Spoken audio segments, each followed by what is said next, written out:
Alright. Really late start, sorry. Just before I had to start the stream, I went to get myself a drink, but I accidentally fumbled and it spilled on the ground, so I had to clean it up. That's why it's a late start to the stream here. But here I am. What a pain. Here I am. I'm going to continue Withering Ground, chapter 39. And because I've heard it's a fairly short chapter, I'll probably end up doing or reading through the Journal of Promise as well. So I'll do that. And before I had to, before I went to get like my drink and it spilled, I did play a little bit, mainly with the Trial Zone with the 2 new coatings, and then Selka's class with Rosetta. Now that I did her tutorial, wow. She has a lot going for her in her kit. Like, you can do quite a bit. Anyway, I'm just gonna go straight into the chapter here. We'll go straight into it. So last we left off, we were planning to go down to the production line underneath Sophiasburg, but we got interrupted by Dragon Man. I forgot his name. Rumanyatsev or something like that? Where the hell? Rumyantsev. Rumyantsev, that was close. Rumyantsev. Yeah, intercepted by him, and then over here, Fyodor came to attack. But luckily, Palma handled him. And now we got hetero creatures to deal with, too. Now I remember. Okay. That's where we are with this. Alright. Just continue then. Node 13, creative thinking. Load multiple minds into a single frame. We've got active combat at the base. The coastal wind carries a damp, salty chill, rattling the sheet metal of their temporary shelter. Dr. Bear jogs over, tablet in hand, past the scattered equipment piled outside. Its screen shows a tactical map, where the base is pulsing with the red markers of live combat zones. So the Babylonians are right. Good thing we shifted our main base to the coast in time. We can't let them get ahead. How's the rush job on the anti-amalgamation modules coming? We're about 80% there. Some have already been shipped out for fitting on the bionic whales. And guiding the whale pod? Not bad. Going around the icebergs was costing us too much time, so I had the crews work with the whales to punch straight through. We'll still lose a little speed, but we should only be delayed about 20 minutes tops. Excellent. As expected of the best researcher's assistant. Is that really a compliment for me? Dr. Mina, could you arrange for one of the modules to be sent to Babylonia later? I'll have the Grey Raven Commandant or a courier bring it to you. More to the point, have you finished reviewing the manuscript? Found anything useful? Having relocated the base to the coast, Mina evaded the warlord's attack. While remotely coordinating the team to guide the bionic whale pod, she receives a sudden call from Asimov. I have a question. What? The deployed Malkuth unit possesses a transformation capability absent from the original manuscript. How did that happen? Transformation? Oh, do you mean that armor skirt? Dr. Mina, we agreed not to add weird extras. They jack up testing costs. Weird extras? The centaur form is meaningful for both the forest guards and next-gen frames. Besides, who knew the ice shelf would crack? I was going to remove it before the next round of tests anyway. Yeah, I'll be the one facing the blame. So, Asimov, are you saying this function is causing Rosetta's mind instability? It is one variable. The human psyche is not structured to accommodate morphological alteration. So what's the verdict? If we remove the transformation assembly, does that fix it? Despite the visible displeasure on her pouting face, Mina's tone lacks any real defiance. It is clear that if Asimov gave the nod, she would set to work without protest. Not this time. Your Malkuth reconstruction otherwise matches the manuscript in all key respects, including that defective black box. Defective black box? Are you saying we were fed false data? But that can't be. Dr. Puff is Rosetta's own grandfather. The manuscript is not fraudulent. The calculations are precise. My own formulas confirm the frame possesses overclock potential beyond standard parameters. But there's one condition. Fill up that defective black box. Fill up. You don't mean hitting that close to 10,000% value from before, do you? Yes. But that's functionally impossible. We already wrote that off as a glitch or a rounding error. Are you seriously telling me Malkuth was designed to run on a bug? Not a bug, a potential. And the calculation supported. This manuscript, this frame, is engineered to wager on possibility itself.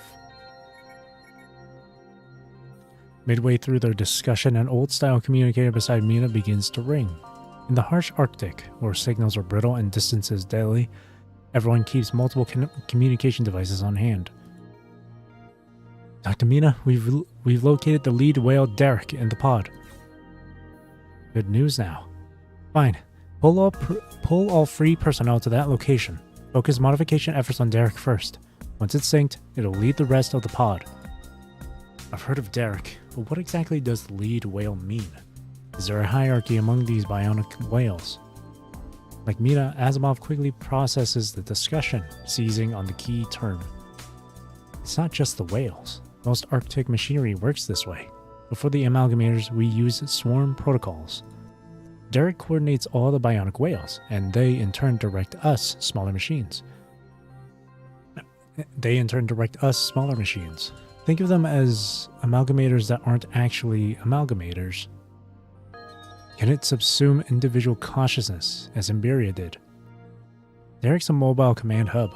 It processes tens of thousands of mechanical signals at once, orchestrating action, not overriding will. It's about coordination, not amalgamation. That exact trait, its ability to handle parallel data streams, is why our predecessors used Derek to suppress Imberia. Why so quiet? Dr. Mina, a theoretical question. Is it feasible to house two or more distinct minds within a single frame? Huh? What kind of idea is that now? Multiple minds in one frame? I mean, even if they didn't tear each other apart, the consciousness rejection would shred the frame. You'd be building a chimera. Her voice, dripping with mockery, dies in her throat. The pieces click into place. Malkuth's bug, the traits of the bionic whales. Her fingers clutch reflexively at her coat, and her playful demeanor dissolves into a cold, intense glare fixed solely on Asimov. Just tell me what I need to do.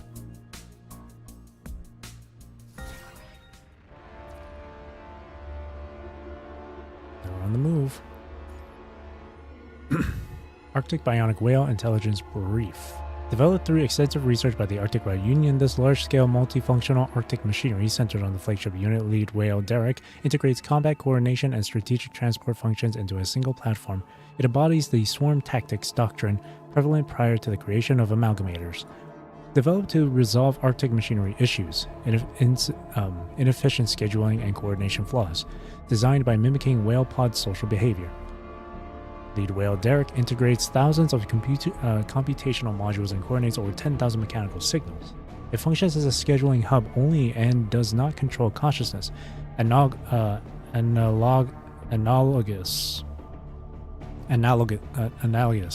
to a mobile command center. Operate under Derek's guidance, or subordinate units 20 to 30 units operate under Derek's guidance, capable of independent or coordinated assault and transport missions. Each unit is equipped with a deployment bay in its ventral section, a feature previously exploited by enemy forces to deploy corrupted. Core functions are combat, missiles, ice-breaking systems, coordination, signal interference suppression, previously sustained long-term suppression of Emberia, and transport. Through extreme cold, they have extreme cold endurance.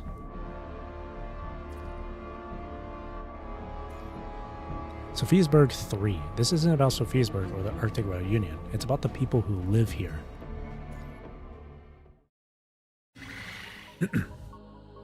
Jeez, what is that? Hetero creatures? Inside the perimeter? All civilians, take cover now. Damn it, what's happening? Were we told this sector was secure? No time for that. We need a plan and fast. What plan? We shipped every usable asset to the front. We've got nothing left here.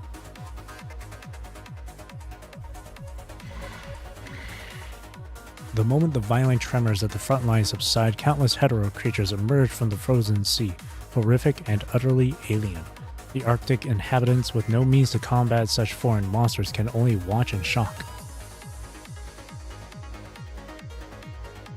Chaos erupts instantly, both inside and outside the city walls. In the crowded inner districts where women and children seek shelter, a single desperate truth takes hold. If these defenses fall, all is lost. Evan, those things look even worse than the corrupted. Don't say that. We're the oldest here. First, we find all the other kids. No one gets left behind. Right. At least we've got the gates. At least we've got the gate sector. We can use the buildings for cover. Hold them off as long as we can. Yeah, you're right.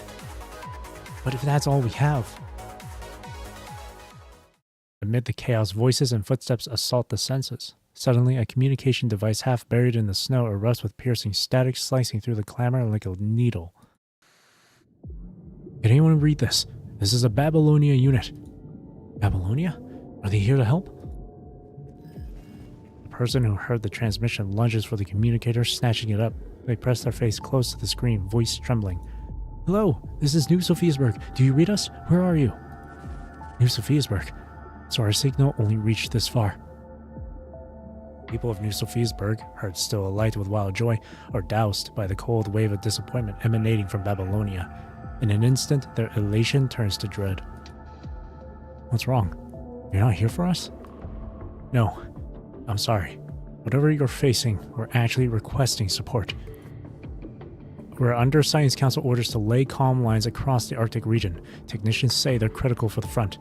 But we're surrounded by hetero creatures. We need backup. A palpable chill settles over the group, breaths catching in the cold air.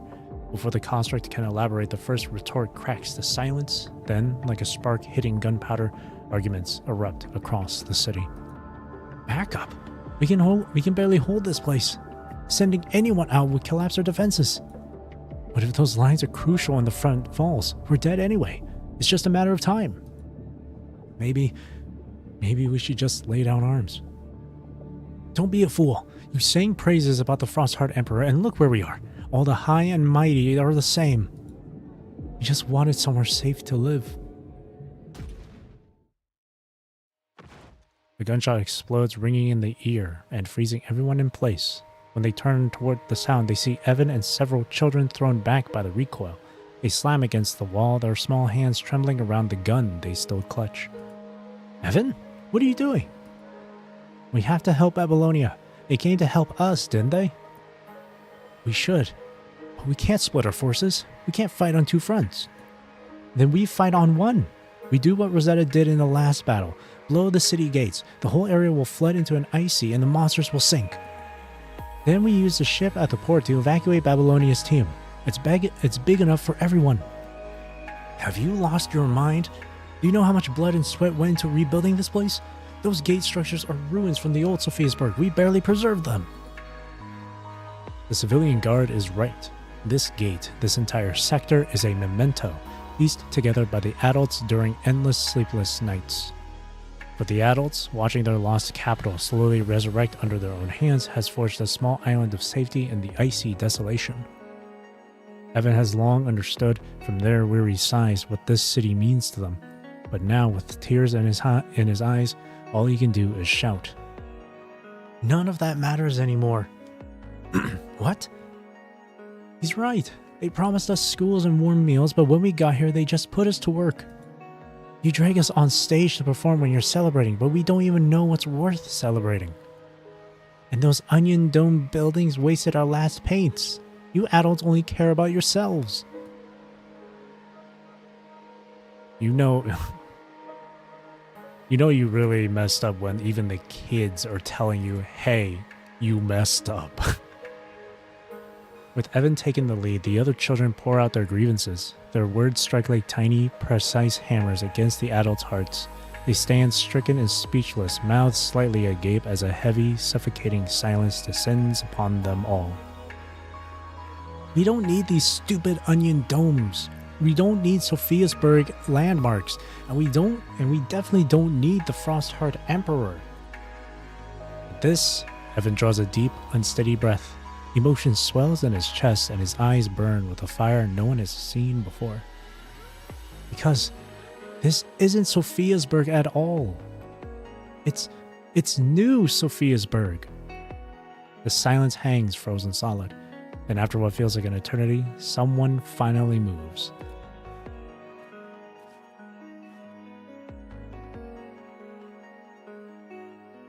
One step, then another.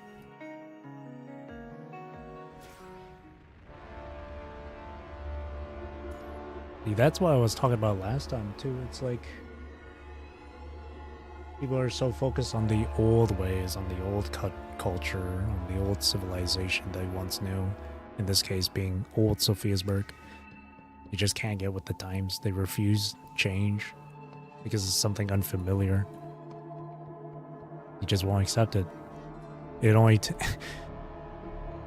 takes a few children airing out their grievances to tell them to like wake them up.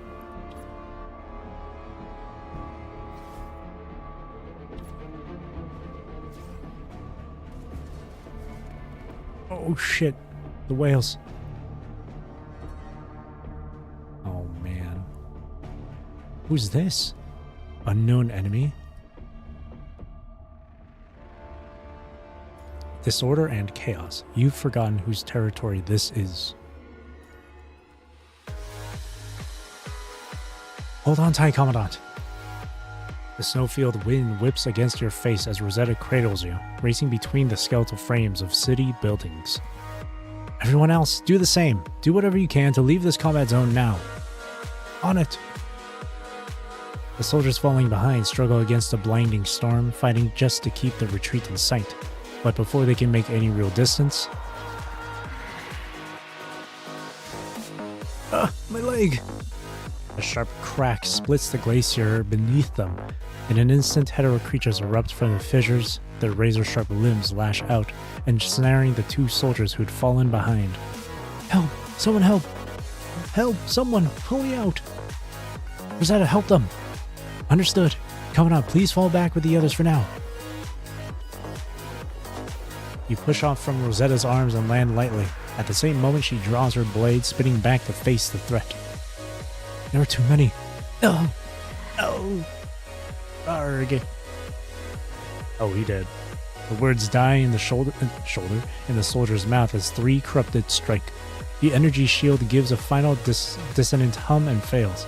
In an instant, the soldier is pulled under, swallowed by the ice. Let them go. Now! With a sharp grit of her teeth, Rosetta surges toward the hetero creatures. Her blade flashes, cutting down the tentacles that writhe from the ice. She pivots, sprinting for the downed soldier. But a shadow falls as a hetero creature drops from the building's ledge. Fire! Thanks, Commandant. You shoot down the hetero creatures obstructing Rosetta, clearing the path for her to rescue the trapped soldier. Just as the immediate crisis seems resolved, a slender mechanical figure darts from the chaos and slams into her side. Out of my way, construct! Oh, it's her. You!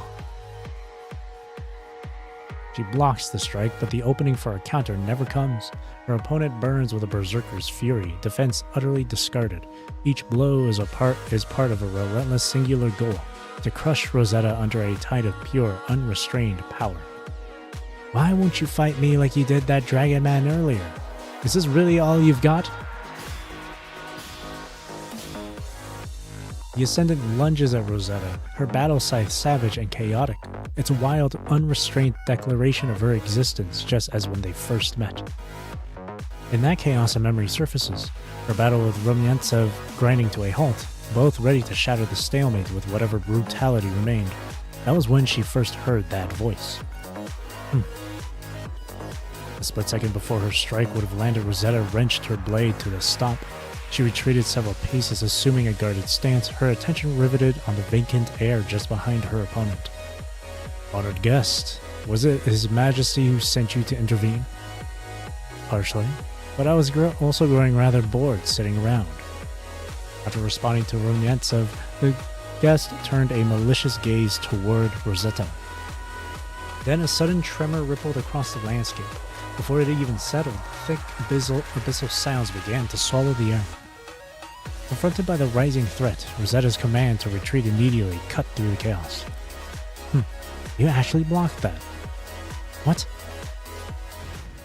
In the next instant, the still smiling woman seizes Rosetta's lightsword by the blade and hilt and then slams her violently into the ground. Rosetta! Though Rosetta twists mid-air to absorb the impact, the force of the blow still radiates outwards from where she lands, pulverizing the frozen earth in a shockwave of dust and debris. Fire the Ascendant, who are you exactly? Are you asking for my name or what I am? If it's the latter, you already know the answer. I am Duryodhana. And as you can see, I am an Ascendant. Rosetta lies sprawled on the ground, struggling to recover. You need to buy your time. Talking is your only weapon. Are you the one behind this? All this? Are you involved in Babylonia's fall? So Babylonia is desperate for the culprit, huh? Fine, I'll give you your answer. Duryodhana.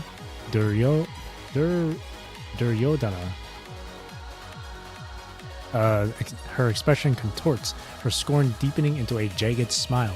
She answers, her tone deliberately light and mocking. Yes, I did it. All me. The moment she finishes speaking, Duryodhana lunges. Her left foot stomps down with a force that echoes as she is a blur of motion. Around you, constructs scramble to form a defensive line. Also, just out of pure curiosity, I am going to look up on how to properly pronounce her name. Because apparently this is like the name of like an...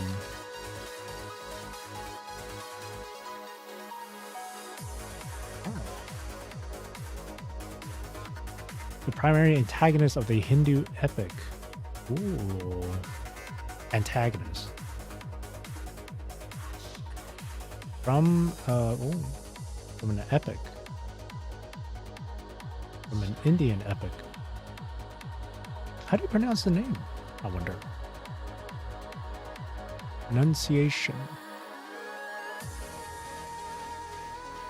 Duryodhana. Duryodhana.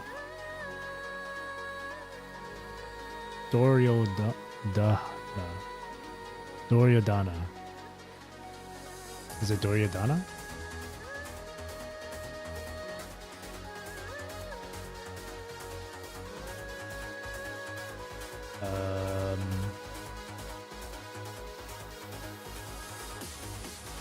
I'm trying to look for a for sure proper pronunciation. I guess Duryodhana. Duryodhana.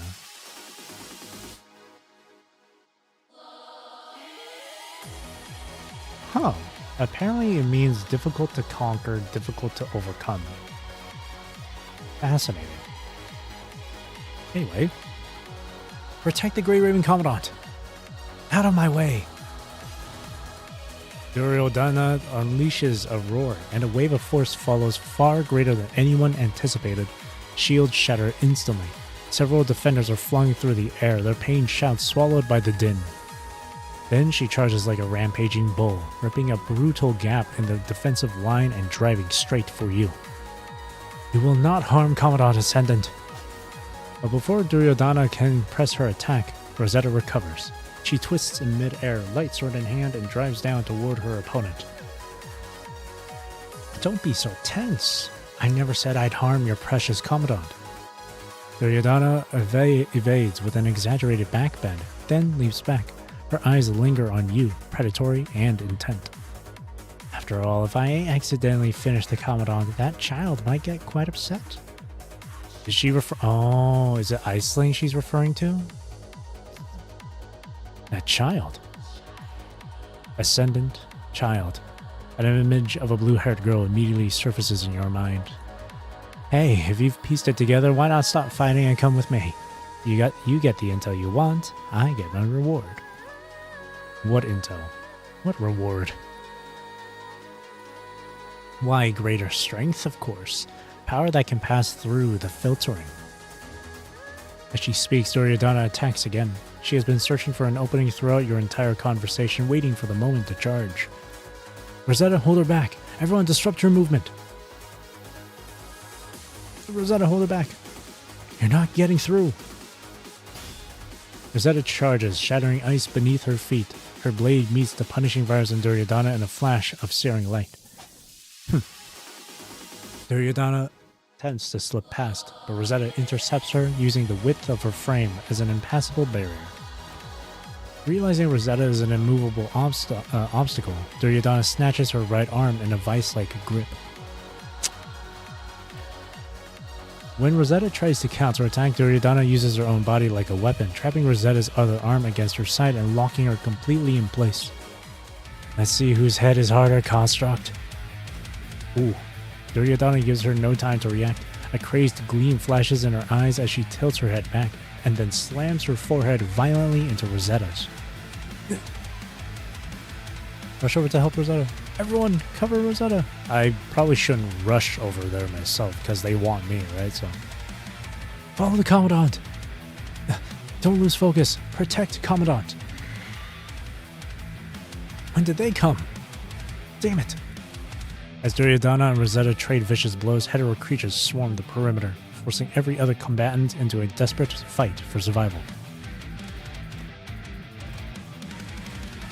All the while, Duryodhana's brutal headbutts continue unabated, each savage impact spraying vital fluid into the frozen air. Had enough? Through the repeated impacts, Rosetta bides her time, adjusting her stance and waiting. The moment Duryodhana cocks her head for another charge, she slams her forehead forward with devastating force. Ugh. Her strike connects squarely with Duryodhana's nose, distorting that mask of madness for an instant. The Ascendant only erupts into wilder laughter, her frenzy redoubled. This is a real fight. This is what survival feels like. Her words hang in the air like a death knell. All around, shoulders stiffen and hands tighten, a silent shared readiness to meet the end. Woo! That sound. Is it Derek? Derek! Derek? A whale's cry echoes suddenly from the distance, its piercing sound cutting through chaos. In the sky, several missiles shoot upward in a straight line, arcing directly toward your direction. The next instant, the entire district is engulfed. Explosions bloom and flames and shockwaves devour everything in sight. Nothing but pests everywhere. Everyone on the battlefield, the Ascendant included, throws up defensive barriers the moment the roar sounds, yet the flames still surge forward, devouring the district. Buildings crumble into ruin and debris rains down on the combatants. Seizing the moment as the Ascendants reel backward to defend, Rosetta darts away, breaking free from their restraint. She has just begun to calculate her next move when a familiar voice crackles over the comms. Grey Raven Commandant, Rosetta, stay on the line. We've got the key to activate Malkuth. Glad you're both safe. Where are you? Glad you're both safe. We're near the frozen sea outside the city. Rosetta should be sensing something now. I'm not sure, but I feel a connection forming. Anyway, Uzaveni, fully activate Malkuth. Are you sure? How do I do it? Just trust me. With your consciousness linked to Rosetta's mind, you can trigger it directly through your terminal. The transformation function has been unlocked now. that moment, an unfamiliar string of code flickers across her visor display. Within seconds, it resolves into a hovering executable. Its label clear. Malkuth. It's really here. Then use it. Give the command, Usabeni. Rosetta, fully activate Malkuth. Answer my call, Malkuth. Good. The Great Raven Commandant has given the order. What about our end, Dr. Bear? Oh, my link with Derek's all set. You can use me as an external port now. Just as Dr. Bear said, he has already connected multiple cables from the whaleback system directly into his own frame to better control Derek. When Mina gives the command, he turns and exposes his back. The mechanical extensions on his back open up, ultimately forming a large red button 20 centimeters in diameter. And show the punishing virus what the new Arctic Route Union is really made of. Her voice brimming with resolve, Mina raises her right hand, clenches it into a fist, and drives it decisively down onto the button.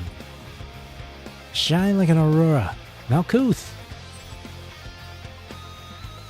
The instant the button struck, a feedback signal pulses from Dr. Bear's frame through the cables to Derek, even though the howling blizzard and the din of battle, even through.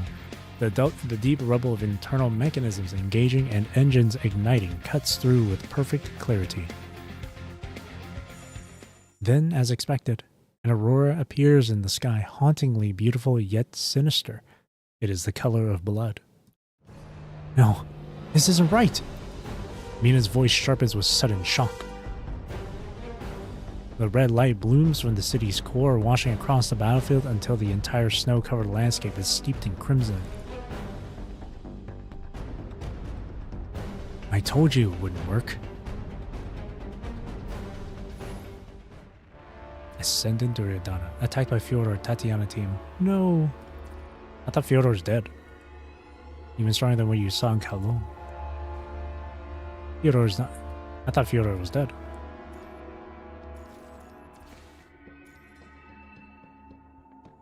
Duryodhana. Ascendant intervening in the Arctic War who appears to share a tactical alliance with the Frostheart Emperor, direct perpetrator of the hetero-creature infestations during the war with suspected connection to the incident of Babylonia's fall, poses a high physical and psychological threat to Alliance forces through violence. A berserker who employs brute force to breach defenses and physically subdue opponents. E.g., grabbing the light sword barehanded, immobilizing Rosetta by pinning her arms. Routinely utilizes primal attacks like headbutts and exhibits formidable damage resistance. Intervened in the standoff between Romyantsev and Rosetta, summoned hetero creatures to surround Alliance forces and subdue Rosetta through brute force. Voluntarily acknowledged involvement. While direct evidence is currently lacking, demonstrated hostility establishes clear suspicion, listed as primary suspect. Yeah, a portion of these files are kind of just like a repeat of some of the stuff we've already witnessed in the story. Obviously it's in more great detail, but combat style, I mean, they kind of just described how she would fight, how she already fights, right? We already know that she's an Ascendant, that she's working with Frostheart Emperor before getting this file here. And then she mentions that child who we are assuming is Aisling, which means she probably has some involvement with Babylonia's fall, or the attempt of its fall. It's just a repeat of stuff, which is interesting because I remember someone saying complaining about how they would put a lot of important information into the file reviews and not into the actual story dialogue. But I'm sitting here thinking and reading this, thinking to myself, is it really all that important? Because a lot of it's just a repeat of what we already have learned from this chapter. It's just in greater detail.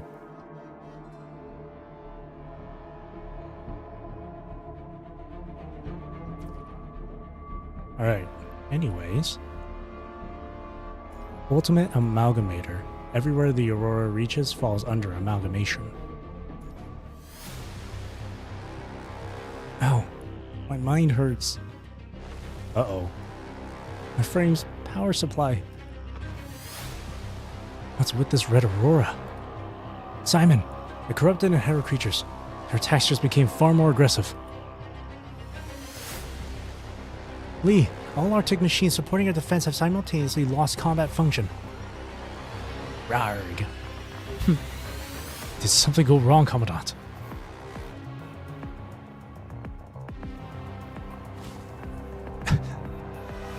The promised activation fails to trigger. The red aurora washes over the battlefield, and Rosetta's frame convulses in response. A wave of corruption surges through her mind, locking her in place. With your mind connection severed, she is utterly vulnerable. Duryodhana's fists finds its mark. Reestablish the connection.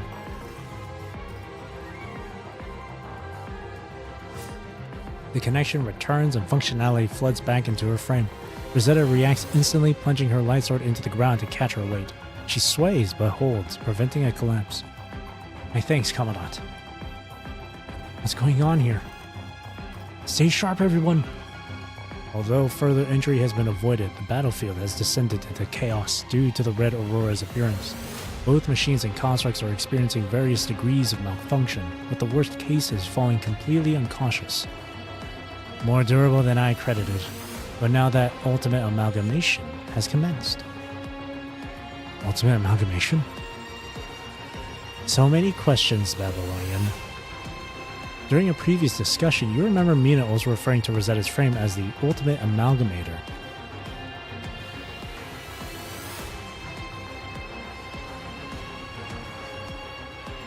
From the moment she steps forward, hetero creatures gather behind her like an obedient swelling tide.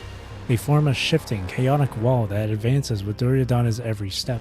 Then she raises her hand, a silent command poised to unleash them, to devour all that stands in her path. This ends now.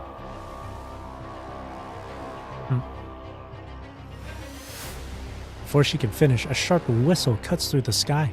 Several missiles streak down, trailing black smoke. Duryodhana tries to dodge as before, but tentacles lash out from behind her, ensnaring her body mid-motion. Of course, I should have expected this.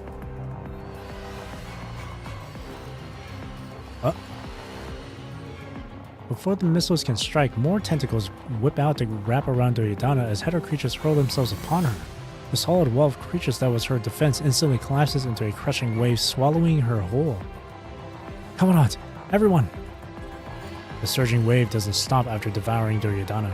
It continues rushing straight toward your position.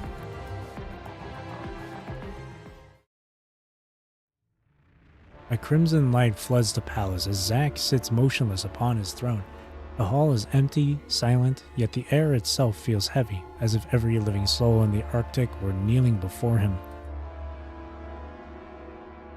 So this is the feeling of commanding such a vast flow of information. This is the power of the ultimate amalgamator. Just as Zack had declared before the battle began, after processing the black box data, he would be able to awaken his full power and become the ultimate amalgamator.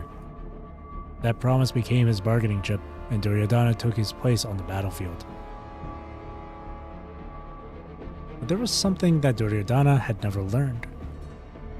The processing had finished before her departure. Zack wasn't waiting idly, he was waiting tactically.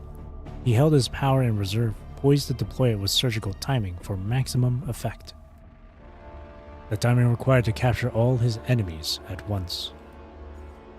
I may not comprehend what Philotre's Sephira is, but true amalgamation is the power to control all things, to implant thought itself into a being. While the ideal of total mimetic control remains out of reach, Zack's present capacity is entirely adequate for his objective. Another mention of Philotre. His control of the corrupted is a direct application of this property. Its mechanism is not authentic Ascension network dominance, but rather, mirroring Amberia's function, a form of authority over machinery of Arctic origin. Now I can activate more mimetics, manipulate more foundational thoughts. No one can resist what is etched into the very soul. To him now, the corrupted, the ascendants, even Babylonia itself, are no longer obstacles. As the aurora bleeds crimson light across the sky, Zack looks out into the void, toward his enemies, and delivers his final command. Go. Amalgamate the world.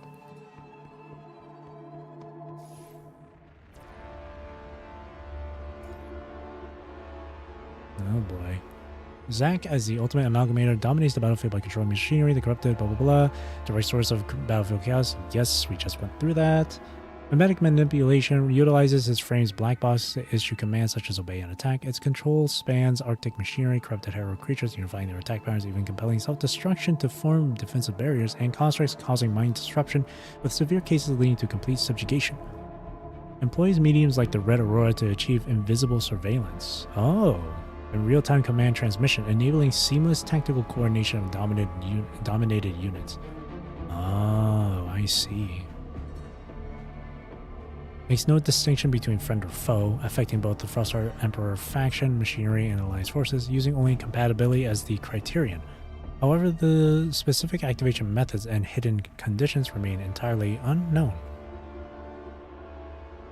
See, only like half of this file is what we don't know, which was the global information flow amalgamation and then combat characteristics. But the first portion of this we already knew about. So again, it's not like super important information that they just chose to put into these reviews. Which brings back to the whole complaint of why would they put all this important information into the file review? Like half of it isn't really that crazy because it's just a repeat of what happened. Head-on showdown. Right now the only option is to fight with everything we have. Are we actually losing? Hold your ground. If we retreat now, it's over. The unceasing waves of hetero creatures and the bombardments from the frozen sea offered no respite. Under the glow of the bloody aurora, desperation carved itself deeper into each weary face. Rally our forces first. Is breakthrough possible? Rally the forces. Understood. Everyone fall back to Commandant's position.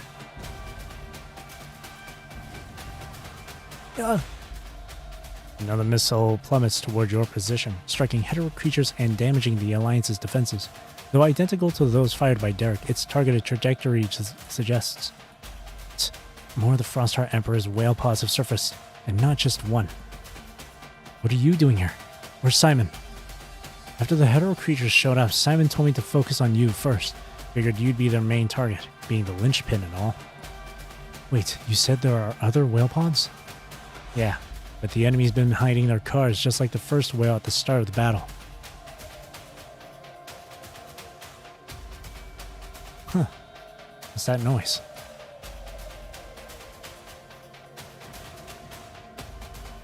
The air trembles with another deep whale call. Following the sound, you see one of the great creatures surface. From its direction, this must be one of the hidden cards Palma mentioned. Can't believe that bastard's still alive. Oh, Fyodor? Which bastard? Fyodor, one of the Frostheart warlords. He's standing right on top of that whale. Through your tactical goggles, you quickly locate the figure Palma mentioned. It's one of the warlords you've encountered before. You don't know what history Palma has with this man on other battlefields, but he notices your group and flashes a sinister grin. A hole through the body's no big deal for a construct, right? Then I'll make sure to put plenty of holes in you. Hey, can anyone hear me? Rosetta? Grey Raven Covenant? We read you. What the hell is going on out there? I'm not entirely sure either. Asimov, didn't you say we could use Derek to build that special mind? That is the theory. By following swarm network principles with a leader node, we can construct a large-scale virtual mind array. With enough participants connected, we should exceed the activation threshold for the frame. Found the problem. Derek's processing unit has been destroyed. Destroyed? Could it be Alpha? Oh, from way back then? Oh shit. In your mind, like Rosetta's goes to Alpha, the one who once fought on Derek. You can't confirm if that's what happened, but based on Asimov's explanation, you have a strong guess about the current problem.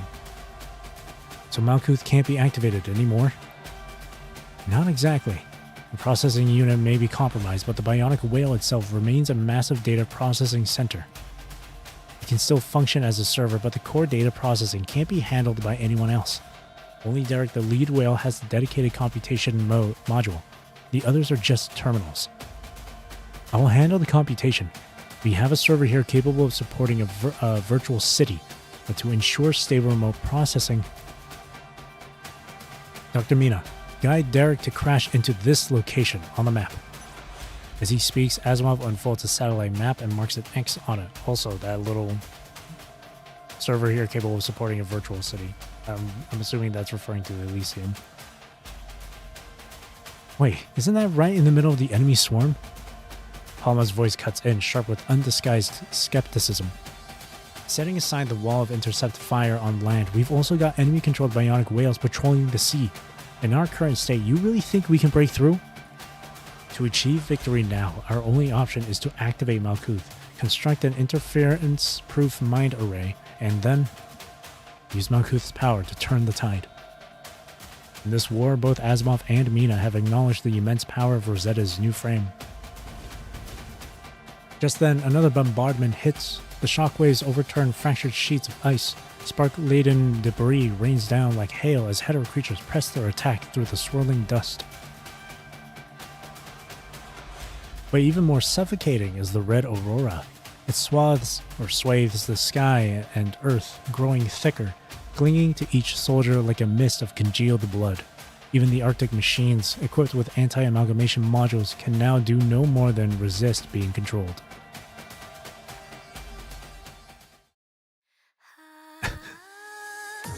Amid the fierce battle, a nearby construct staggers against a broken wall. Muffled groans escape from beneath his mask as his body shakes uncontrollably. Tiny ice crystals begin to form at his fingertips.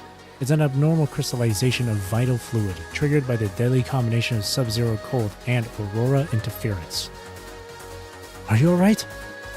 Feels like something's being torn out of my mind. Vision's blurring too.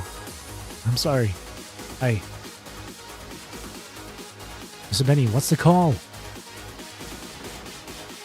The crimson aurora tears across the sky, spreading devastation in its wake. Mechanical units grind with piercing friction. Constructs collapse to their knees, their metal frames trembling uncontrollably.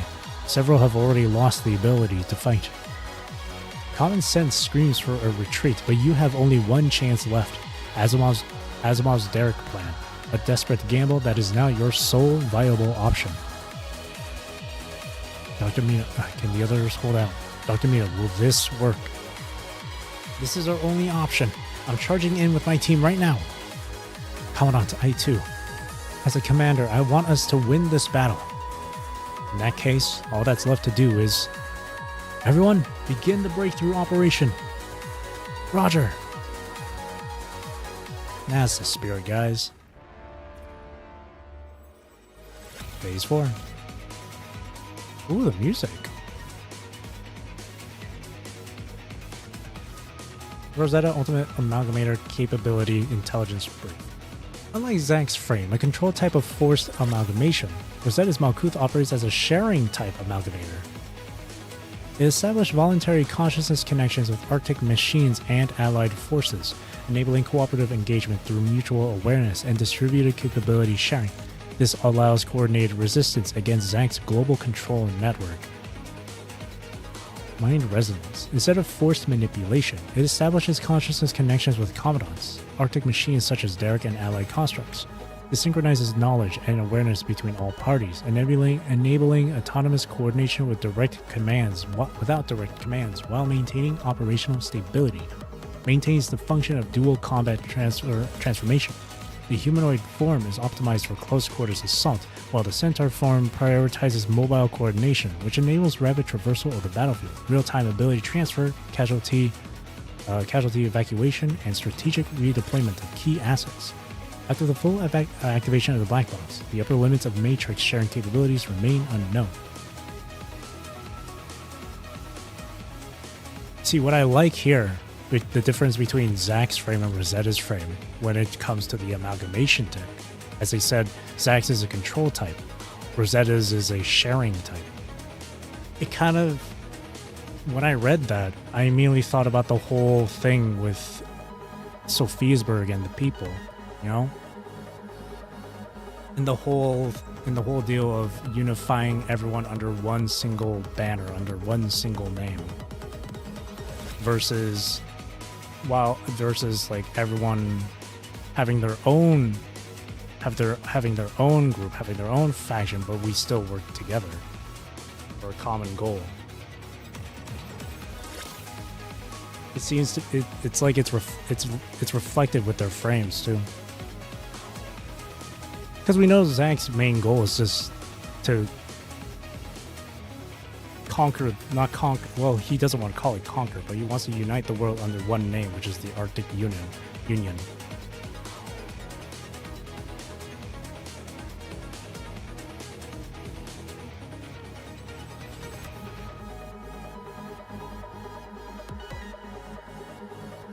And Zack is the person that wants to go back to that time where the Arctic Union was of one power. In some of the other previous notes with like Sophiasburg 1, 2, and 3, where some of the civilians were just like, we should just surrender. All we want is to have our old home back, have our old lives back. But Evan and the kids are like, no, we shouldn't go back to being old Sophiasburg. We're here with new Sophiasburg. Let's stick with that. Get with the times, you know? It is really it does feel like it's a conflict between, you know, past and present. Change, stagnation or versus change. That sort of thing. Capture luck. I'm ready to catch some luck. The battle rages on, turning the field into a vast churning grinder. Walls shatter and crumble under relentless fire. A thick pall of dust, ice dust, and gun smoke hangs in the air, and stained a lurid crimson by the shifting aurora. The howls of hetero creatures, the shriek of metal, and the agonized cries of soldiers fuse into a single, deafening roar, borne on the wind across the frozen wastes. Damn it, we're stuck. Can't punch through it all. Commandant, the warlord's got me pinned. I can't break free. We're barely holding position over here. Commandant, we need to fall back now. Should we really retreat now? Look for another way. To reassess the situation, you turn your attention back to the battlefield. Overcome. Adapt. Underground factory lines have reactivated. Corrupted and hetero creatures swarm from the tunnels, forming fresh waves for the Legion. But on your side, I forgot this entire part of this entire section of this war right now was us trying to go down to the underground factory lines and stop them from producing more corrupted, but it's just not going in our favor.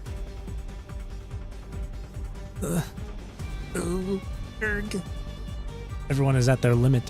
One's high morale is bleeding away with each protracted minute of the slaughter. Yeah, that red aurora is like a giant net that's over us right now. We're all just caught in it. Then across this landscape of pain and despair, a silver blade flashes. Its light cuts through the crimson haze and through your thoughts.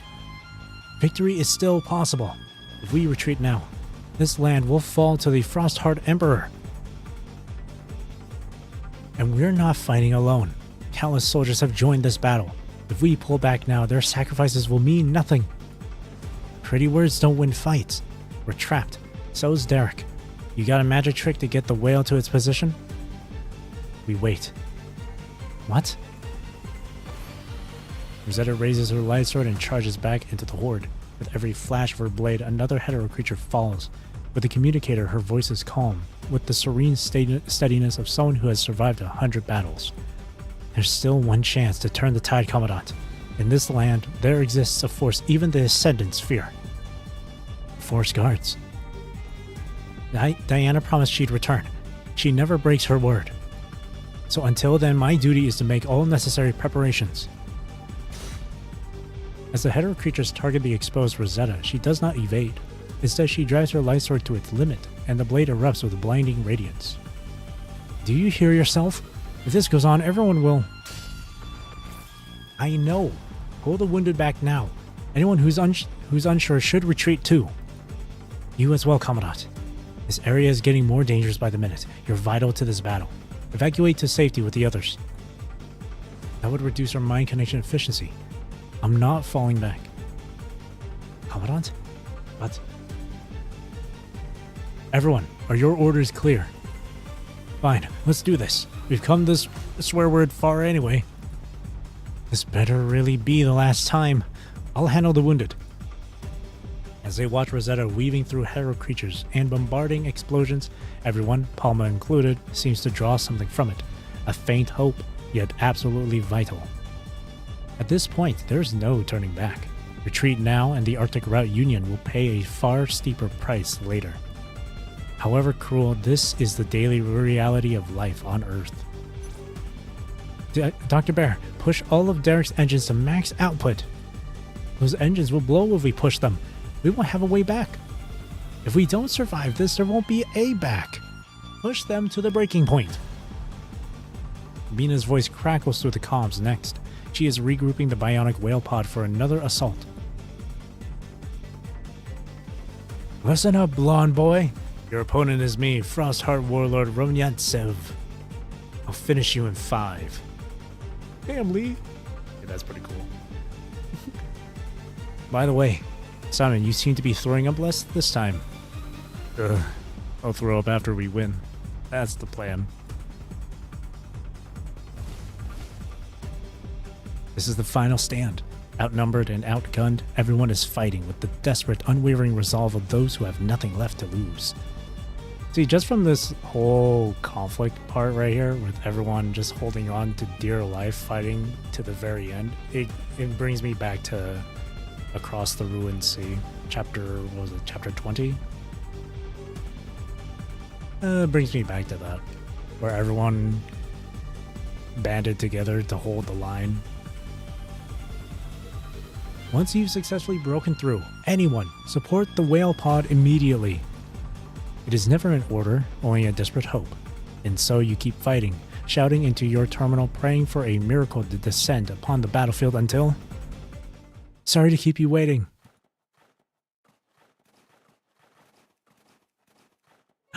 There they are! The perseverance finally turns the tide of battle. The relentless battle yields its reward. The moment of luck has finally arrived as hoped. We've got reinforcements. Malkuth, begin amalgamation. Luck has never been on my side. From the day I became a forest guard, from the moment the Arctic Route Union plunged into crisis, I knew luck would never find me. Your timing is impeccable, forest guards. You're one to talk about timing. What's your game waking up at a moment like this?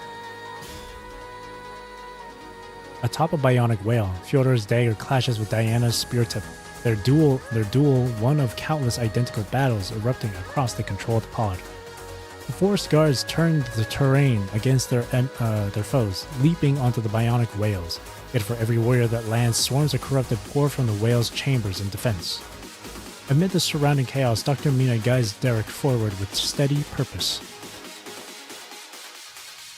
Good. Keep pushing. Position the other whales as barriers. Dr. Mina, computational resources are ready. Stop rushing me. Almost there. We can't let them succeed. Fire torpedoes. Don't you dare. I'm no warrior, yet here I am, forced into duels all day. Woman, what's your name? Spectre of the past, you're not worthy of knowing my name. Ooh. Okay, Diana. Hop off. Diana drives her spear at Fyodor once more. In response, he draws a second blade with a flash of irritation, catching the spearhead between his crossed knives. Manners are truly a lost art these days. Fall back. Use the terrain for cover. Rosetta, draw them away. Leave it to me. Dr. Mina's team will reach the designated point in 2 kilometers. Mr. Benny, are you prepared? We're set. Ready at any moment. Asimov's words leave the entire front line on edge, nerves wound so tight that even the searing sensation from the red aurora seems to dull. Then from within the heart of the hetero creature swarm, a piercing, ripping sound erupts. Yeah, excellent, excellent. Uh-oh. The figure, until now pinned beneath the massive hetero creature, suddenly erupts with force. It sounds countless monsters hurtling through the air. They crash down onto the ice, shattering into bloody pulp. Playing dead paid off. Who knew I'd find something so close to Philo-Tree Saphira besides Zack? More mention of Philo-Tree! Construct, you've caught my interest too. Hand over that power. The words are still in the air when the Ascendant lunges forward like an arrow loosed from a bow. Hey, anyone who can move, protect Rosetta. On it. Stay back. Just keep your distance. Rosetta, what are you planning? I have a strong feeling now that I can defeat her. 1 kilometer to go. Trust her. Just show her what you've got. As the words hang in the air, Duradana's fist slams into Rosetta. This time she is not sent flying. She braces herself, driving the armored plates of her skirt into the earth and meets the Ascendant's blow with her crossed blades. I thought we settled this. It's only over when one of us is dead. Well said. 800 meters remaining. Hearing Asimov's update, Rosetta buries her twin swords in the ice. As Duradana's fist comes hurtling toward her, Rosetta catches the wrist, uses the woman's own momentum against her, and spins to smash her into a fractured section of wall. You! Commandant, please strengthen the mind connection. I'm going all out. Go, Rosetta! She yanks her dual swords free and charges. Duradana meets her advance with a savage swipe, her claw ripping through the air in a piercing shriek. The displaced air whips ice particles into a vortex of spinning blades. So instead of running, you charge, Construct. You really think that whale will reach its destination? Derek has been intercepted by hetero creatures 500 meters from the target point. What? Can anyone out there help? What? The shocking news comes at the worst possible moment. Duradana seizes the opening, driving her fist straight into Rosetta's abdomen. You might have stopped Fyodor's whale, but now no one's left to handle my hetero creatures. As the words leave her mouth, Duradana launches another punch, forcing Rosetta back into a defensive stance. Contact Mina for a status check. No good. I can't reach them either. I'll have to rely on satellite tracking to locate them. So the ops a bust. No, it's not over yet. Dr. Mina, Derek, and the others are still fighting. Fighting? In your dreams. Soon my hetero creatures will swarm that whale. Once I've subdued you, all that power will be mine. That's assuming your hetero creatures can actually defeat Dr. Mina's team, Ascendant. Construct! Duradana's mechanical arm surges with energy, its power multiplying as it arcs toward Rosetta, nearly engulfing her completely, yet she stands her ground. Dr. Mina and the others promised they'd make it, so I have only one task. Trust them and be ready when the time comes. You really think you'll be that lucky? Duradana unleashes her accumulated power, aiming straight for Rosetta's head. It is her most devastating strike yet. If it connects, the battle will end in an instant. A male voice suddenly cuts into the channel. Behind his words lies a faint rhythmic backdrop, the chirping of bionic machinery, or perhaps the sound of open sea and sky. We're the fleet accompanying the forest guards. Our hastily assembled attack vessels are in position. Command will be transferred to the Grey Raven Commandant shortly. A cluster of allied signals flickers to life on the tactical display. The next move is suddenly perfectly clear. Attack now! Distant tremors and whale songs resonate in a sudden, eerie chorus. A moment later, Dr. Mina's voice returns. Her transmission is still garbled and broken. Usabeni, order Rosetta to initiate transformation now. Wait, you haven't reached the designated position. If something goes wrong again. It is certainly a risk. But to defeat Duryodhana now, you cannot wait for Derek's arrival signal. Instead, you must trust that they will reach the target position just as Rosetta activates Malkuth. Asimov's concern, however, is well-founded. If something goes wrong and Rosetta's consciousness collapses like before, the consequences would be unimaginable. You think I'll just let you succeed? To stop Rosetta, Duryodhana's pupils contract sharply as her fist descends with lethal intent. Bastard! Rosetta blocks the blow at the last critical second. She doesn't yield a step, even as Duryodhana's attack presses down with overwhelming force. I've never counted on luck, and the day I understood that, I swore I'd always be ready. So when the moment comes, if luck ever does turn my way, I'll seize it without hesitation. Commandant, I want to win. I need to win this. Rosetta's resolution is unmistakable. Her passion, transmitted through the mind connection, signals that the right moment has arrived.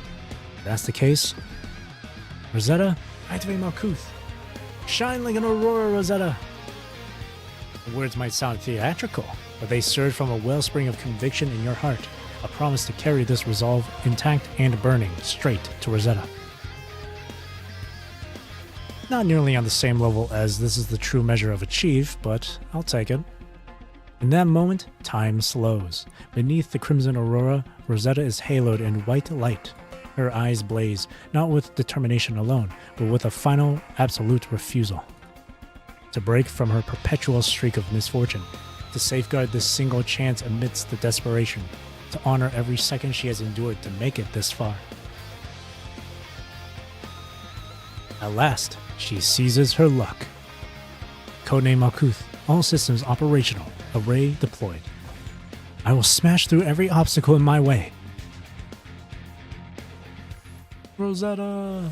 Full out team inbound for support. I've been waiting for this moment. Watch me turn the tide. Yatta! And let me lead the charge. Everyone get ready to move. We got Yatta here too. Oh, hell yeah. All the players are here. We can have Tatiana move forward. We can have Yatta move forward here. Let's get Yatta. Woo. Buff from Rosetta. Oh my god, all that team strength. Let's go.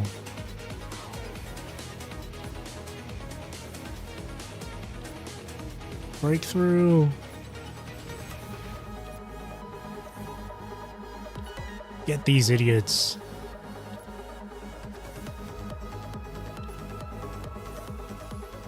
Ooh, unknown musical piece.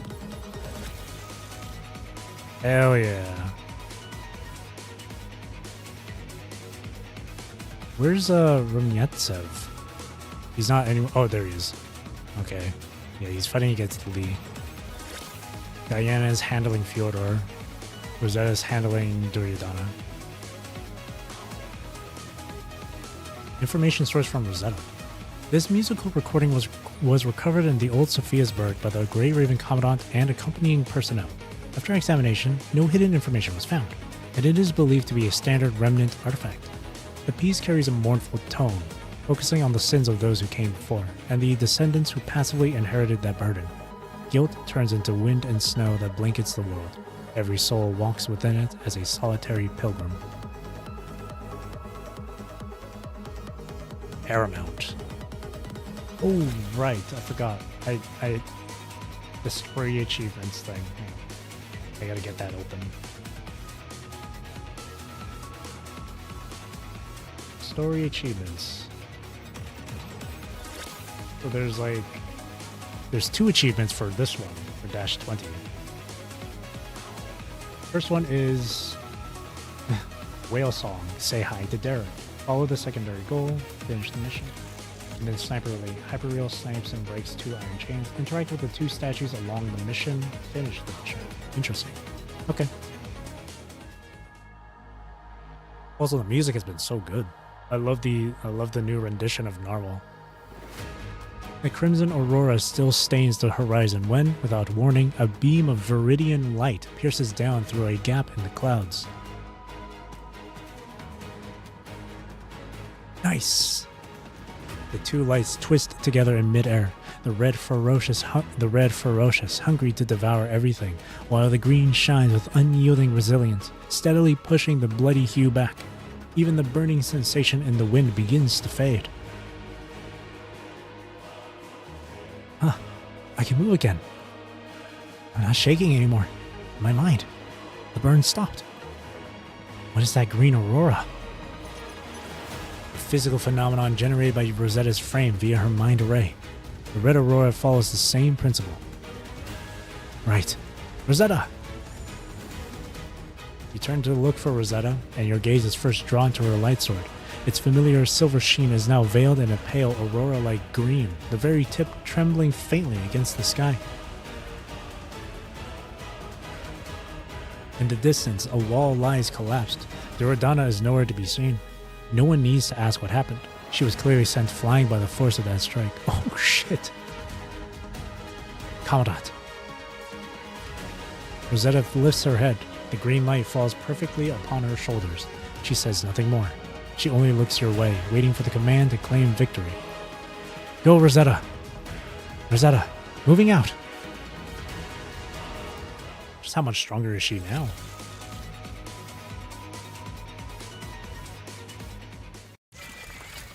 Ooh! Got my finger on the screenshot button. 戦況が不利でも私たちはここまで食らいついてきた。あと一歩だけついてこい。この戦いの意味を私が証明してみせる。勝利はもう目の前に。Oh, that's so cool. 今より総帥として命じる。全軍突撃。Oh, that's so cool. Oh, that's fun. That's fun. Oh.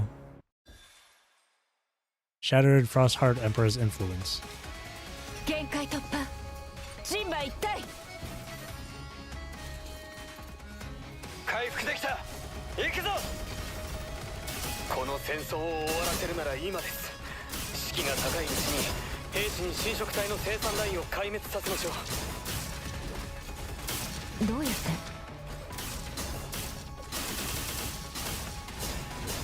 貫け。一騎当選。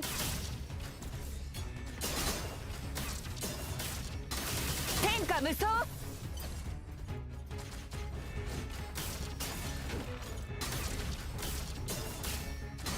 一騎当選。Alliance forces morale soars. 高壁の向こう側、宮殿にある。でも今、兵士たちはそこへ行く術がありません。指揮官、あの塔を壊せば通り道にならないかな。So hang on. Let me see if I can find these objectives first. So it says interact with two statues along the mission. So not at this point. I don't see any two statues. Not just yet. 標壁を打ち破る。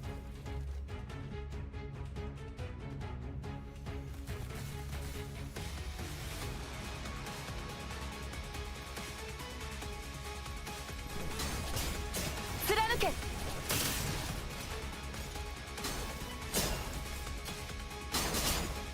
天下無双。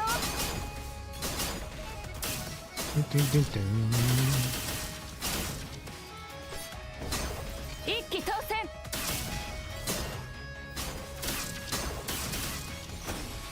昇格者がまた復活したぞ。 He said his back.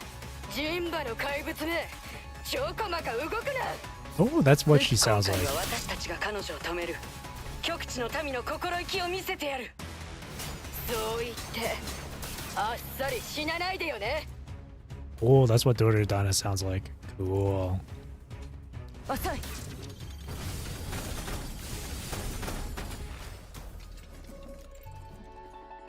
Secondary target. Summon Derek. Wait. We gotta see Derek. Summon Derek. これでやっとまたあなたの声が聞けるのね、ドレク。 Derek. And now for Lee's thing, it says 2 statues. And look for any statues around. I don't see anything here, so I guess that's inspecting a statue. Or is there another one? If this is one of them.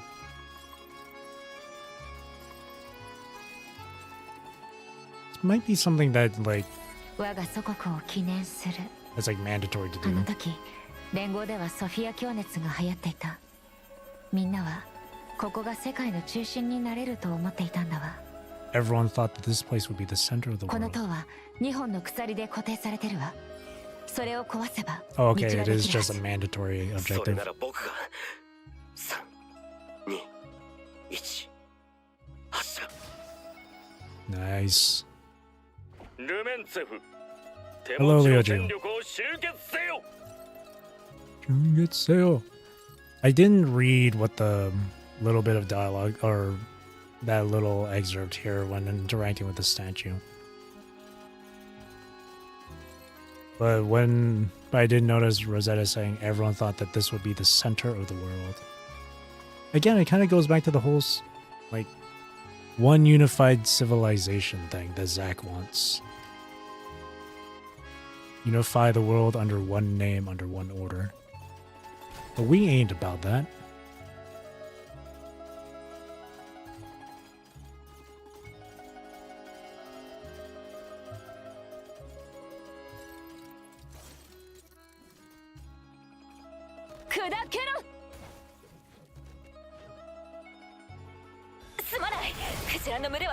We look forward to the future. 問題ありません。 We don't want to stay stuck in the past. 強い。私より強いではないか。金髪よ。そろそろ終わりです。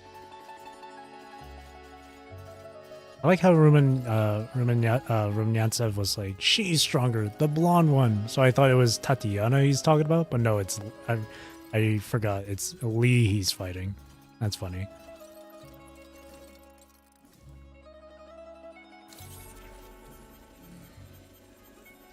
Michi の星空へ向かう。旧ソフィア市はかつて天候科学が発 Big 展 on していたら space しい。 science.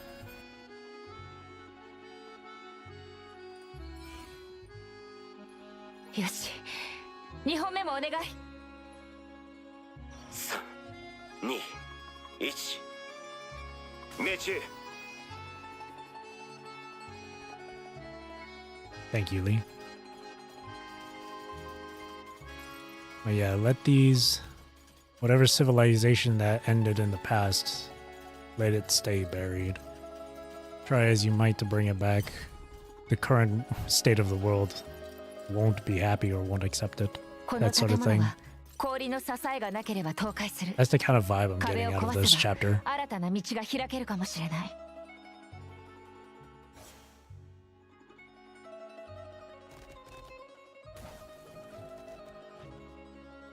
指揮官、これで塔に近づける。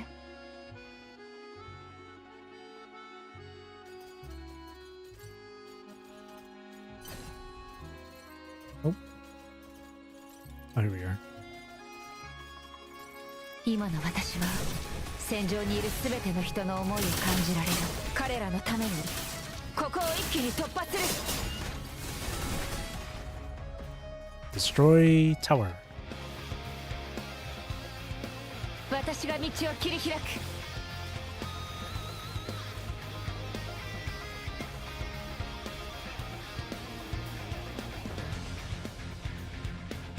さすがは主席殿。ノア、パルマ、みんなを連れて行ってくれ。宮殿への通り道ができたぞ。やっとここまで来れた。全軍突撃。 This war chapter has been fun. I'm not gonna lie. It's been fun. I've been enjoying this. The centaur charges through the enemy ranks like a tempest. Hope Alpha isn't the next frame release. I think the next frame after Rosetta is going to be Nervatia or Kamui. Her silver body reflects the gleam of the ice, four hooves shattering the frozen earth. Each thrust of her blade breaks corrupted apart in her wake. Rosetta bursts from the encirclement like an arrow through ice, scattering the horde behind her in a whirlwind of severed limbs and shattered parts. On the battlefield of Sophiasburg, nothing can withstand her. Charge with me! Oh! Ha ha ha! Eat this, you freaks! Oh, Narwhal, I've missed you. You are still as beautiful as the day I left you. The sounds of combat tear through the polar wind as green and red auroras writhe violently overhead. Mina swings her ice-breaking hammer, crushing a corrupted to the ground. Though its head is slick with black mechanical oil, her grin always sharpens, wild and feral. With this array boosting me, I'm unstoppable. Let me show you the real power of my Arctic relic, this icebreaker. What are you doing, Dr. Mina? The array isn't calibrated for humans. Stay put and don't move. Are you nuts? You expect me to just stand here as target practice? Ignoring a panicked Dr. Bear, Mina backhands another corrupted into the frozen sea and immediately opens her comms channel. She's got the cojones, man. She's a tough one. Hey Asimov, cut to the chase. What is this amalgamation tech really? Ooh, some info on amalgamation. Is now really the best moment for a theoretical discussion? I've vented enough steam for now. Dr. Bear, you're hooked into the array, aren't you? Cover me for a minute. Just don't do anything crazy, alright? Time to feel this Ursa's Fury punishing virus. He's like, huh? Alright, out with it. I hate being kept in the dark. The chief technician lets out a sigh. I'll send you a detailed report later, but put simply, amalgamation technology is a bridge connecting individual minds. Its ultimate objective is to construct a vast consciousness network, the amalgamation array. Whoa. I saw that much firsthand. Everyone linked gets a massive power boost, even starts using tech they shouldn't understand. But that's the thing. Yeah. Okay, actually, yeah. No, never mind. I was gonna say that's specifically a Rosetta thing, but no. When the Red Aurora showed up, the hetero creatures started to become more aggressive. So never mind. It's not just enhancement, it is completion. We previously misidentified the instability in the Arctic Route Union's humanoid hybrid minds as a flaw. In reality, it was a deliberate design gap. Are you saying they engineered humanoid hybrids specifically for amalgamation? Correct. Bionic machines possess dedicated amalgamation access points. No humanoid collectives induce mind instability, but these perceived defects perfectly complement amalgamation's requirements. The technology's purpose is to construct a macro array from countless individual nodes, recalibrating each unique entity from individual to collective and back again. So after the amalgamation, they become complete. That explains the historical obsession with perfecting humanoid hybrid frames. Ultimate Amalgamator Malkuth, a term Mina recalls from the manuscript during her talk with Asimov. This, she now understands, is the key. Complete doesn't just mean the amalgamator is finished. It means the entire system, including its subordinate frames, is now whole. This, again, kind of feels like it ties back into the whole thing with, not for the, like doing this for the people kind of thing, for the collective. It kind of feels like that sort of thing with this. Right there, yeah. Shared consciousness, mutual reinforcement. That is the true purpose of amalgamation's power. A communal existence defines Malkuth's core strength. But if that's the ideal, what's with the Red Aurora? What kind of amalgamation is the Frostheart Emperor running? Which we've learned from the final review, he's using a control type amalgamation. It's a case of all for one and one for all type of thing. A corrupted variant. Control type. Similar to Amberia's prior misuse, while she employed the power of amalgamation, her core methodology was appropriation, subsuming other nodes within the array as mere extensions of her own will. But wouldn't that break the proper connection between the amalgamator, the humanoid hybrids, and the bionic machines? Connection is not the requirement. He only needs to activate the combat modules. Immersion in anger teaches hatred, a principle applicable to any thinking entity. Complex consciousness synchronization is unnecessary. Implanting a single, dominant emotion or command suffices. No synchronization needed. Wait, so he doesn't need an anchor like Derek in our case. Indeed. I suspect our initial activation failure was within his anticipated parameters. Too bad for him we got it working in the end. Speaking of which, what exactly did you connect to handle the processing load? A large-scale server cluster provided by an associate who operates under the designation the Unwinged! Ah! That's supposed to be... Wait, that's supposed to be 1-0, right? That's 1-0, right? From Elysium. Hell yeah. Thanks. The sounds of battle swell once more into a furious roar. Despite the counteroffensive, the two sides remain deadlocked, neither able to gain the upper hand. We'll hash out the details later. Hang on, Dr. Bear. I'm coming to back you up. Can't you just stay back, Mina? I told you the array isn't for humans. Stop your nagging.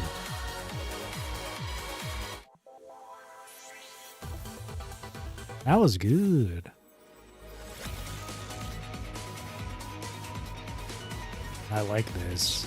People of the South. We'll have to start again, but that's not a bad thing. That's right. As unfamiliar and as bad as change can be, it is sometimes necessary in order to move forward. Evan, that's enough. Evan! Evan, snap out of it! Ah. Whoa. First, the sound of something slipping from his hands, then Evan's startled cry, and finally the man's sigh of resignation. Evan, are you okay? My arms. I can't lift them. Wait, the signal. Well, what about the signal? Evan first notices his arms are sore and stiff, then quickly remembers the recent chaos. His group had used New Sophiasburg City gates as bait, successfully boarding the ship and rescuing several constructs on a critical mission. Nice job, Evan. Then, at the designated location, they scrambled desperately with their equipment, but as they arrived, a grim discovery. Several devices were damaged in the earlier battle. What do we do now? Any of you Babylonians know how to fix this? Our combat models, though it looks like only the mounts are broken. So we can just use them as they are? No, we can't. These comm units are too sensitive. Is anyone here around 2 meters tall? Everyone exchanged glances with one another. And immediately they found out the answer, no. Then let's stack up. Someone give me a shoulder to ride. Evan raised his hand eagerly, and the other children followed suit. It all worked out. You just received word. The frontline operation succeeded. You held out longer than expected, kid. Don't call me kid. It's Evan. Hey, Babylonian, what's happening up there? A man standing nearby cuts in, pointing up at the sky.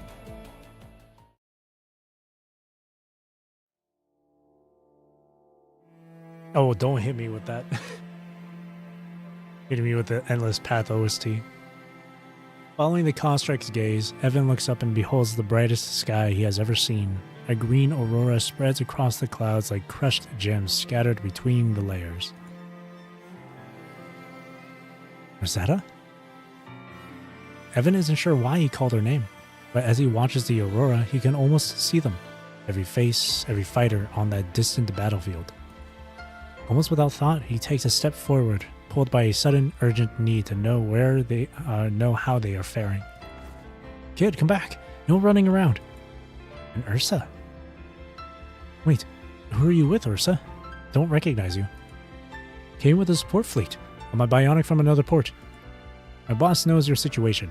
Sent me with a team to keep you secure and to pass on a message. Thank you for your efforts. You are all brave warriors. Sniff. Can't wait till I play the MGS games. Do the DiCaprio meme every time I recognize a reference from Endless Path. There's just so many of them. There's just so many. Maybe I should just play them in like release order instead of like chronological timeline order or whatever. Whoa, why the tears all of a sudden? It's just... And these were the people who thought of surrendering to, who had no hope. And it's crazy how it took a group of children to convince them, hey, you're doing the wrong thing. You know it's really bad when the children know what's right and what's wrong. I'm good at remembering things, so I'll be fine playing in release order. Okay. Sometimes I'm good at remembering things. Sometimes. But whenever I'm unsure about stuff that I try to remember, I always end it off with like, right? Or am I mistaken? Or am I misremembering? The Ursa pats the crying man's back with a resigned sigh, then instructs the personnel to gather the wounded. Nearby, others pick up rifles and begin to move away from the rescue ships. Hey, where are you all going? Those brats blew up Sophiasburg. As they say this, they glance at Evan. So we're going to get another one back. We're going to get New Sophiasburg back. So they go, turning toward the old Sophiasburg and not looking back. The Ursa just sighs, a sound of pure resignation, before planting a heavy hand on top of Evan's head. Ow, what's that for? You get 2 boats to follow them, and make sure they don't get themselves killed. Or maybe those were the same civilian guards that were talking about surrendering or wanting Old Sophiasburg back. So maybe they're just going there because they just still can't fight the urge of leaving Old Sophiasburg or its remnants behind, I guess. You gotta get with the times, people. You gotta move on from that shit. The final amalgamation. Let's see whose amalgamation can claim this frozen land and shape the world's future. All for one versus one for all. That's what it is.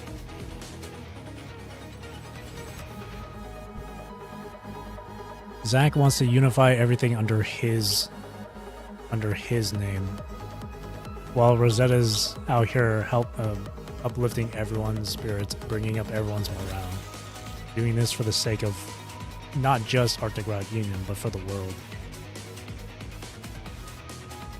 Now we got achievements. So, use precise jump to evade Zack. When Zack flashes blue, press Rosetta's transformation button to dodge the attack. Oh, interesting. And then complete 5 or more precise interactions with the boss. Parry 5 times. And then a secret achievement. Trigger Rosetta's boss execution Easter egg. Ooh. That's interesting. Okay. Let's see if I can achieve these. She charges through enemy lines in her centaur form, ice shattering underfoot. The thunder of hooves and the green aurora crash together against the Imperial gates, revealing the person inside. Zack, Frostheart Emperor. You should address me as the Frostheart Emperor, Ursabeni. You know, part of me kind of wanted to. And Rosetta, you and your comrades have fought admirably in this war. You are truly worthy subjects of my Arctic Route Union. Welcome to my soul society. Type ass. Type shit. All that remains is for you to submit to my authority. Do this and the war ends. With its 2 ultimate amalgamators, the Arctic Route Union will resume its campaign to amalgamate this world. I will not surrender, nor will I partake in this foolish delusion of amalgamation. It is this fractured, squabbling world that is the true folly.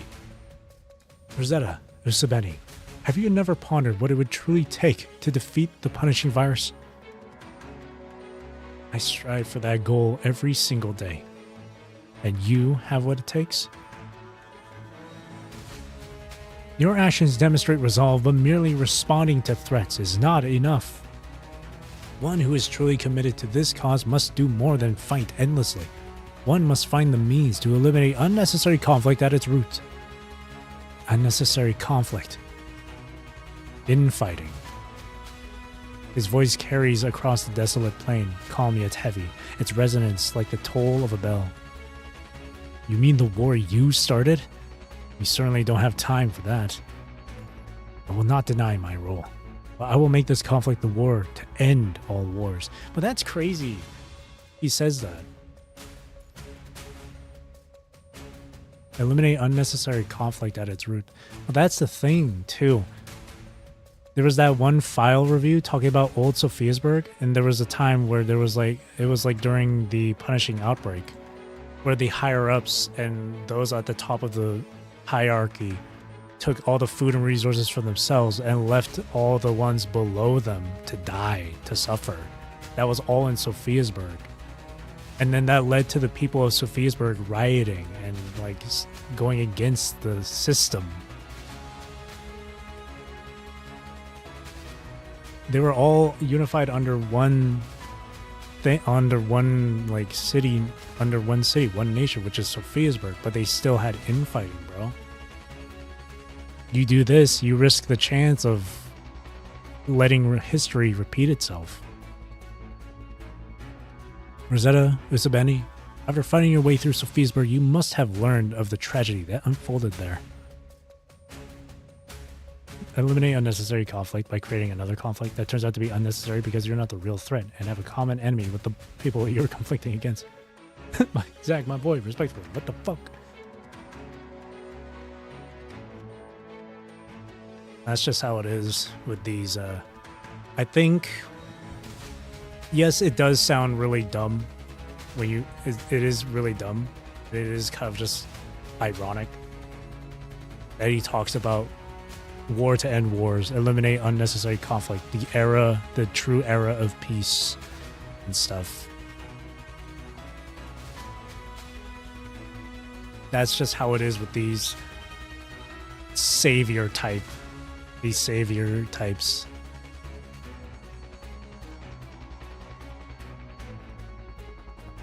When the punishing virus hit, panic consumed the people. The elite and the common folk turned on each other for scraps of resources. There you go.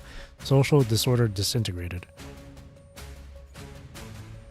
Does he want everyone to be equal under his rule then, I suppose? Every person must be equal in the world. Amid that chaos, the corrupted infiltrated the city's power core from the shadows, corrupting Sophiasburg from its very heart. To contain the virus, I was left with no choice but to detonate the city alongside a handful of loyal companions. It was not the punishing virus that destroyed Sophiasburg, it was humanity, tearing itself apart. And now, nothing has changed. Everyone pays lip service to cooperation while secretly calculating their own advantage, pursuing their own narrow interests. Okay, well, he's not wrong in that. He's not really wrong in that.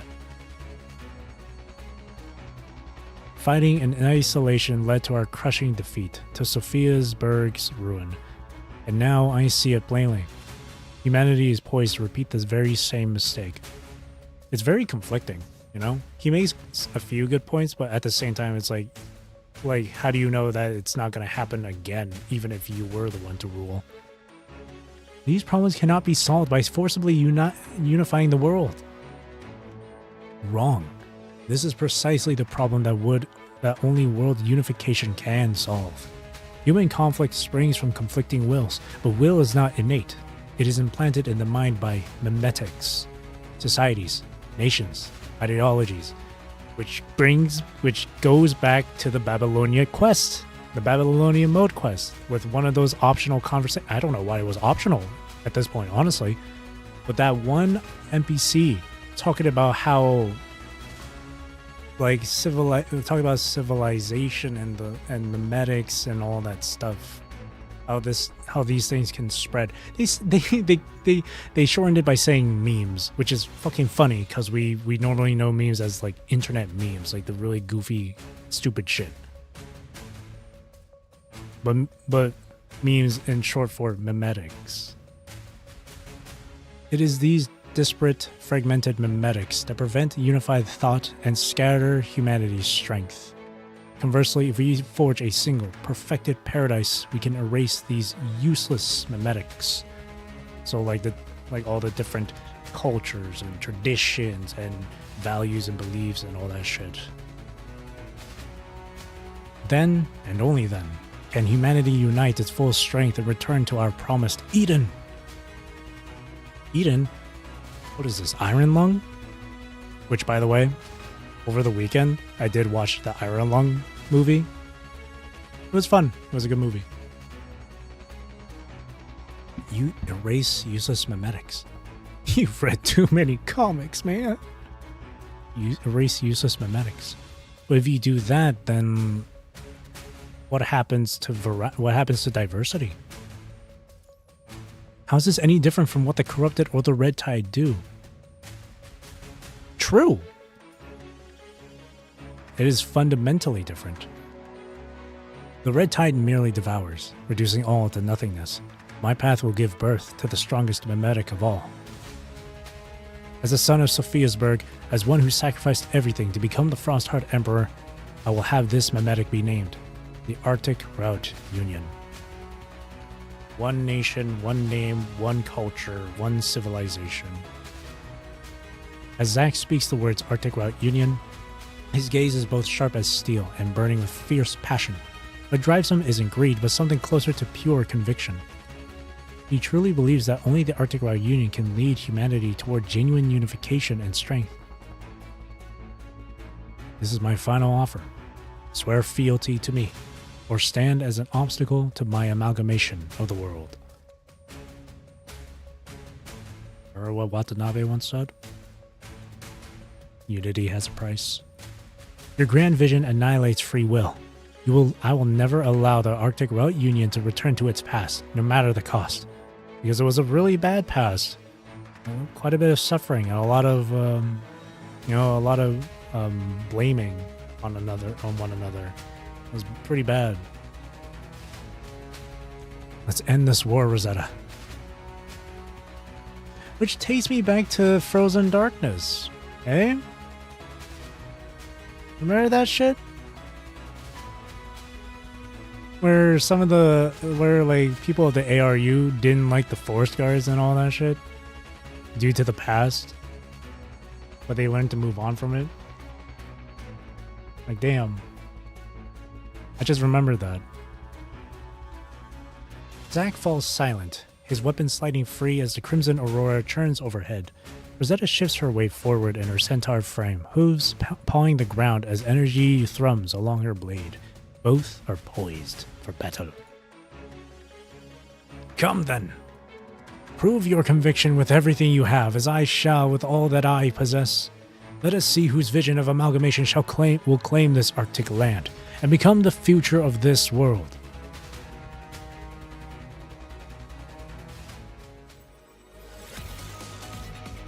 Return to the past or move forward with the future. この戦いで誰がこの極地の未来を滑る王なのかを決する。決着をつけよう。ザルク。Time your jump. Dodging a low attack with a precise jump briefly slows time. Precise jump use basic attacks when time is slow to quickly close in on Zack. You trigger precise jump when using Phantom Descent in Forest Guard Mimic or Shadow Reversion Omnidirectional Dodge in Nessos Mimic. Give it a try.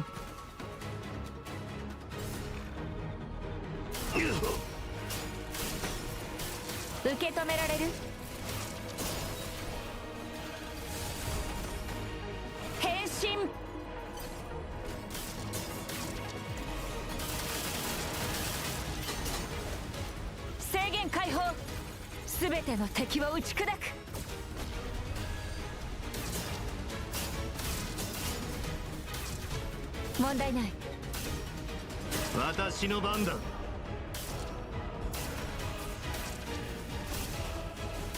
Holy shit. 貧弱な。私は標高ザルク、最後の君王だ。 Oh my god.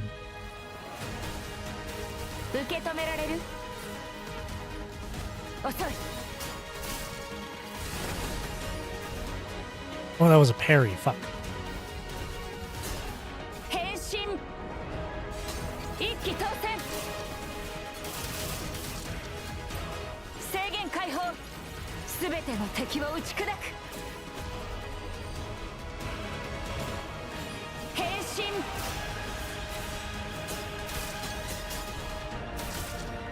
先生を切り裂く。遅い。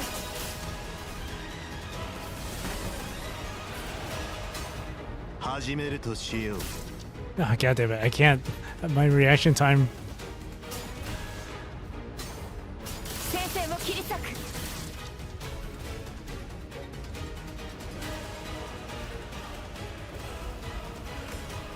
変身。支配するのは私だ。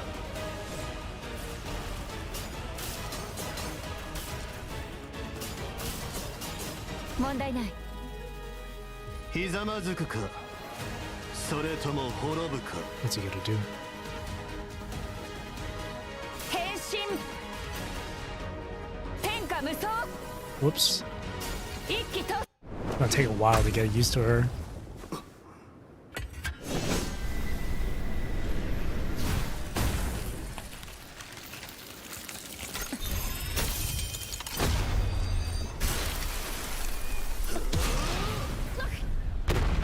Ooh.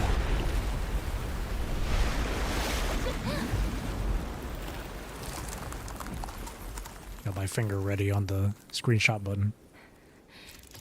God bless the Steam release.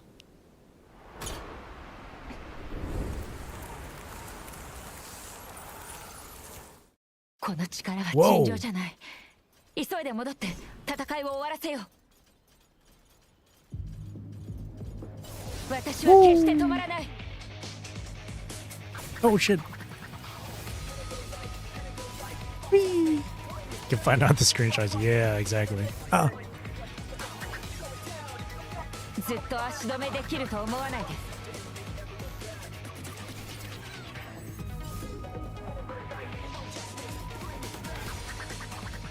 過去のすべてを無駄にはさせない。 Holy shit, it's so. Holy crap. Yeah, I'm taking all those hits. God damn it. Oh. I'm trying to. I can't get the timing right to avoid the projectiles coming from above.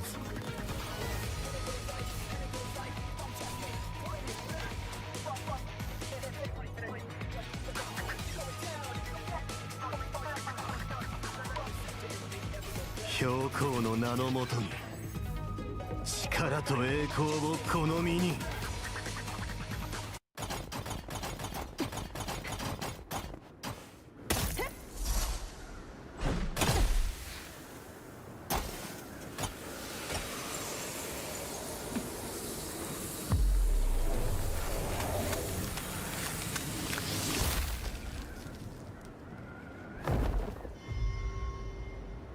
Crownless? Oh my god, wait, it actually is just crownless. あなたの幻想を砕いてやる。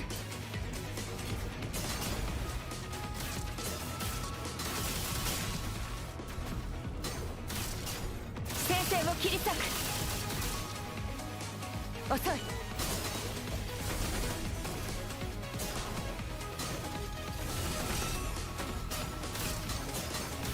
遅い。変身。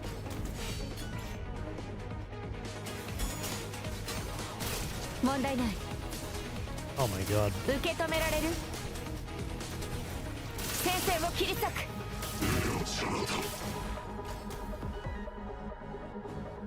Oh, what the hell? 受け止められる？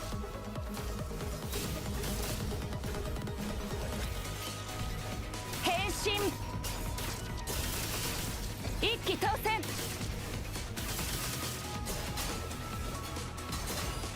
制限解放すべての敵を打ち砕く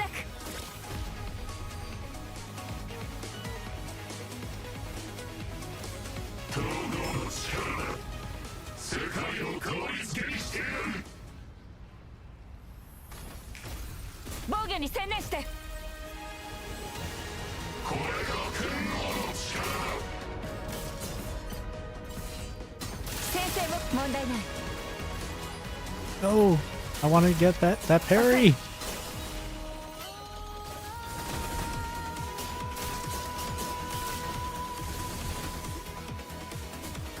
Oh damn it! I see. 遅い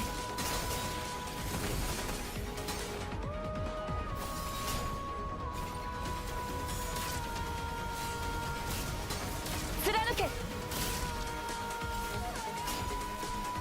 先生も切り裂く There's a lot going on here. 問題ない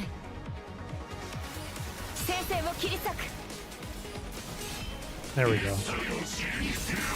There we go. 遅い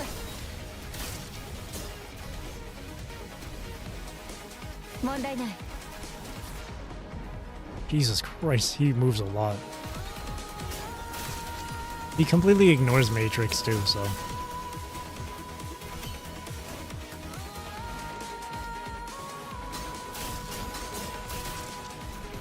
先生も切り裂く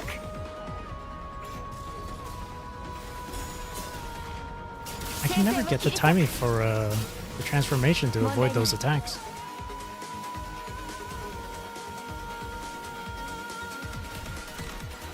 先生も切り裂く先生も切り裂く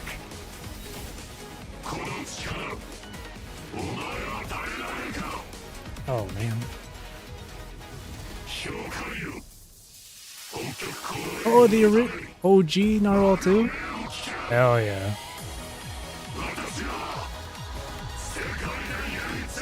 終わりよザル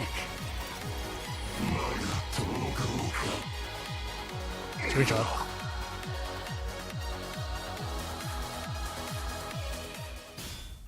Ooh. That was a really cool fight though.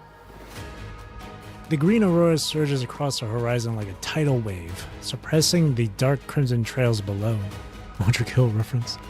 The movement mirrors the clash on the ground where Rosetta's blade locks Zack's own advance in place. It ends here, Zack! As the Frostheart Emperor, I will not be defeated. Sophiasburg fell long ago. What meaning does your empty title hold now?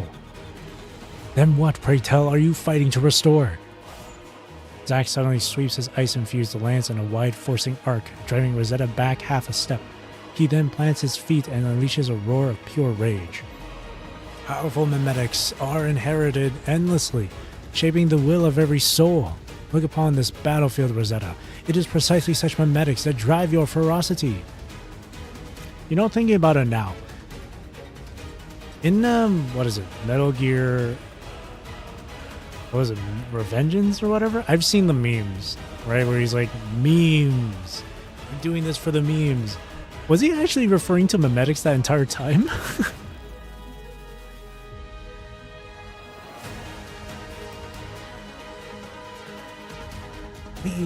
Yes? Yeah, okay. I thought it was just a complete joke thing being like memes, like internet memes. But now knowing mimetics and shit, that's what he meant. Wow, that changes everything.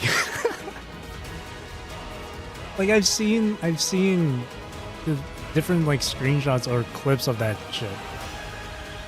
Yeah, as in memories, inheritance, and all that. Yeah. That's so funny. Okay. God damn it. Can't believe we took that word and devolved it into something goofy like internet memes. Deny it all you wish, but this is what the world requires. The DNA of the soul, memes. Zack charges Rosetta again, lance raised. Its tip slithers like a venomous snake past her light sword, aiming straight for her chest. In the same instant, Rosetta spins her weapon, deflecting the thrust with a sharp, forceful parry. We don't need some grand unifying ideal. Fighting for humanity, that single belief is enough to unite us. Reshot! Banger line. A naive ideal, just like your amalgamation. These are merely flashes of conscience that emerge when death is imminent. Human nature is the most unreliable thing of all. That's exactly why we create rules and various forms of social order. That's also a really good line. To restrain that nature. Kojima made a reference to himself in MGS Peace Walker. Whole ass dialogue translating some Japanese words that translate to Kojima is God. That's so funny. That's not meant to be restraints. Why must you force everything into rigid frameworks? This is wisdom paid for in blood. Amalgamation is the answer this world needs. What answer? What wisdom? Do you know how much suffering your kind has brought to this land? Propelled by her armored skirt, Rosetta rockets upward just as Zack's wings carry him aloft. They meet in a violent aerial duel. Every impact distorts the very air, their clashing energies compressing space and making the auroras ripple like banners in a storm. I concede, some lessons are born of desire, but there were also those who gave their passion, their lives sincerely. For them, for all who acted in service of a prosperous people, their efforts shall not fade into nothingness. I will make the Arctic Route Union the most powerful mimetic of all. Everything you speak of is the past. It is not over. We and Sophiasburg still remain. Rosetta, use that power now. Answer my call, Malkuth.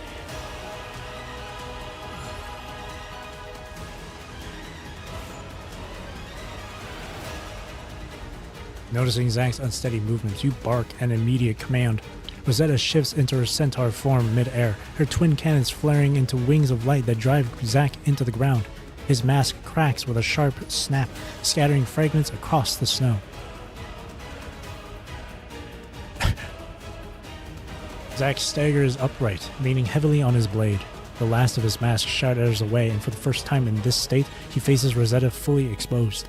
Without the mask, the exhaustion and fanaticism in his eyes are laid completely bare. Meanwhile, the energy reserves in Rosetta's frame bleed toward empty. This centaur transformation will be her last. Past glories, your sacred mission, the righteous cause behind your war. None of that matters to me. From the start, I never cared about the Arctic Route Union itself, only the people living within it. Rosetta withdraws her weapon's energy beams, gathering herself for a final strike.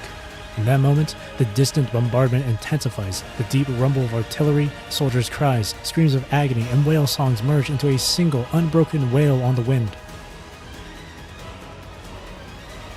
Zack jerks his head up, a flicker of hesitation crossing his eyes before he quashes it. Then, matching Rosetta's stance, he begins to muster his own remaining energy for a decisive blow. If you're mimetic, if the Arctic Route Union only brings this kind of suffering, then it has lost all meaning to me. I will show Commandant a new Sophiasburg, one where people no longer live in fear of the past. That is why I will now do exactly what you are doing. Their charge completes. The cores within Rosetta and Zack glow with an identical, blinding intensity. Weapons are gripped, bodies are lowered.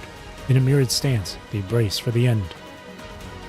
I will destroy the Arctic Route Union right here. Destroy all of you, mimetics that bring nothing but pain. Rosetta!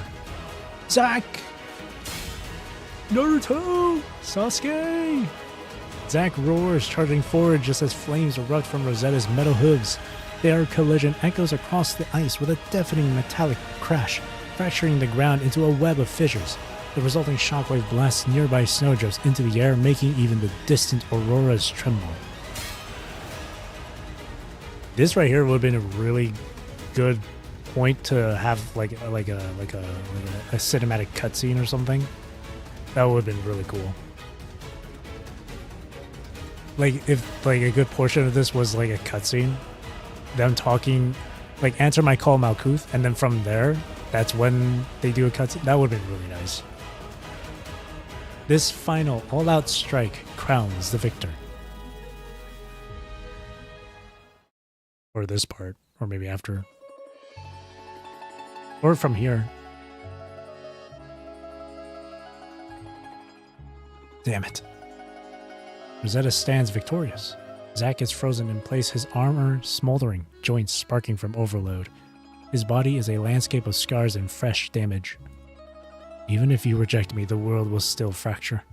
Dissonant memetics will keep emerging, and humanity will fall to corruption.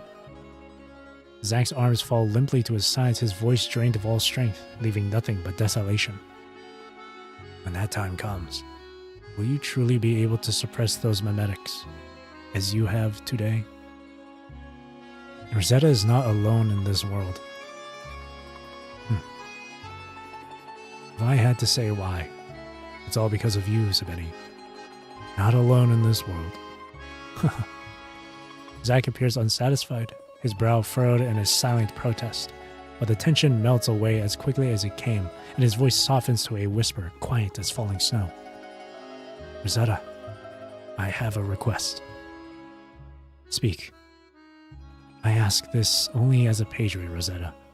Please, let this snow-white land become Earth's brightest beacon, visible even from the depths of space. Snow and wind scour the battlefield as Rosetta adjusts her stance. Fragments of ice cling to her hooves. I refuse. If we make it too conspicuous, I cannot guarantee others won't target it later. Zack is left speechless. His mouth opens, closes, and settles into a weak, strained smile before he turns toward the palace. Under the shimmering aurora, his silhouette stands alone, a rigid, solitary figure clinging to his dignity. Where are you going? To end this war. You? Go and declare your victory. Let's go, Commandant. Is it wise to let him leave? He is the Frost-Heart Emperor, after all. I believe he can handle what comes next. Emerald auroras ripple across the icy plains. Wind drives snow and fine ice crystals beneath collars and cuffs. Though unanswered questions linger, Zack's words hold true. The moment has come to declare victory.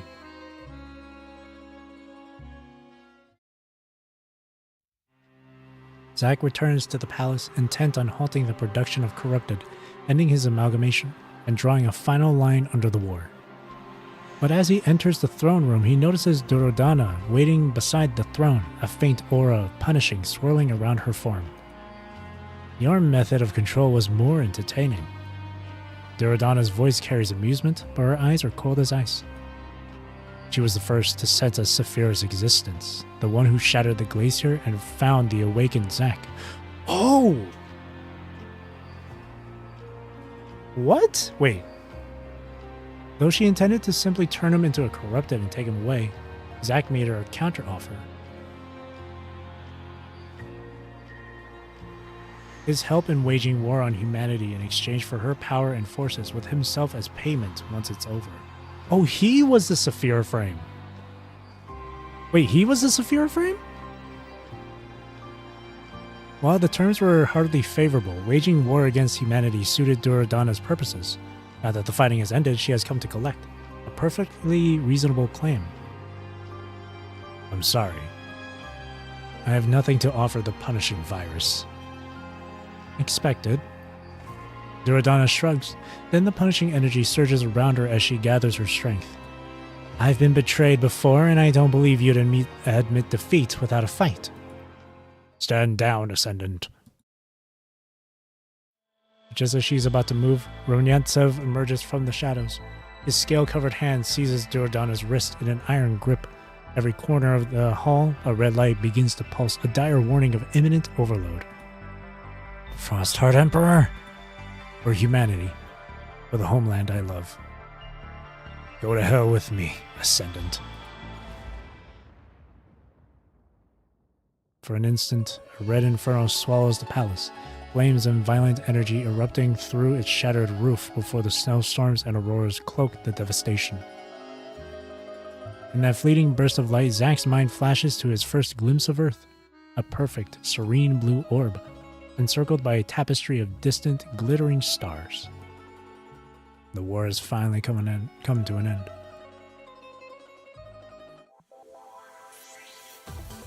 Oh! I did it! I got all the achievements.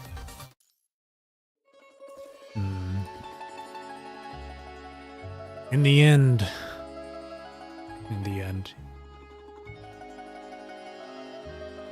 for humanity, or the homeland he loves. Well, sure, the conflict against him was to stop him from unifying the world under his vision, under his rule, in the name of Arctic Route Union. He was still against the punishing. He was still against that shit. It's just a little alliance they made together. He did us a favor with that one. But damn, he was the Saphira frame.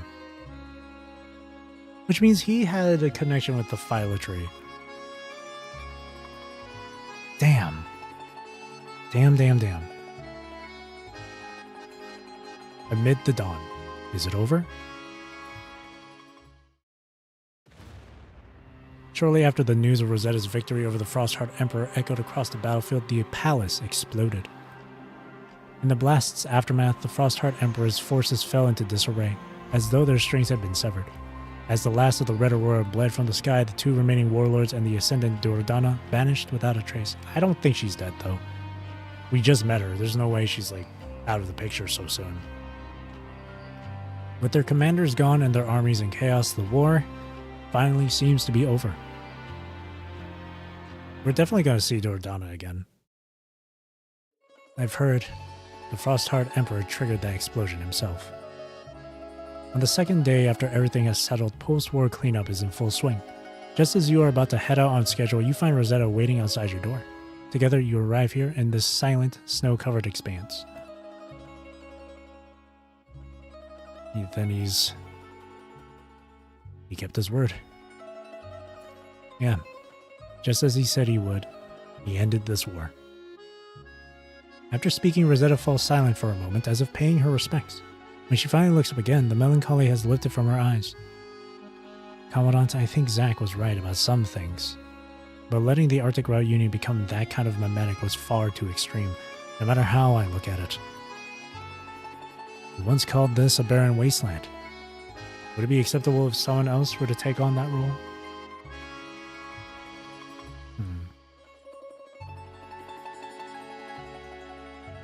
That's the question. You've got me there.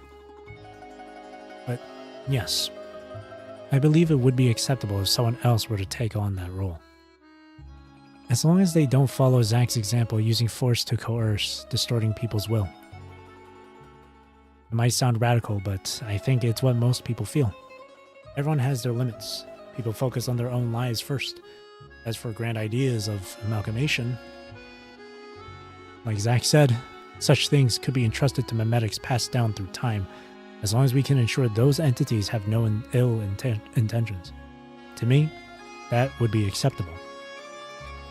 And personally, if such an entity did exist, one powerful enough to encompass even the Arctic Route Union and improve lives here, I wouldn't consider that a bad thing. In that case, the Arctic Route Union might vanish. It wouldn't matter if it vanished. Not after all I've said. Everyone's been bound by that name for too long. Snow is beautiful, but when it threatens your roof, you clear it away. I'm not denying what our predecessors did.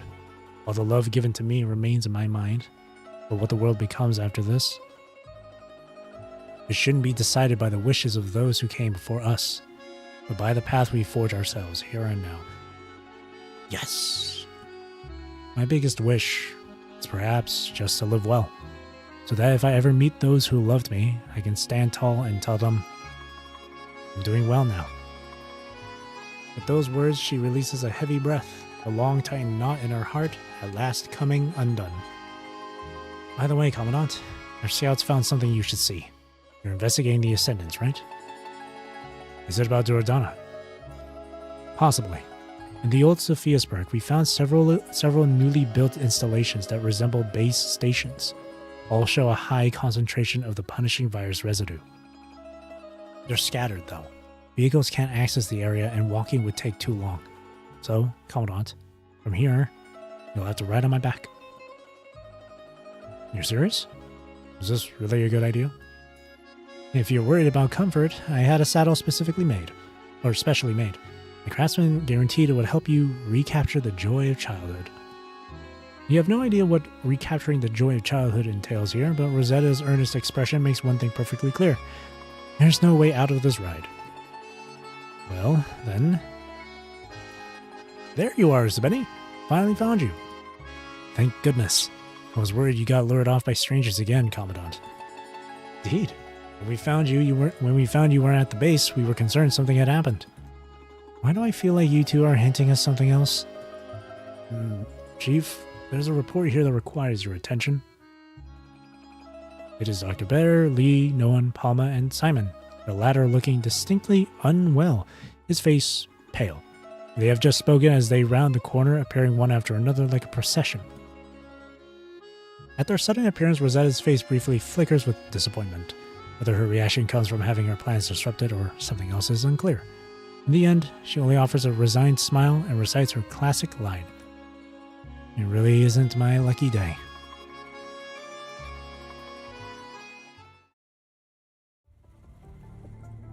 Ooh. So after this war, you believe without Gestalt, humanity requires a new form of power to combat the punishing virus. Something like Malkuth. Malkuth may not be complete yet, but its power has already shown us it's possible. Our research into the mind remains in its preliminary stages. Reactivating the phylotree of Osia currently presents the most viable option. The combat performance of Limpidity has already demonstrated its potential to shift the tide of battle. Resources to activate it again are the least of our worries. If something goes wrong...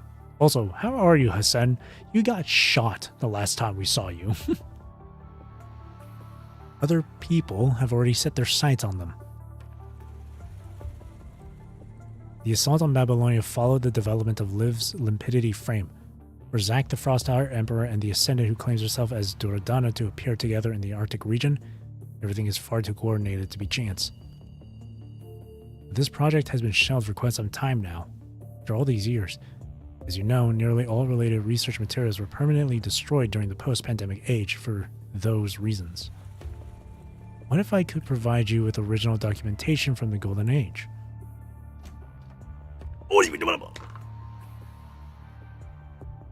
Huh? Ma'am? The door opens, revealing a woman clad in silver purple. Her metal epaulettes gleam with a cold light. With measured steps, her black heels click a steady rhythm against the floor, and a faint and knowing smile touches her lips. How? Yeah, how? Who? Where? I believe you're... Nervatia, Security Director of the Science Council. And yes, my sound effect. I do that sometimes. I do like... Whenever I get shocked or surprised or taken aback by something, I'm like, huh? What? Nervatia cuts into the conversation with a respectful nod toward the communication screen. Surely we'll get an explanation about what the hell all that shit from Godfall Revelation was about.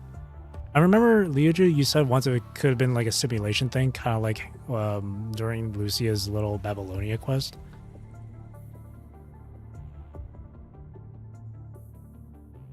The Carthaki Radiation Zone. Once the cradle of humanity's mind, research is now buried under deadly red mist, along with countless invaluable documents, all due to the Great Akdalek explosion. Akdalek mentioned? According to recent military intelligence, an Ascendant has been attempting to reach that mist-veiled city.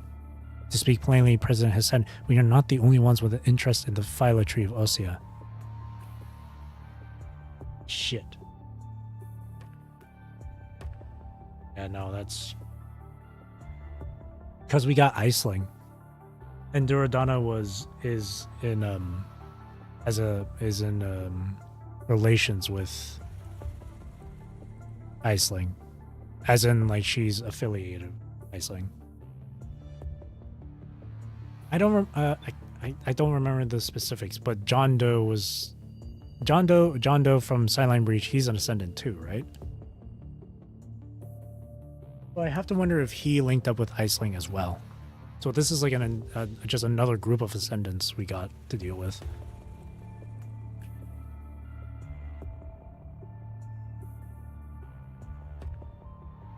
Time, I fear, is running short.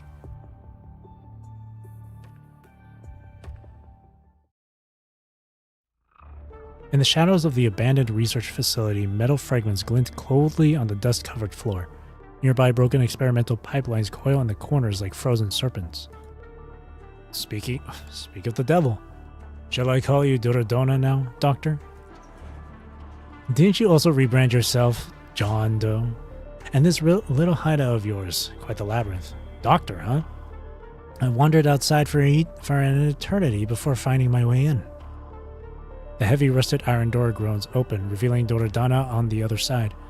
Her body is marked with obvious wounds, yet she bears them with an air of utter indifference.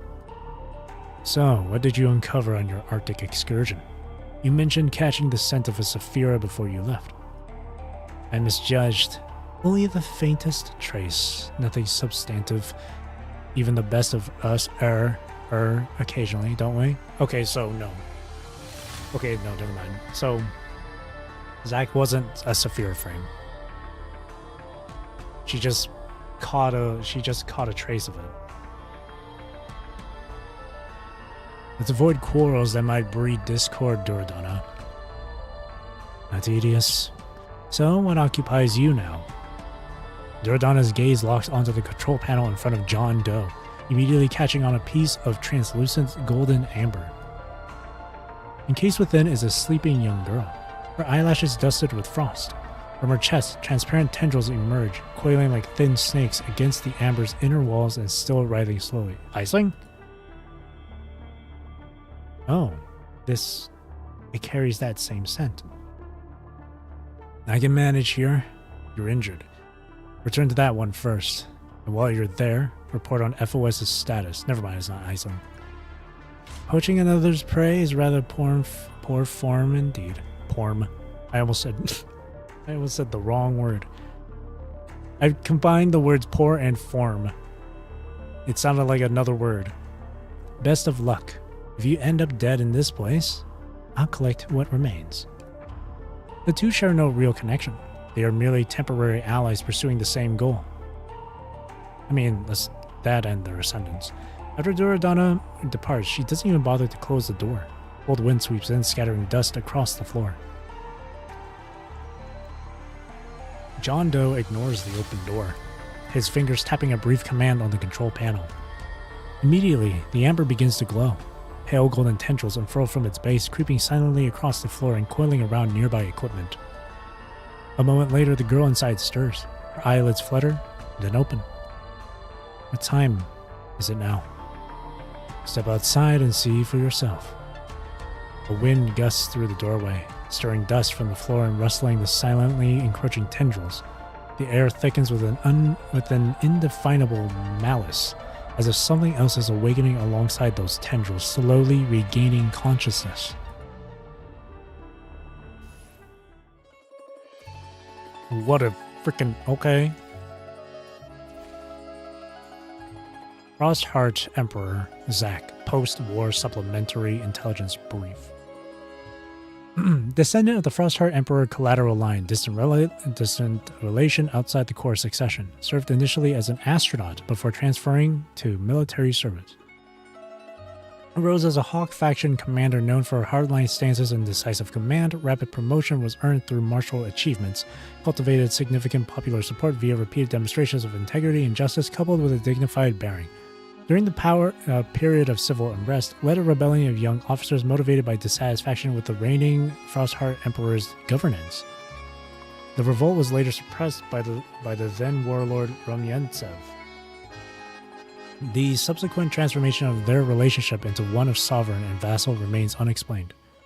Confirmed deceased, suspected connection to Bleh.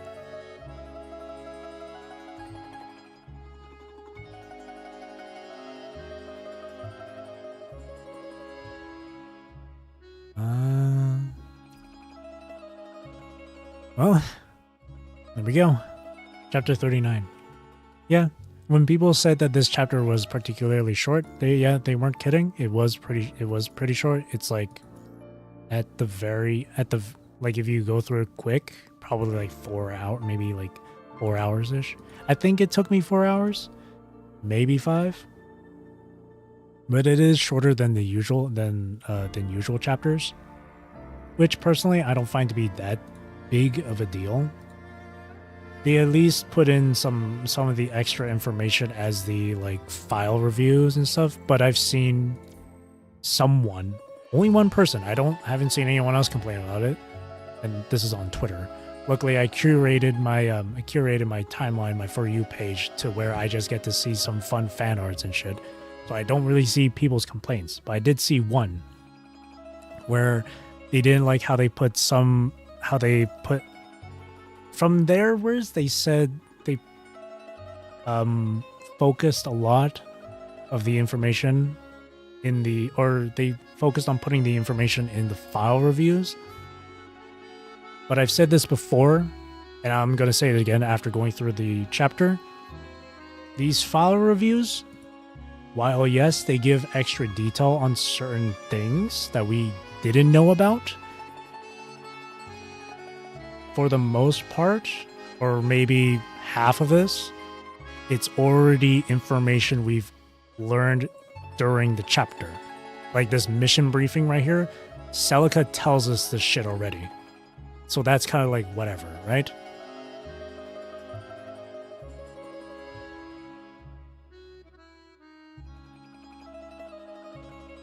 If it's not crucial for the story of the chapter, you don't have a problem with it. Yeah, it's just it's kind of like how, it's a bit like how during Spark to Wildfire and the final combat stage where you're roaming around the place and you're finding these notes scattered around and shit. Or like when you're doing your dormitory stuff and you get these like little notes or letters or reports that you could read. It's kind of like that. It's not super substantial information. It's just a little bit of extra detail, right? So it's not super pivotal to the story itself, to this chapter. Now, in terms of the chapter itself, personally, I enjoyed it. I really liked it. I really like the whole strategy board thing where you're like directing your groups, your troops to the next area and stuff. And it's like really small stuff, right? It's like, it's not too complex or complicated, but it was still fun. I really liked it. My thoughts, I'm currently going through my thoughts right now. I personally enjoy this. I personally did.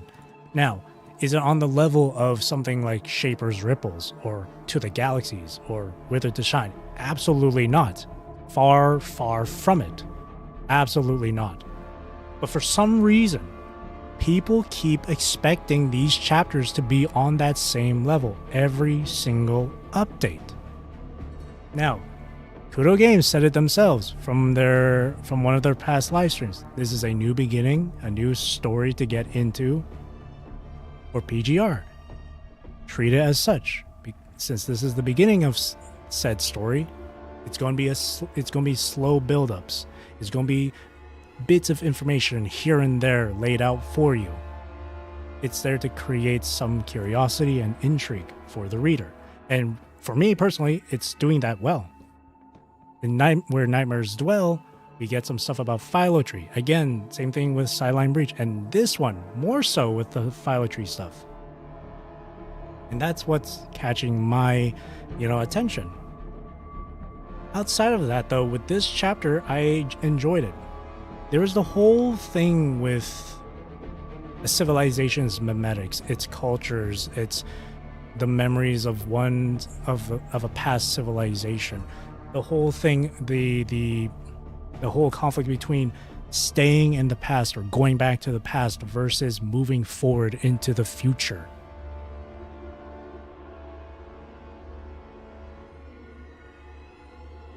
That's what I enjoyed about this, because it was a conflict between those 2 points, those 2 viewpoints. And I made like a comment about this yesterday stream, where change can be a frightening thing, because you'll be faced with having to deal with something that's unfamiliar. Like say you're moving from a different house, you're living in a house that you've been in for your entire life. All of a sudden you have to move out, right? Change can be difficult, but sometimes it's a necessary thing to move forward. That's what I kind of got from this chapter, and I liked it. More details on Rosetta's past. I guess. But I'd say we already got a good amount of her past from like previous chapters involving Rosetta. I'm not sure what else could be there. I suppose maybe a flashback to when her grandfather had like the it's not so much on Rosetta specifically, but more on like her grandfather making the manuscript for the Malkuth thing for Rosetta's for that frame.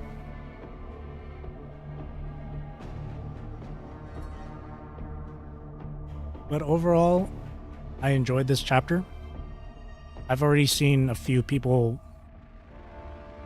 complain about this, criticize it. The one thing that I could say as a sort of like con for me would be the length of the chapter.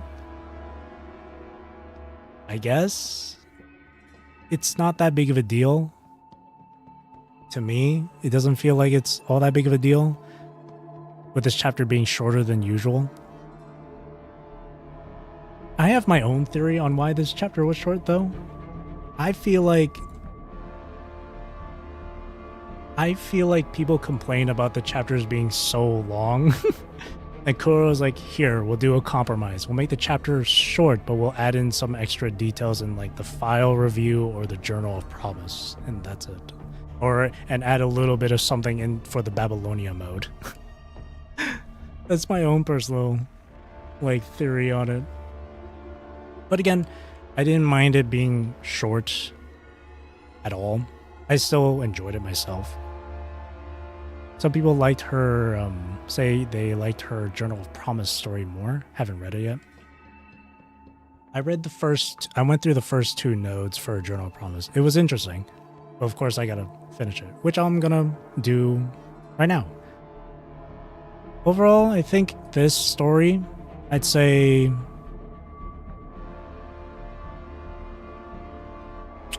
out of 10,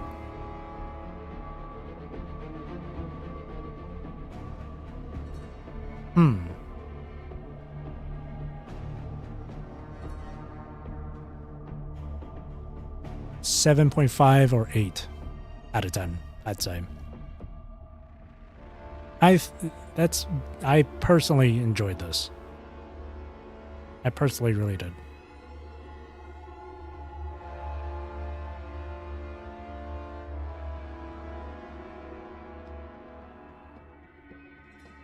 Yeah, I think people are just too eager for these new chapters to be on the same level as like something like Cradle Parade, Eon Reforged, or the trilogy that is Shaper's Ripples to the Galaxies Wither to Shine. I think people are expecting that way too much. I've said it before and I'll say it again, and I'll keep on saying it as many times as I want, just to really hammer it into people's heads. Try to keep your expectations low. Try. Because if you always keep it high and keep expecting things to be on the same quality as other chapters in the past for this game, with the story, you'll set yourself up for disappointment. You risk the chance of setting yourself up for disappointment.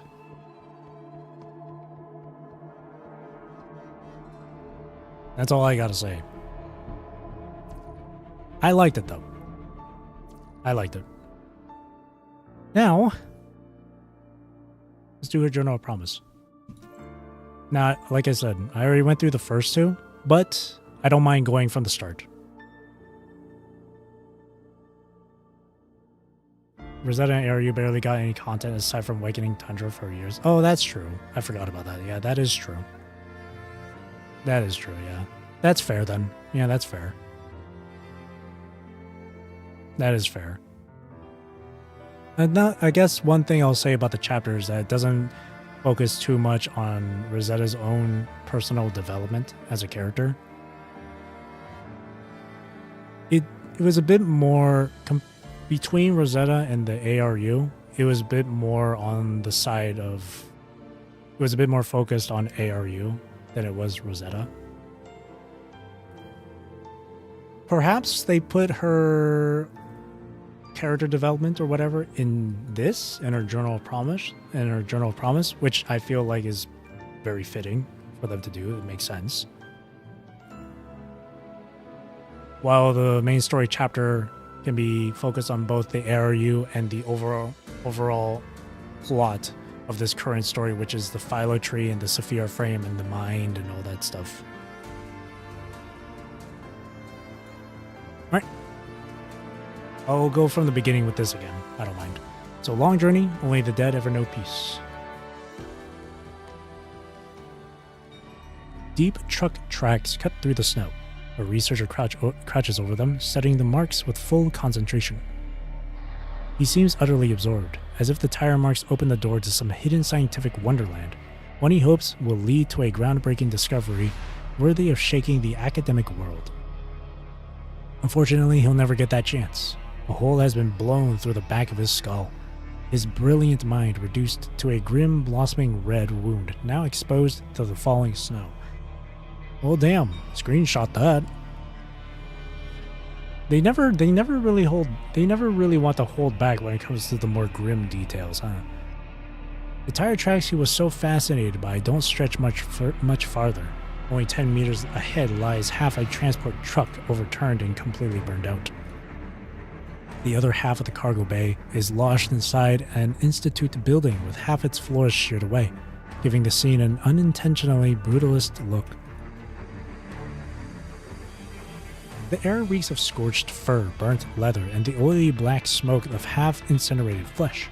No one escaped. Countless bodies lie frozen before the giant floor-to-ceiling windows. The flames twisted the bodies into unnatural shapes. Interlaced arms and legs make the half-collapsed institute building resemble a giant spider's nest. Everyone is dead.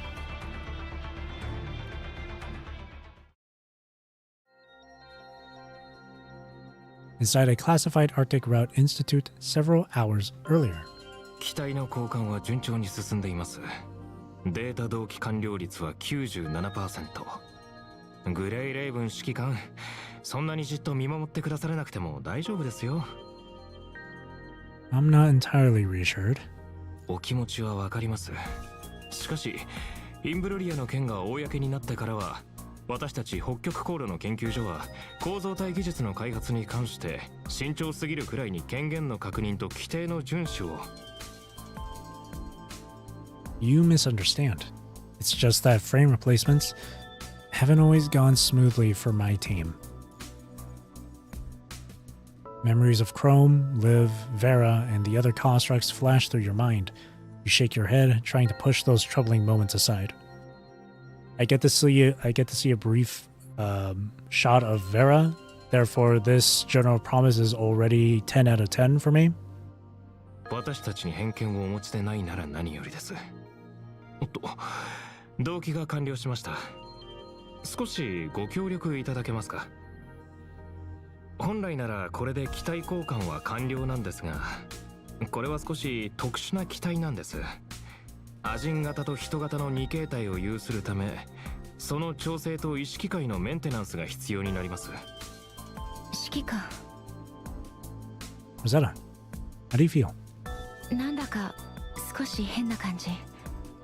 幻みたいな影がたくさん見えたような。幻覚ですか？やはり新しい機体に交換した影響で意識界が乱れているようですね。指揮官はひとまず少しご休憩ください。ここの名物の極氷コールドブリューコーヒーをお持ちします。意識界を安定させていただくのはその後で。Researcher looks relaxed, almost cheerful, humming a tune as he heads toward the lab door like he's about to wrap up a routine project. He doesn't notice the cold draft forcing its way in through the door seams, which carries with it the faint metallic scent of blood. The door opens. 指揮官敵襲 The moment the lab door opens, Rosetta lunges forward with her still unfamiliar frame, tackling you to the ground. With a thunderous blast, the researcher who'd been talking about coffee a moment ago is blown apart across the spot where you had been standing. Rosetta, are you alright? 戦闘に支障はないわ。 Scan for enemy count and weapons. すべて侵食体。少なくとも30、いや60。重火力武装。 Rosetta plants herself in the doorway, her halberd cutting through the swarm while she holds the tide back for you. 指揮官、私たちだけでは無理。近くの守備部隊に連絡できる。 Just hold a little longer. I'm trying to make contact.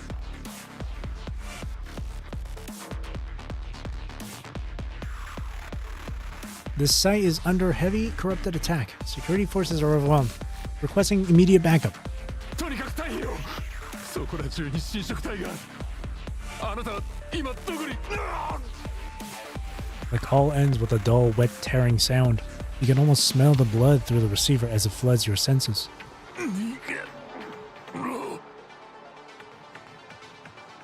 Blood fills the dying man's throat, choking off his voice.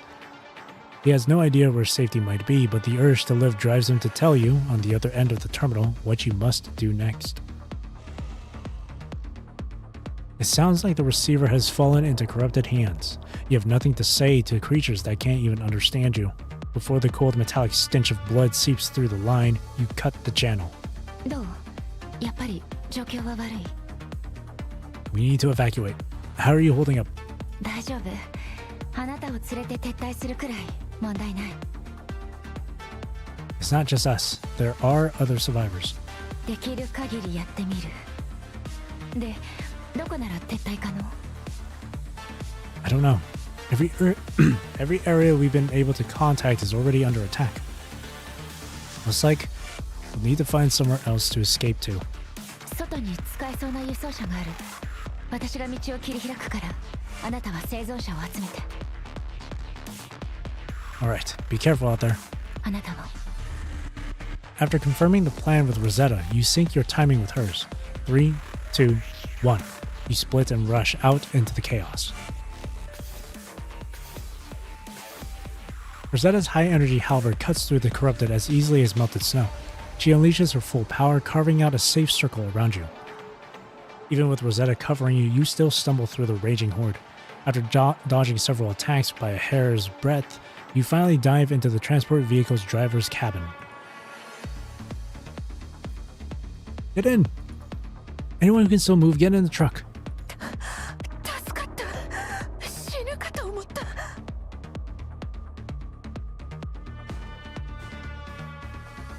Safe inside the driver's cabin, you push the heavy transport through the corrupted swarm, ramming anything in your way. Before it gives out, your improvised Noah's Ark manages to gather all its passengers and prepare for departure into the punishing storm. Rosetta, get in! 指揮官、車両側面、避けて。 The side mirror that should have shown you the blind spot was lost earlier during the collisions. Rosetta's shout jolts you, and you finally notice it. A swelling corrupted creature leaping at the truck from the side. Rosetta tries to intercept with her halberd, but her uncalibrated frame and unstable mind slow her for an instant. The corrupted creature lands on the truck, its eyes flickering with a terrifying red light before going still.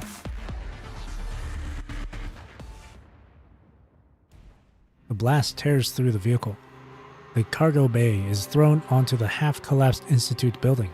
Your would-be Noah's Ark is destroyed before it ever had a chance to escape, swallowed whole by the punishing wave. After the explosion, only flames remain, burning quietly across the snow. He whispered the planet's cruel truth. Only the dead ever know true peace.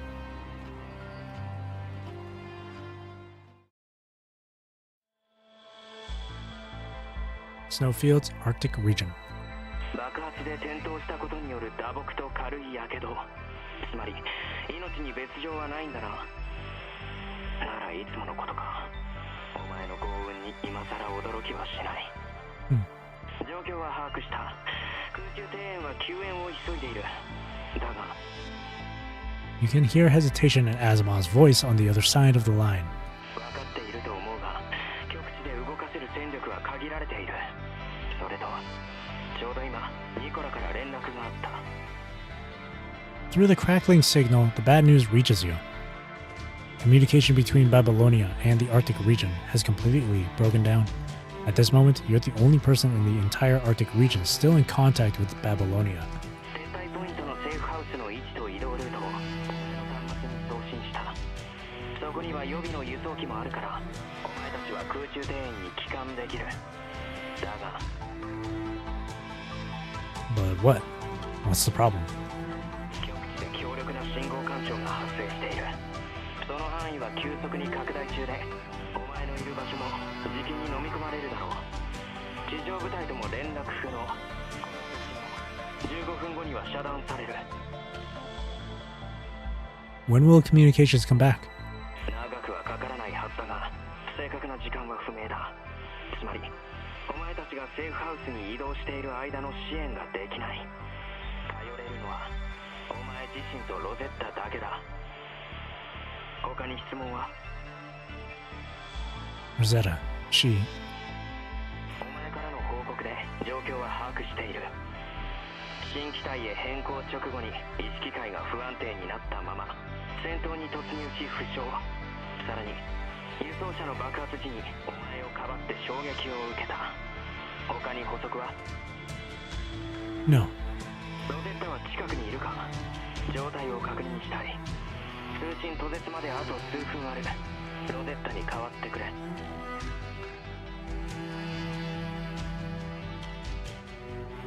Rosetta looks out across the barren snowfields. Endless white stretches toward the horizon, swallowed by the frozen night. Above you, bright celestial bodies move in absolute silence, as if quietly directing the fate of every living thing and the turning of generations. The moon hangs high over the polar night. The air is unusually calm for these Arctic snowfields, but for two people on the run, this calm is anything but comforting. Moonlight, bright as false daylight, spills across the snow. Its reflection exposes your silhouettes as if nature itself were shining a spotlight on you. Only your tired, heavy footsteps and uneven breaths break the silence. Under the bright moon, only the cold wind continues to howl. この音は What's the problem?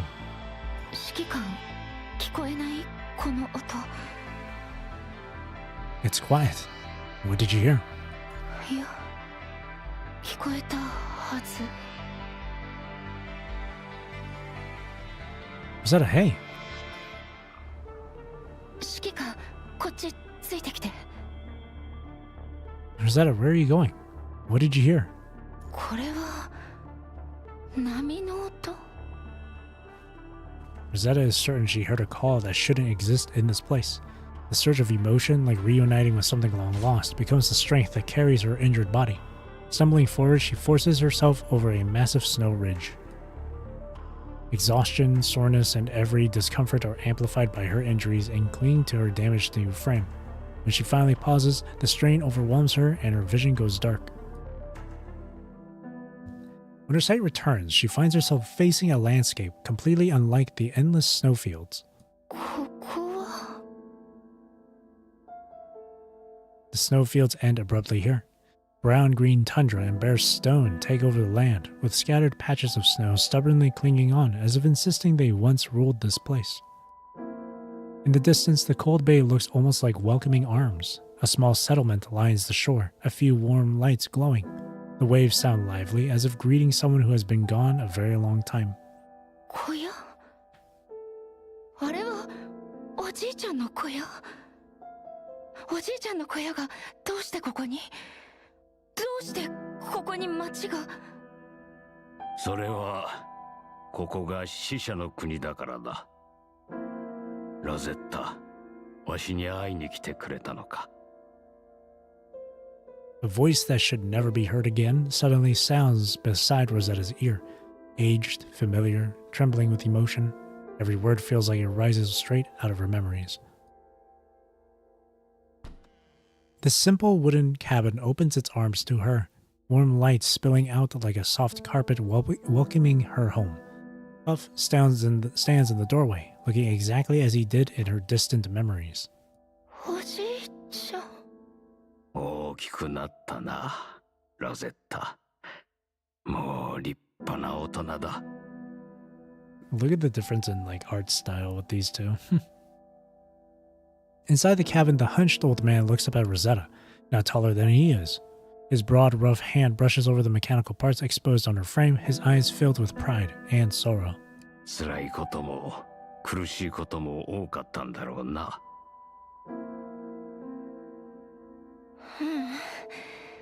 おじいちゃん、心配しないで。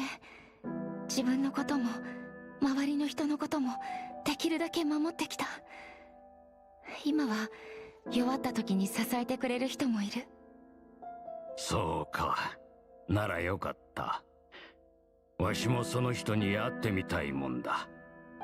指揮官も近くにいる。おじいちゃん待ってて、すぐ呼んでくるから。いいんだ、ロゼッタ。どうして？おじいちゃんにも指揮官に会ってもらいたい。ここは死者の国だ。Puff repeats the word with gravity, and Rosetta finally has to face the truth she has always known deep inside. What separated her from her grandpa was never distance, nor any power or organization, but the one rule the universe never breaks: death. 死者？ここにいる人はみんな死んでるってこと？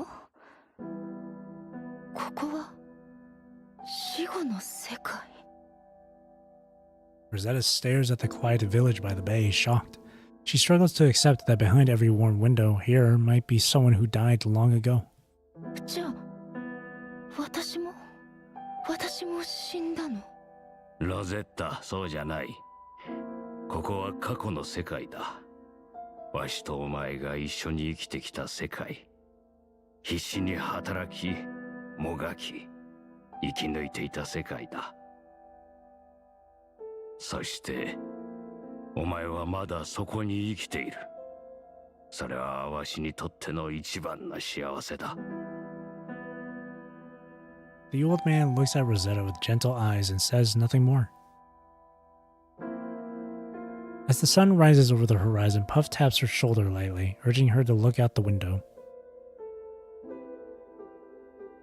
As if responding to her gaze, the small village begins to wake. Familiar and unfamiliar faces step outside carrying the tools of their daily labor. On this planet, people always rise again, reclaiming clarity from their dreams day after day. 見てごらん。もうみんな新しい一日を始めている。わしらも行かないとな。The old man turns, takes the familiar hunting bow from the wall, and hands it to Rosetta. 狩りに出よう。ロゼッタ。まだわしが教えたやり方を覚えているか？ Rosetta takes the bow. The same one that once seemed oversized in her childhood hands now fits her perfectly. まずは獲物を探す。この季節なら鹿がちょうどいいだろおじいちゃん、どっちに行けばいい？う。鹿の気配を感じるんだ。少し勘が鈍ったようだな、ロゼッタ。A little embarrassed, Rosetta follows behind her grandpa, heading toward the distant forest. 足跡。でも鹿じゃない。少し先を見てくる。落ち着いて、音を立てるんじゃないぞ。ロゼッタ、わしらは鹿を狙うんだ。鹿より速く走る必要なんぞない。おじいちゃん、今の私なら鹿より速く走れる。Their light banter is cut short by the sharp snap of a bowstring. An arrow whistles through the forest from somewhere unseen. A strung, unusually colored reindeer bursts out from the woods, spotting the two uninvited visitors. Rosetta locks eyes with the deer, and a strange sense of familiarity hits her. Rosetta! A shout snaps her back. Rosetta quickly draws her bow, but she's a heartbeat too slow. The string twangs and the arrow flies, but the startled deer is already gone. Her full-powered shot disappears into the trees. She really has gotten rusty. Rosetta, なぜためらった？しくじった。追いかけなくちゃ。 Frustrated by her mistake, Rosetta seems not to hear a word Puff says. She slings the bow over her shoulder again, ready to sprint after the deer using her construct speed. Rosetta, 何が見える？ A hand grabs her just as she's about to dash forward. Rosetta, what did you see? You hold Rosetta back before she can force her injured body into a full sprint across the frostbitten wasteland. The cold moon hangs high over the polar night. White snow and ice still rule this lifeless land. Rosetta looks at your worried face, then back toward where she thought the forest was. The endless white snow reflects a sharp light that sends a stabbing ache through her visual sensors. Are you alright? Who were you talking to just now? わからない。でも、私おじいちゃんに会ったような気が。 Was it a hallucination? わからない。 Probably your mind acting up. You hand her the terminal worry written across your face. The call is still connected. Asimov wants to speak with you. He needs an update on your frame. You should tell him about the hallucinations too. Rosetta takes the terminal from your hand. Asimov's calm, authoritative voice comes through on the other end. A moment later, the channel breaks into static. Just as Asimov warned, the interference finally catches up to you, cutting off your last line of communication. アシモフは5日以内に撤退ポイントのセーフハウスに到着しろって言ってた。 You pause. Asimov never said that when he was talking to you earlier. 指揮官、セーフハウスの座標を再確認する。間違いない。 Did Asimov tell you anything about your condition? 無理な戦闘をしなければ問題ないって。大丈夫。 And the hallucinations? 大丈夫。あなたがいるから。あなたが私を呼び覚ましてくれる。 I will. You both give each other a final check, making sure all your gear is still secure. Alright, the route's confirmed. Let's move. 出発。 Their footsteps whisper across the empty snowfields. The moon hanging over the polar night stands witness to the long, lonely journey the two of you are about to face. Chapter 2. Final Whispers. The dead hold power over us through the one experience the living can never have. Death. お前の状態は俺が予想していたよりかなり悪い。指揮官は知っているのか？知らないはず。だろうな。構造体の専門家じゃないんだ。それにお前もわざわざ言わないだろうしな。それで？ロゼッタ、手短に言う。機体の損傷具合はお前自身が一番よくわかっているはずだ。現在、その機体の出力は定時の 40% 程度しか発揮できない。道中戦闘は極力避けろ。何より深刻なのはお前の意識界の問題だ。指揮官が意識界の安定化を試してこれか。何度も試したけど改善はしなかった。やはりな。お前の新機体は人型とアジン型を切り替えられる特殊な設計を採用している。変形時の意識界安定には機体起動時の初期状態を強固に固定しておく必要があったんだが。結論を言って。分かった。はっきり言うとお前の新機体は初回起動時に不可欠な意識界の初期化メンテナンスを完了していない。そのためお前と指揮官が空中庭園に戻ってメンテナンスを行うまでは揮官を通じて意識界を安定させることができない。現在の意識界の偏差と損傷はメンテナンスを受けるまで悪化の一途をたどるだろう。機体制御に直接的な支障をきたす可能性が極めて高い。最悪の場合は休眠モードへの強制移行だ。昏睡状態に陥るとも言うな。Every second of this call is precious. In just a few minutes, the interference blanketing the Arctic could cut the line. Even so, Rosetta falls silent. あとどのくらいなら持つ？受信できたデータから判断するにおよそ5日だ。空中庭園に帰還できさえすれば適用する調整設備がある。全ての損傷は修復可能だ。ただそのためには行動不能になる前に撤退ポイントへ到達しなければならない。そうだロゼッタ、過酷な旅になる。覚悟しておけ。お前と指揮官の幸運を祈る。His final word dissolves into static. The line snaps completely, cutting the last thread that connected you to Babylonia.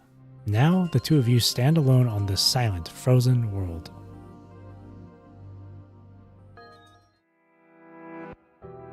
Snowfield's Arctic region, day 2 of your trek. Compared to yesterday's calm and clear weather, today is harsher. You're both grateful you managed to cover so much distance while the sky was still kind. According to the forecast, we may run into a blizzard in the final day or two. Rosetta walks ahead of you, saying nothing. Her silence gives away the thoughts she's trying to sort through. 指揮官、人は死んだらどこへ行くと思う？ Why ask that all of a sudden?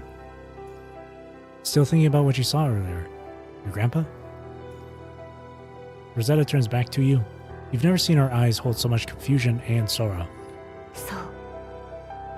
本当に死者の国なんて存在すると思う？ If you're imagining something like the underworld from the mythology, then no, I don't think such a place exists. Maybe something exists, but not the kind you're picturing, Rosetta. There's disappointment hidden in her silence. But でも this planet itself is the realm of the departed your grandpa spoke of. Rosetta stays silent, following behind you, chewing on your words. Every life on this planet is born here, dies here, and eventually becomes part of the world's very foundation. The wind begins to pick up, sweeping fine snow into the air. The horizon starts to blur as the ground and sky blend together. This entire world is built on those who came before us. You walk ahead of Rosetta through the rising snow, clearing both the path before you and the doubts clouding her mind. And when we, the living, have finished enjoying, or enduring, this world built by the departed, 享受するか耐える？指揮官はこの世界に希望を持てていない人もいる。そう言いたいの？ you push forward against the wind and snow. At the top of a snow ridge, you extend your hand back toward her. Yes, and after that, we leave this world to those who are still here, still fighting to survive. じゃあ私たちは？ We turn away, quietly stepping into the realm of those who came before us. We become part of the world again, remaining here as one more thread in the fabric of this planet. In the swirling snow, Rosetta stands beside you at the ridge you helped her climb, taking in everything you just said. つまり私たちはみんな死にゆくものということ？ Yes, departing is something that is always happening, even now. 私たちは今まさに死に向かっている最中？ Yes, which is why, before we turn to join them, Rosetta, you gently wipe away the frozen snow clinging to her cheek. What we must do is try our best to leave something behind in this world. Something for those who come after us, the next generation of the living. You stop walking, remove your heavy gloves, and scoop up a handful of pristine snow. The moment your skin meets the ice, a raw exchange of heat begins. Rosetta watches as the fine snow melts quickly in your palm, leaving the warm skin beneath flushed red from the cold. ならおじいちゃんは She seems to realize something and looks to you for confirmation. You only meet her gaze gently, offering neither a nod nor a shake of the head. Rosetta remembers clearly how her grandpa's soul slipped away with his body's warmth as she held him, while she desperately searched for serum to resist the punishing virus. Yet even the punishing virus spares the dead. Death is not a disease. It cannot be cured. Believe this. Your grandpa has always remained in the same world as us. Rosetta doesn't look at how painfully red your outstretched hand has become. She simply takes it in hers, passing her warmth into your cold fingers. 信じる Regaining clarity for a moment, Rosetta finally notices the worsening weather. The snow is now far too heavy to travel safely. 吹雪が強くなってきた We should find some shelter. Fortunately, a wind-sheltered cave lies hidden beneath a nearby snowbank. Like a silent guide, it casts a faint, clever glimmer towards you through the polar night. Standing at the entrance, you shake off the snow clinging to you and step carefully into the cave. It doesn't seem very deep, but it's enough to block the wind. 真っ暗 We'll have light once we get a fire going. 火を灯せば明るくなる。 A faint glow rises in a pitch-black forest. An old man with a torch walks beside Rosetta through the quiet woods. Animals startled by the firelight scatter in all directions, but neither of them pays it any mind. They head toward the traps they had set earlier. A seasoned hunter never depends solely on guns or bows. Days ago, Puff and Rosetta had already planted these traps throughout the forest. And now the harvest time has come. Even before reaching the third trap, they can already hear the pained cries of the wounded prey. A dying deer lies within the pit, its eyes reflecting the grandpa and grandfather studying their catch. Rosetta recognizes the fear and despair she once knew all too well. ロゼッタ、お前に任せる。 Rosetta jumps into the pit and quickly finds the point on the deer's neck that will end its suffering the fastest. As the blade sinks into its flesh, the deer lets out its final cry. おじいちゃん私またお祈りを忘れちゃったいや、必要ない。ロゼッタ、今のお前はもう立派な戦士だ。わしよりも多くの生と死に向き合ってきた。お前は理解しているはずだ。生と死の重みを。生と死の重み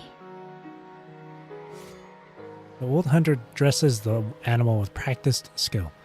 Fresh death sends streams of fading warmth into the frigid forest air. お前はとっくに人の死との向き合い方も知っている。そうだろう。わしの死も含めてな。ごめんなさいおじいちゃんごめんなさい私のせいでおじいちゃんは何を言うんだ。バカな子だな。He hands the torch to Rosetta, then turns and steps back into the darkness they came from. 謝らなければならないのはわしの方だ。かわいい子よ。Firelight can't reach his face. It only outlines the stooped silhouette of the old man carrying his prey. Rosetta knows he will never grow older nor younger again. He remains frozen at the age of his death. お前に話してやれなかったことを悔やんでいたんだ。お前の両親のことを。私の両親もうずいぶん昔のことだ。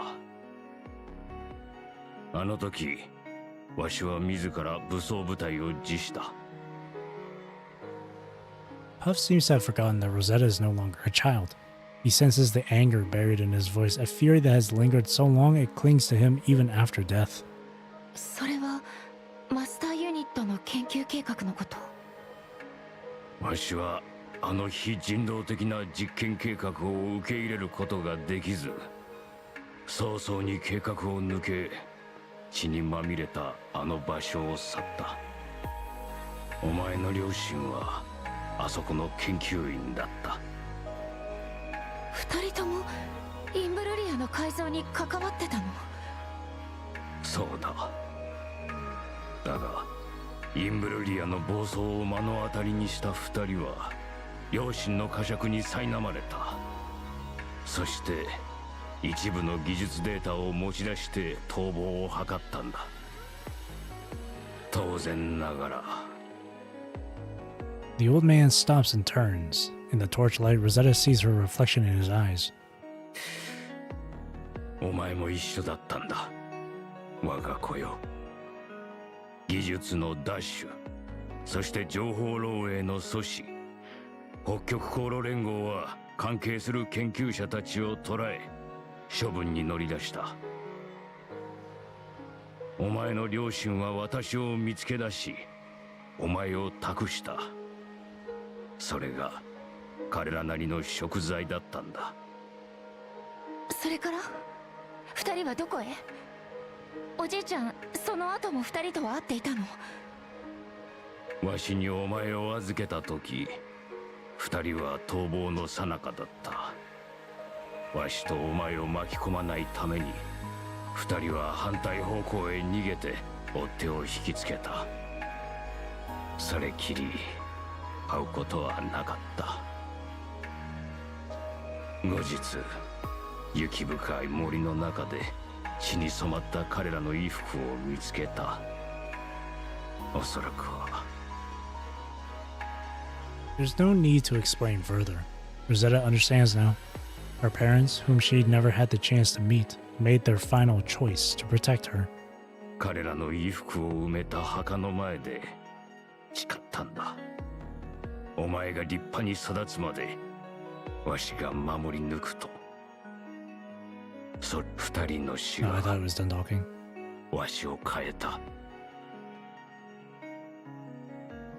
They seem to be nearing the end of the forest. Rosetta glimpses faint threads of light ahead through the darkness. そしてわしの死がお前を変えたのだな、ロゼッタ。 Death? What is it like? Only the dead truly know, but they can't tell anyone their thoughts or feelings, for their consciousness vanishes the instant death takes hold. The living, however, can only imagine. They imagine the regrets that they left behind, imagine the hopes they never fulfilled, imagine their own guilt, imagine that the dead linger in the world as some spiritual echo. And so the living reshape themselves through their imagined versions of the dead. ロゼッタ、わかるか？これこそがわしの罪悪感なんだ。 His voice is low, weighed down by helpless sorrow. He never turns around, and just as she can only imagine the moment of his death, Rosetta can only picture the emptiness in the expression she can't see. 死者は聖者が決して経験し得ない死によって聖者を縛っている。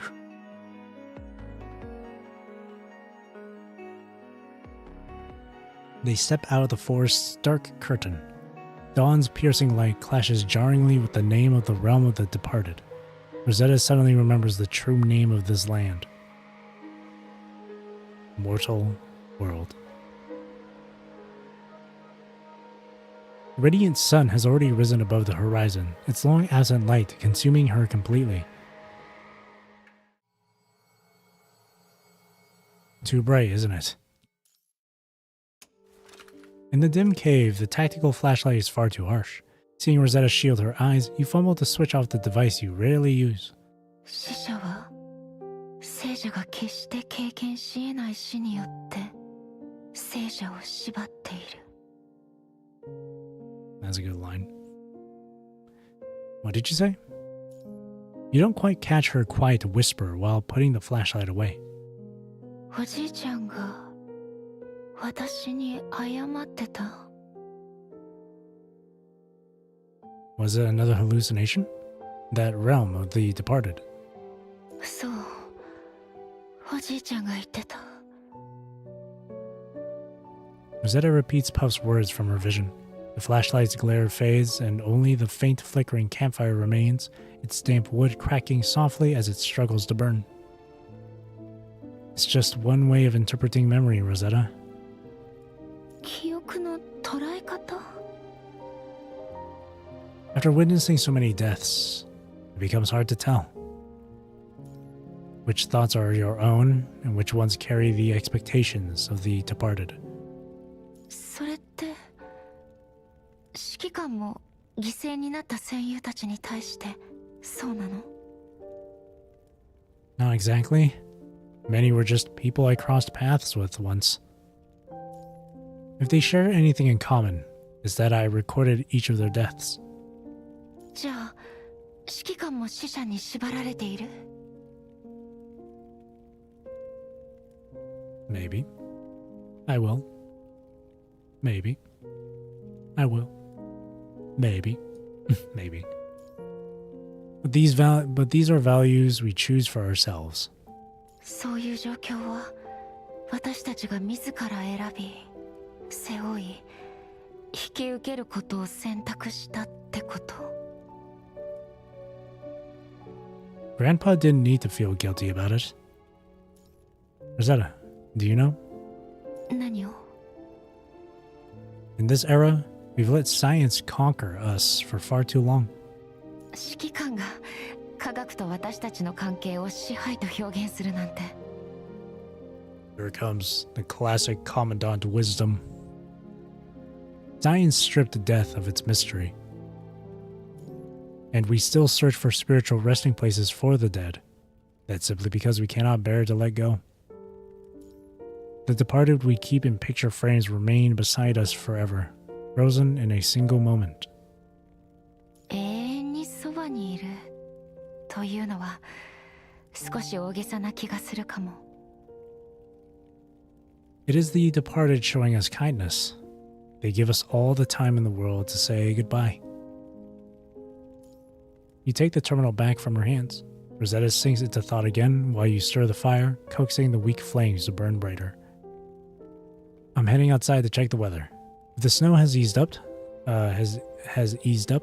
we need to move before the blizzard hits. わかった。しっかりと防寒対策をして気をつけて。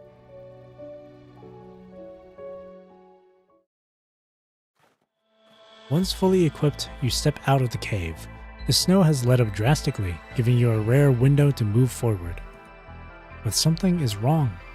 Out in the empty snow fields, you see lights that never should appear here. Enemy indicator lights, the same kind the hostile mechanoids at the Institute used. The lights are dim yet painfully obvious in the pitch-black polar night. You watch them creep slowly across the snow. Rosetta, we've got company. Someone's trailing us. You pull back into the cave after confirming the pursuit, ready to discuss your next move with Rosetta. 研究所を襲った機械体だと断定できる。 They're too far. Can't be sure from here. 私が片付けてくる。 They're still a ways off. We have time to prepare before acting. 指揮官、何か策があるの？ We don't know their numbers and your frame isn't in good shape. Charging in now is too dangerous. My suggestion is to stay hidden. We adjust our route, take a detour from here, and lose them without fighting. You pull up the planned evacuation route on your terminal and sketch a more winding alternative beside it. What do you think? もしあなたが敵の指揮官だったら、追撃部隊を編成するのにたった1部隊だけを派遣する。 No. I think I understand what you mean. 1部隊でも追っ手を確認したのなら、複数の別部隊もいる可能性が高い。迂回すれば確認済みの部隊は負けるかもしれないけど、別の隊と鉢合わせする危険がある。であればいっそのこと。 Rosetta raises her hand and forms a silent gesture one she learned from Puff long ago. A hunter sign for ambush. 待ち伏せて全て漏らさず殲滅する。 Bold. Wait, Rosetta. There's a flaw in that plan. You notice a small oversight in Rosetta's strategy. We can't prepare as if we're going to wipe them out. We need to assess their condition first. 観察し、待ち、環境を利用して優位を作る。いい判断だ、ロゼッタ。おじいちゃん、これでユキイたちを捕まえられるの？手順はまあ正しい。だが一つ忘れている。常に退路を用意するんだ。もし誘われてきたのがユキイたちじゃなく、凶暴な獣だったらどうするか考えておくんだ。凶暴な獣？力の差が歴然だと判断したら、たとえ目の前の獲物を諦めてでも無茶な攻撃を仕掛けてはならない。自らを危険にさらすな。これが狩りの大前提だ。決して獲物と自分の立場を入れ替わらせてはならない。立場を入れ替わらせる。勝てないと判断したら狩りを放棄してでもまず身を守るんだ。If there are too many pursuers, we change priorities. We gather intel and learn their patterns. だが、もし獲物が弱っていて警戒を解いているのなら、ためらいはいらない。So if only a small group comes after us, we finish them before they even realize what's happening. わしらはもう餌をまいてある。奴らはそれに釣られて罠にはまるはずだ。We still have time. Draw them closer, let the traps weaken them first. ぼんやりするな、ロゼッタ。わしが今言ったことを覚えたか？ And that's the plan. Rosetta, did you get all that? 覚えた。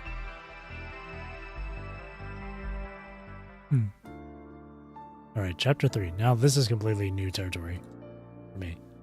Shio, didn't you? Love of life. The departed simply follow the habits they carried in life, nudging the living to repay the ordinary scenes they once knew. White Ford brushes the snow off, shoulders his heavy pack, and takes up his weapon. He looks up into the polar night. It stretches on, empty, quiet, and brazenly certain that nothing alive belongs here. クソったれな天気だぜ。ボス、俺たちが追ってるウサギは本当にこんな何もない場所にいるのか？ Bill's clueless whining interrupts White Ford's thoughts. Seeing the irritated twist on White Ford's metal face, the mechanoid beside Bill smacks him on the head with his mechanical arm. ウサギだって？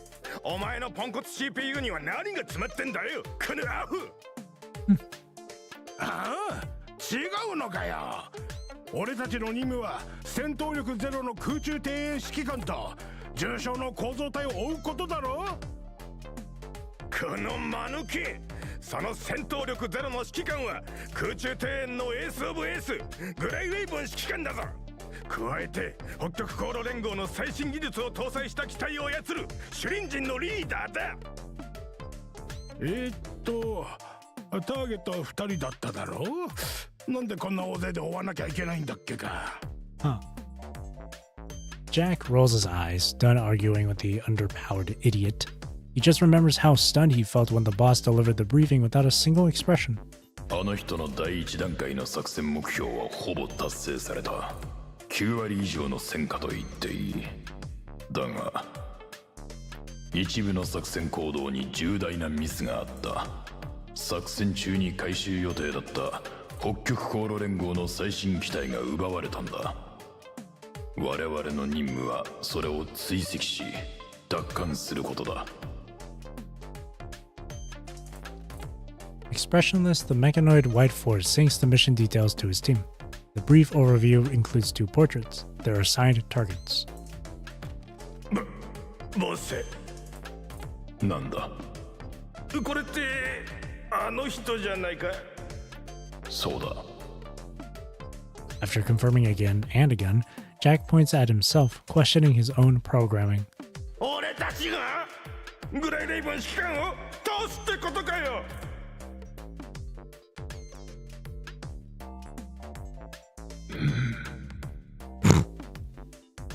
第一段階の戦果に基づき目標の指揮官はすでに空中庭園からの支援を喪失。護衛のロゼッタも深刻な損傷を負っている。この条件であれば我々にも勝機がないわけではない。If Whiteford's mechanoid frame could load human expressions, Jack would have seen just how miserable his self-deception looked. おいおい、本当かよ。こいつはいい儲け話になりそうだな。ボス、俺たち大金持ちになっちまうぞ。で、いつ出発するんだ。なあってばよ。Of course, the one who needs a processor upgrade is the first to speak. 他の部隊が集結するのを待つ。Over 10 mechanoid teams have been deployed to track you and Rosetta. Following orders, they'll spread out like a casting net, converging on the last recorded signal on the snowfields. The signal interference blanketing the entire Arctic doesn't spare their own troops.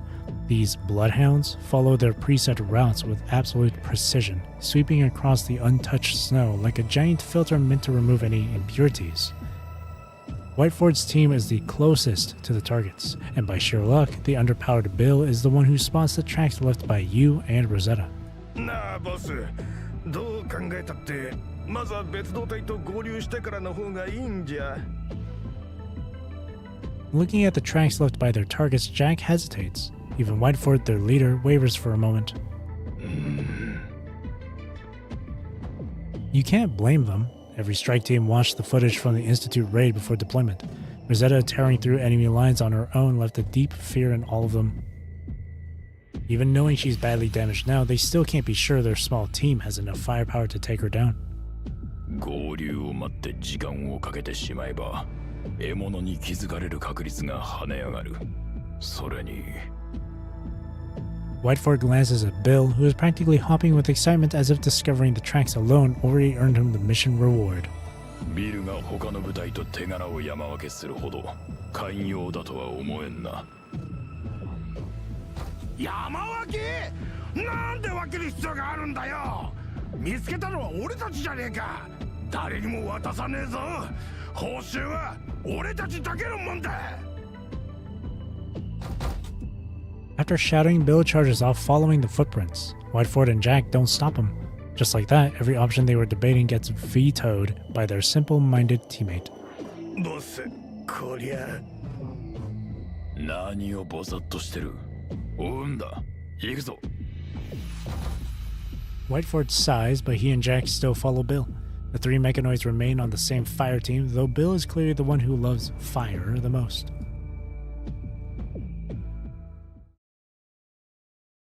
Snowfield's Arctic region, unknown coordinates. Since the attack, they've been like blind men groping in darkness, completely cut off from information. They don't know who the enemy truly is, how their location was exposed, or what method could silence communications across the entire Arctic. The tail following you now is like a tendril reaching out from the darkness. Risky, yes, but also the perfect chance to learn more about the enemy. どう？指揮官、敵の数は？ Buried beneath the snow, you and Rosetta observe the pursuing group. Polar night and deep snow give you perfect cover. The night vision binoculars issued to every Babylonian commandant are invaluable now. Hello, Ksenia. 3 of them. Looks like they found our tracks.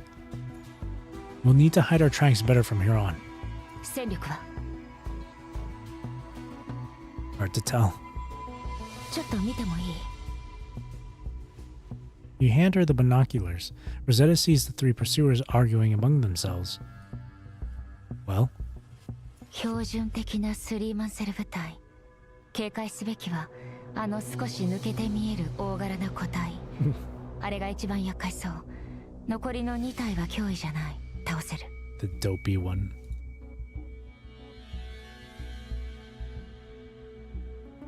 Rosetta quickly sizes them up.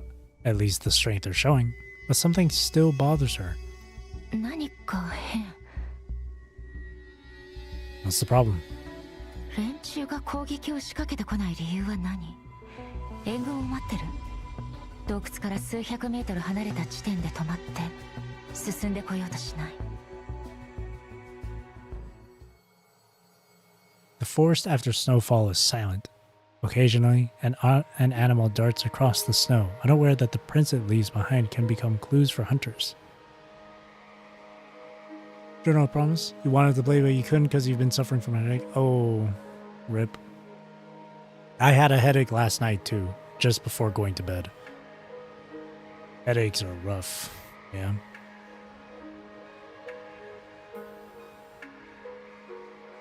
Be sure to drink plenty of water.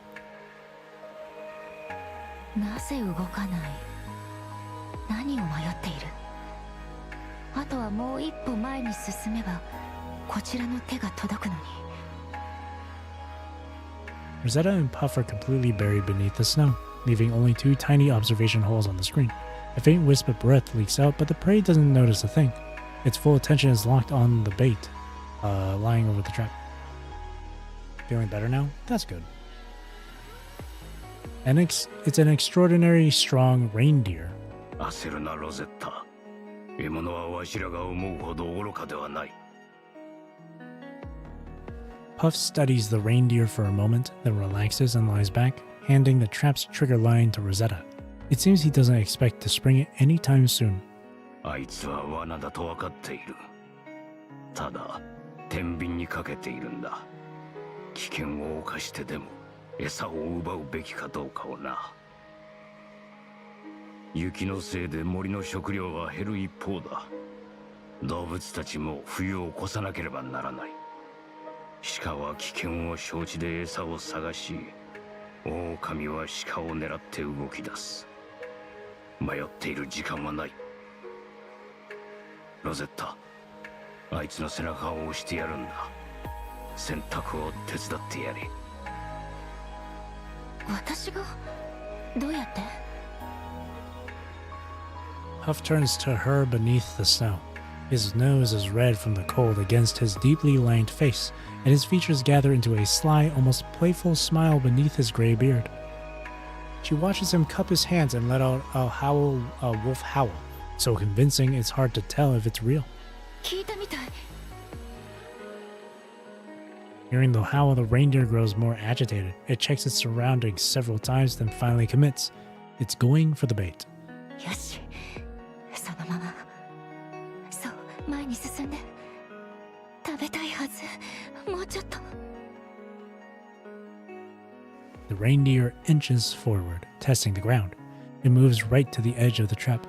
One more step, and Rosetta could loosen the trigger line, letting the trap finish the hunt for the seasoned pair. Shwee! A familiar whistle cuts through the forest. An arrow, but poorly aimed. It misses the reindeer entirely, but shatters its fragile resolve. The reindeer doesn't spare the bait another look. It stares straight at Rosetta's snow mound, their eyes meeting for a moment, then bolts into the forest without hesitation and disappears.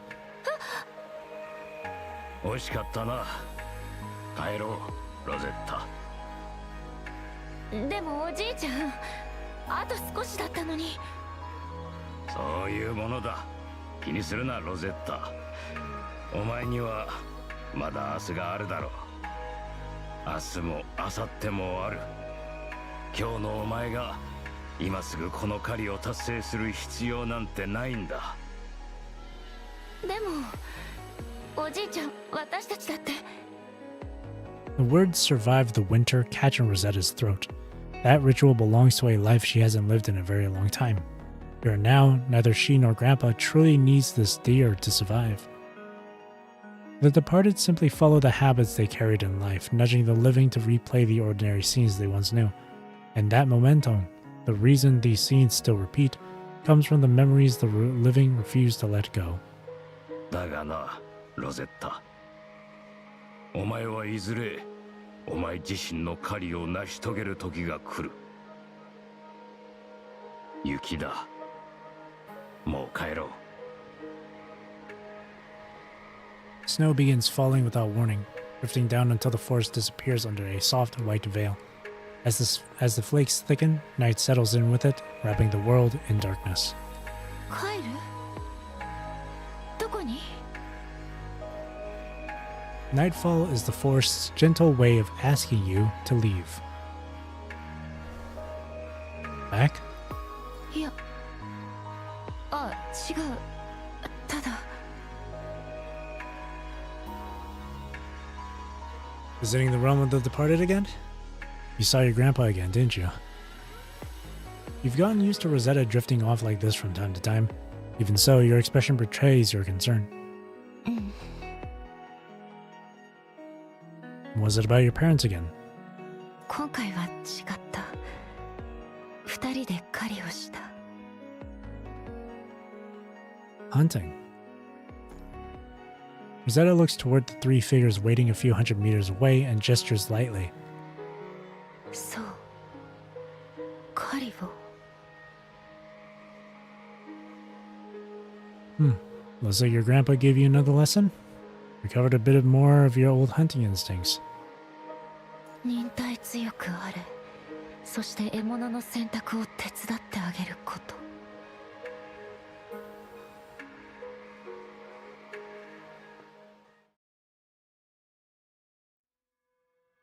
Your footprints in Rosetta's lead straight into the cave. There's only a single trail going in, which suggests the two of you are still inside. Not far outside, Whiteford's team lies in ambush. Jack has followed the faint traces of spilled vital fluid, and the pattern tells them exactly what they need to know. Rosetta, your only fighter, is bleeding more heavily.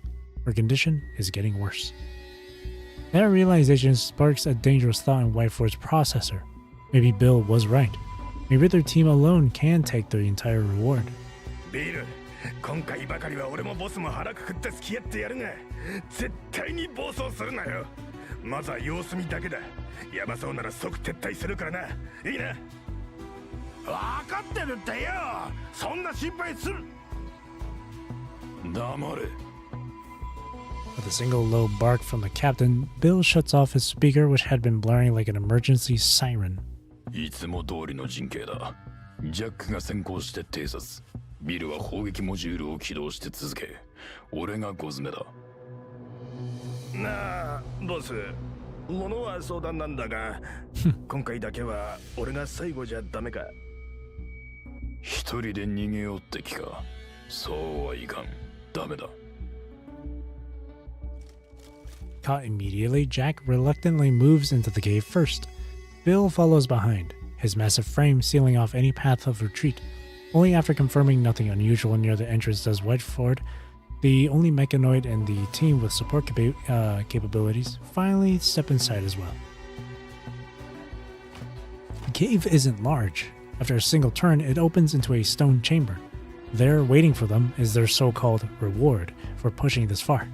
The Grey Raven Commandant standing right before the three of them. Been waiting for you. Rosetta was right. Patience really does pay off. ああお前一人かよバカ野郎気を抜くな待ち伏せされたんだ Jack's warning is still echoing through the chamber when you raise your weapon, your ultra lumen tactical flashlight. The blast of light hits them head on, blooming in their faces like a flashbang. It's only a flashlight, not a real stun grenade. But it's more than enough. 獲物の選択を手伝ってやればいい敵がその場にとどまって迷っている理由はきっとこちらの残存戦力を測りかねているから徹底的に弱っているように見せる今にも死にそうな獲物を演じれば欲望が理性を狂わせるはず私の巡回液を偽造して撒いておけばいい戦闘不能と思わせて洞窟へ誘い込むそして指揮官のタクティカルライトを使う Turn it into a flashbang. そう物資が尽きかけている以上あるもので代用するしかない It's not nearly as strong as a real flashbang. 一瞬でいいその一瞬があれば十分 Alright, I'll bait them in, trigger the flash, and you strike the moment it hits. でもその役目を指揮官がするのは危険すぎる私が I'll be fine. I can keep myself safe. Besides, I trust you. Isn't that enough? もちろんあなたには指一本触れさせたりしない絶対に Your flashlight erupts in a sudden burst, a white cascade flooding the entire cave. In an instant, all three of them see nothing but blank, blinding white. Slash. Rosetta's halberd tears through metal, Bill's scream echoing with it. As the glare fades, Jack and Whiteford barely manage to dodge her follow-up strike, only to see Bill's frame split cleanly in two on the cave floor. When your flashlight dies, the cave plunges back into darkness. Only the burning sweep of Rosetta's halberd cuts through the darkness as she rushes in from the entrance, closing off the last of their escape routes.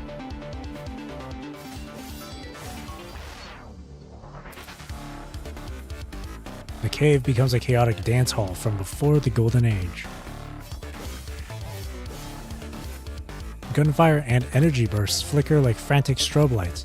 The roar of weapons and the clang of blades pound together like an old violent rock track, hammering against your ears. Thankfully, the performance is short-lived. Silence returns to the cave soon enough. Rosetta. 全て片付いた狩りは終わり You switch the flashlight back on, meaning only to check on her, and instead hit Rosetta with another unexpected flash to the face. あ、眩しい指揮官消して Are you alright? 大丈夫数発かすっただけで大したことない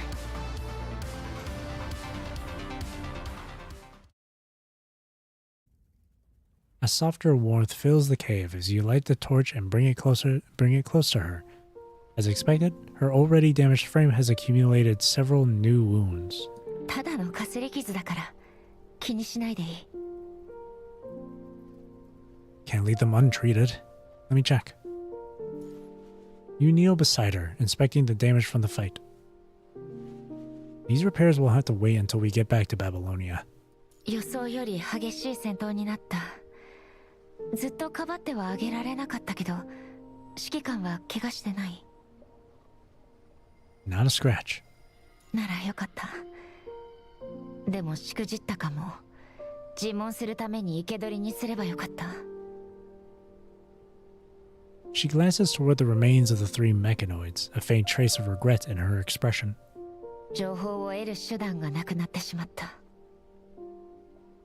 You, however, wear a satisfied smile. The plan has worked. It's fine. Look what I found. Pulled this off one of them. You open your palm. Lying there is Whiteford's storage core.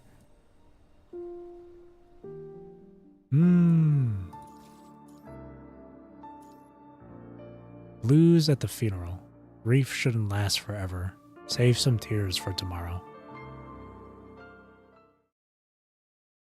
Rosetta drifts in and out of uneasy sleep, the endless darkness of the polar night washing over her dreams, over her dreams again and again.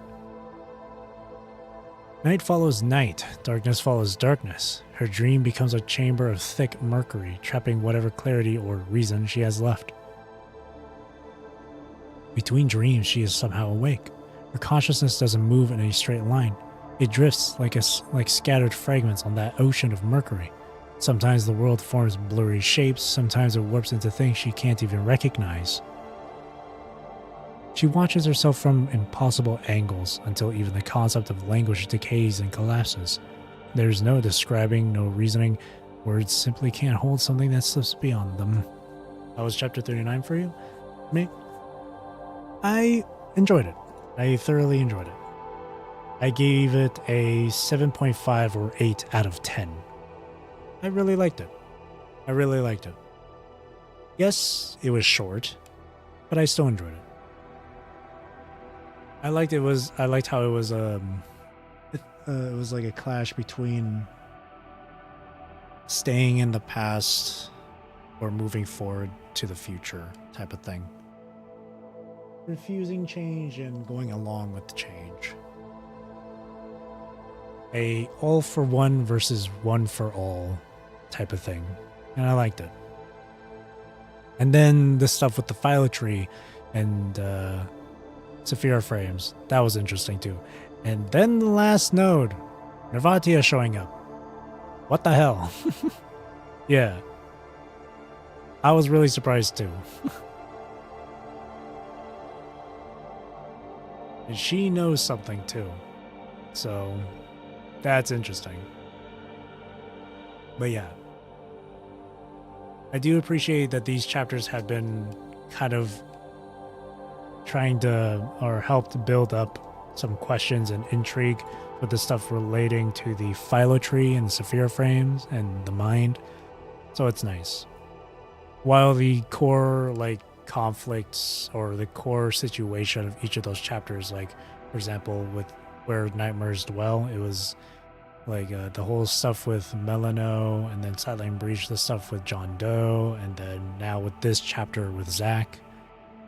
While they didn't really fully add too much to the main overall plot, they were still enjoyable for me to read through. But yeah, chapter 39 was good. I liked it. Rosetta! Her name, her anchor. The moment it echoes through her mind, all her scattered senses rebuild themselves around it. The dark, muddled dream collapses in on itself, and her consciousness tears through the thick membrane, pulling her back to you.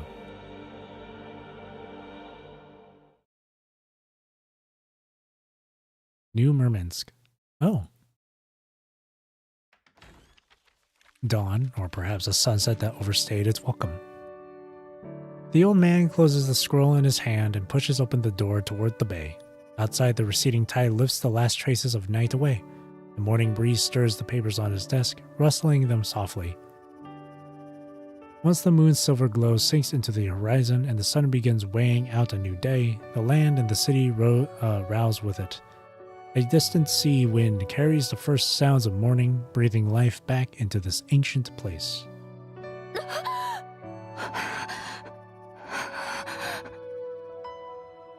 She fights her way out of the dream, staring up at a ceiling that feels both familiar and strange. どうした？よく眠れなかったのか？無理もない。長く家を空けていたからな。まだ我が家にうまく馴染めんのだろう。違う。ただ。She watches her fingers curl and uncurl, reacting to neural signals they should, yet she still can't tell whether she's fully escaped the dream. A quiet and solemn procession passes outside the window. The elders among them chant a mournful verse in an old language. 落ち着いたか。わしらもそろそろ行かんとな。行く？どこへ？ The end of the procession passes beneath her window. Several residents move together beneath the weight of a coffin, their steps slow and deliberate. Soft sobs drift up as well, muted, restrained, as if they feared disturbing the peaceful sleep of the one inside. 葬式に参列するんだ。 Do the departed need funerals too? A question rises quietly in her mind. But instead of voicing that thought, she asks something more grounded. 誰のお葬式？インブルリア。 Oh.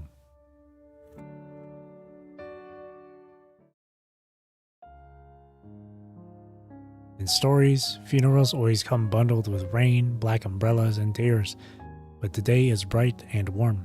Rain and umbrellas are off the menu. The cemetery receives more visitors than it has in a long time.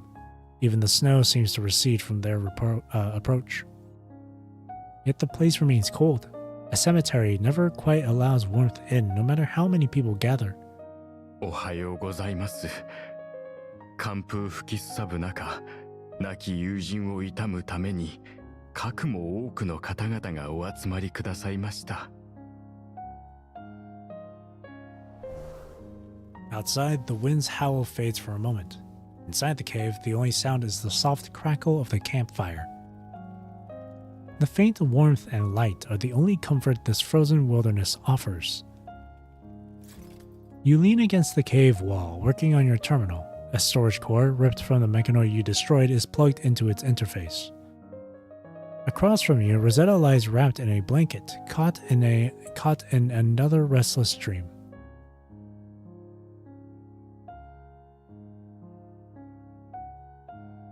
Stop all the clocks.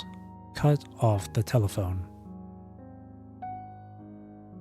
Give the dog a bone so it stays quiet. The piano chokes with grief, and the drums murmur low. As the mourners settle into place, a coffin is lifted to the front. Friends and relatives gather before the unsealed grave. Once their grief is buried with the departed, they will return to their own lives again. Only when memory begins to sprout will these mourners bloom once more before this lonely grave. インブルリアと親しかった我々は、彼女の友人として、この少女がかつてどのような不幸と苦難に見舞われていたかを、皆よく知っています。生と死に長く向き合ってきた牧師として、私はこの日の心の準備ができていたつもりでした。しかし、まさかこれほど慌ただしくその日が訪れるとは。Surrounded by soft sobs, the priest finishes the eulogy with heavy sincerity. From his words, Rosetta begins piecing together an Emberia she never knew. She was a victim of the Niflheim Institute. Her parents sent her away before they died, saving her at the cost of their own lives. The amalgamator experiments left her permanently injured, confining her to a wheelchair for the rest of her life. Yet she harbored no hatred, no resentment, no self-pity. She treated every remaining day as a gift, living with a sincerity and effort few could match. 彼女は子供たちが一番好きな先生でした。 Since the townsfolk needed to work, children who would have otherwise been left unsupervised were brought to Emberia's home instead. Her gentleness and patience warmed what might have been the harsh Arctic spring of their early lives. 彼女は私たち老人にとって信頼できる使者だった。 This remote town still relies on old but dependable written letters, the only thread connecting its elders to children who have long since left home. Those with fading eyesight or who could no longer read would bring their children's letters to her. She would read every word aloud, giving voice to the wanderers far away. インブルリアお姉ちゃんはいつも僕たちと遊んでくれた。 Hey, Evan. 無償で私の服を縫ってくれた。読み書きを教えてくれた。彼女は温かい心を持つ無私の善人でありました。 With so many praises and memories spoken, her life, like her body, was sealed with one verdict. She was a good person. And Rosetta knew none of this. When someone dies, people begin to forget them, and the first things to fade are always their flaws. Lost inside her dream, Rosetta draws your attention away from the terminal and back to her. You glance at her, lying across the fire. Her brow is tightly knit, her body tense even in sleep, as if she's wrestling with whatever the dream is doing to her. Are you alright? Trapped in her dream, she can only answer through the strain on her face.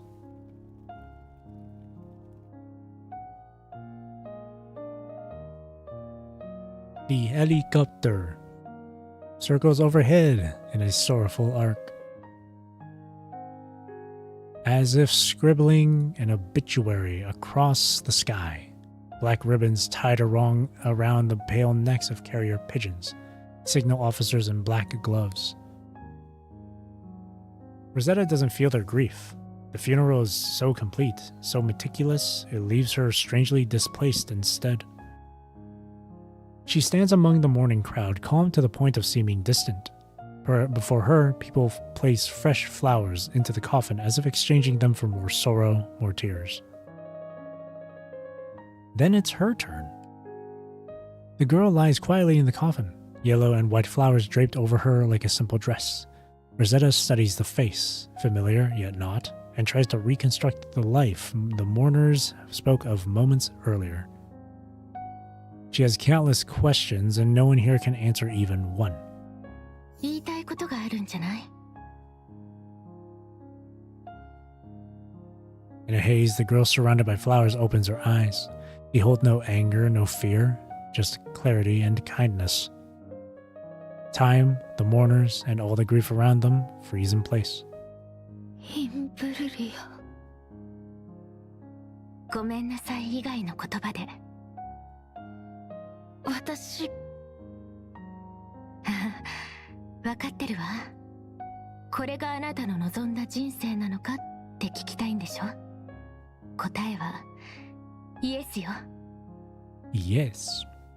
これこそが、私が夢にまで見た人生。そして、夢にまで見た死よ。人々は皆、私のために涙する。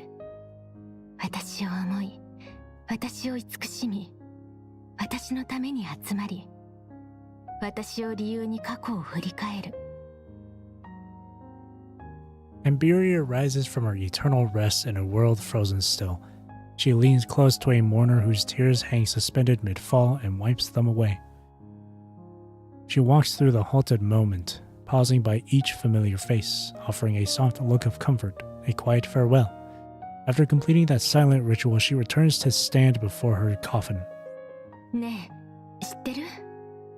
私の一生で一番幸せだったことが何か。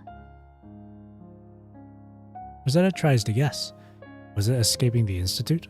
Being welcomed by the townsfolk? The children's laughter? Or maybe...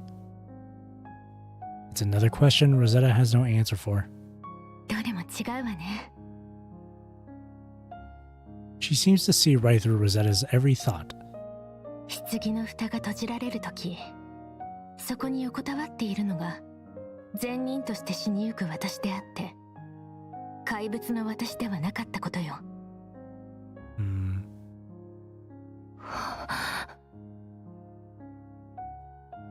Rosetta watches as Amberia slips back into the coffin draped with flowers and memories. Her body lies there peacefully, with the faintest smile. 納棺の時に、周囲の人々は化粧を施し、一番綺麗な服を着せてくれる。死後に会いに来る人々は、生前の不完全さを忘れている。ようやく、真に渇望した通りの姿になれるの。Dang. これは、すべての死者たちが受け取る死の贈り物よ。待って、インブルリア、まだ言いたいことがある。ごめんなさい以外の言葉で、ね。インブルリア、あなたは怪物なんかじゃない。あなたは喜びに満ちた一生を歩むに値する人よ。ありがとう。The girl once called a monster closes her clear eyes. The brief pause cannot quiet the crowd's grief. The frozen silence fractures and sobs return. The amber-colored moment that belonged only to Rosetta and Amberia comes to an end. Rosetta's breathing grows rapid. Faint whimpers slip out before she notices. You react instantly, closing your terminal and moving toward her. Rosetta? You call her softly, but the net of dreams is still too heavy to break.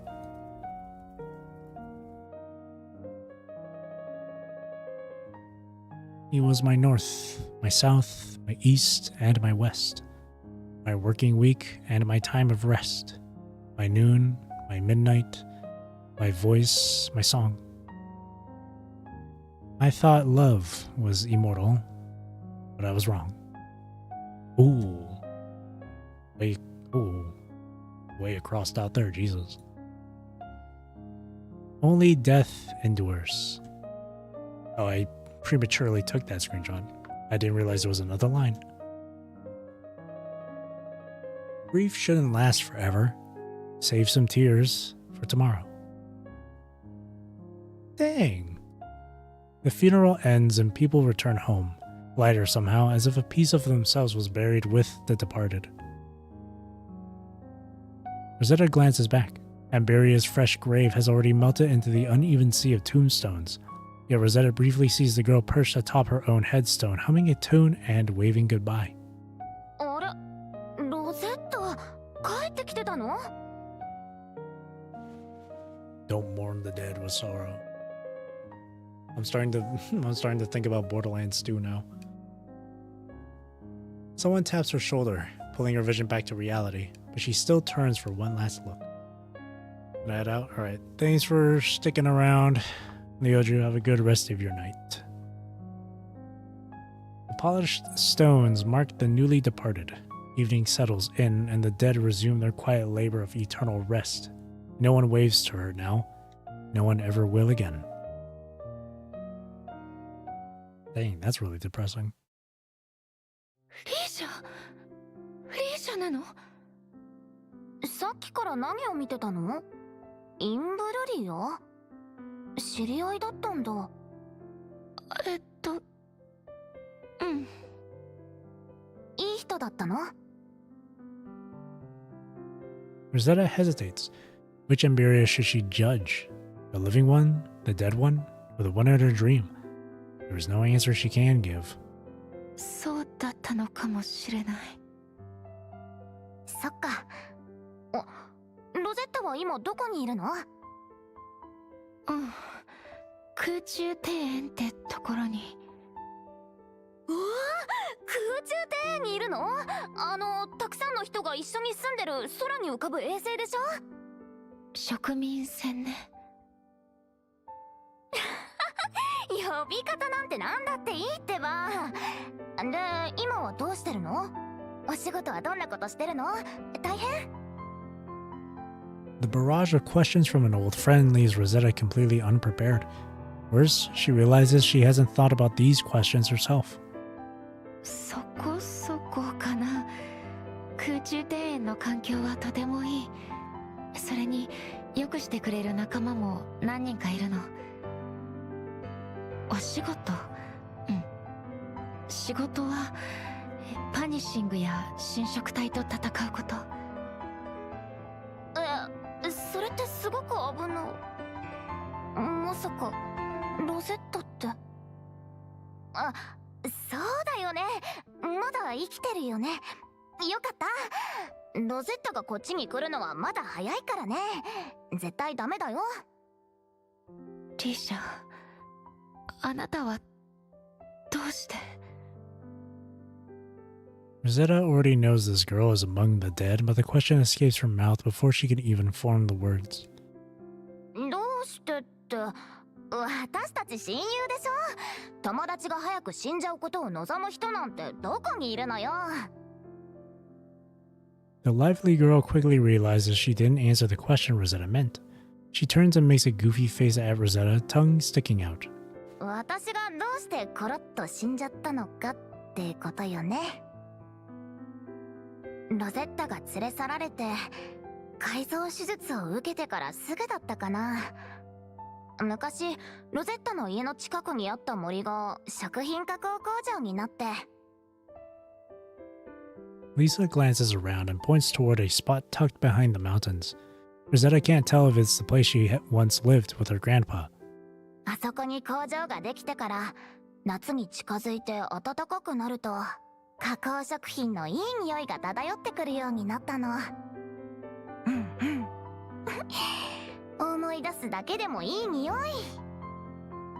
あの頃子供たちはみんな工場に忍び込んでお腹いっぱい食べるチャンスを狙ってた。で、工場の稼働がストップするかもって大人たちが話してるのを聞いて、大チャンスだって。The two girls retrace the road from that morning, talking about whatever comes to mind. The tired old sun still shines steadily, not rushing either girl home. それで稼働停止の理由は侵食体の侵入警報が早めに発令されたからだった。でも私たち子供はそんなこと知らずに工場に忍び込んで夢中で食べてたら侵食体が襲ってきたの。でも不幸中の幸いかな。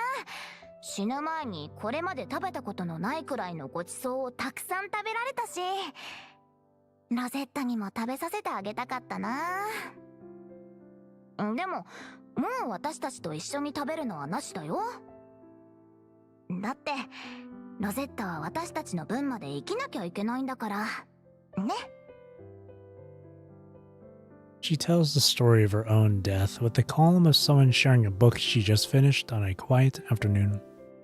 フィーシャもうそんな辛気臭い顔しないでよ。もうただの昔話なんだから。そんなことよりほら、昔連れ帰った一角、あの子本当に賢かったよね。ドレイクは私たちの言葉を理解できたから。ドレイクっていうお名前だったんだ。ロゼッタがつけたの？ What felt like an endless walk home ends at a fork in the road before they even realize it. The weary sun has already dipped below the horizon. Under a dim yellow streetlight, the two girls finally reach the moment of parting. ロゼッタ、もう一つだけ聞きたいことがあるの。何でも。私たち親友でしょ。ねえ、どうして私のお葬式に来てくれなかったのかな。Ooh. The aging streetlight flickers at the worst possible moment. Between bursts of light and darkness, Rosetta realizes she's standing alone beneath it. The dead give her no chance to speak. The dead give her no chance to explain. The dead give her no chance to answer. No chance to apologize, defend herself, lie, what the hell? Lie, argue, make excuses, deceive herself, comfort herself, or dodge the question. 償うために私に何ができる？ You can feel guilty. That guilt is proof that the dead hold power over you through the one experience you can never have. Death. あなたはどうして私のお葬式に来てくれなかったの？ This is the friend you longed for. やったー、神引きだぜ。ロゼッタの負け確定だな。This is the luck you longed for. ロゼッタ、ずっと言えなかったことを後悔している。This is the truth you longed for. The faulty streetlight goes dark for good, and the night sky's deep black washes over the ground. The world drains of color, unfolding like a funeral from start to finish. The stars are useless now. Extinguish them all. Wrap away the moon. Take apart the sun. Drain the oceans. Sweep the forests clean. The departed are gone. None of this matters to them anymore.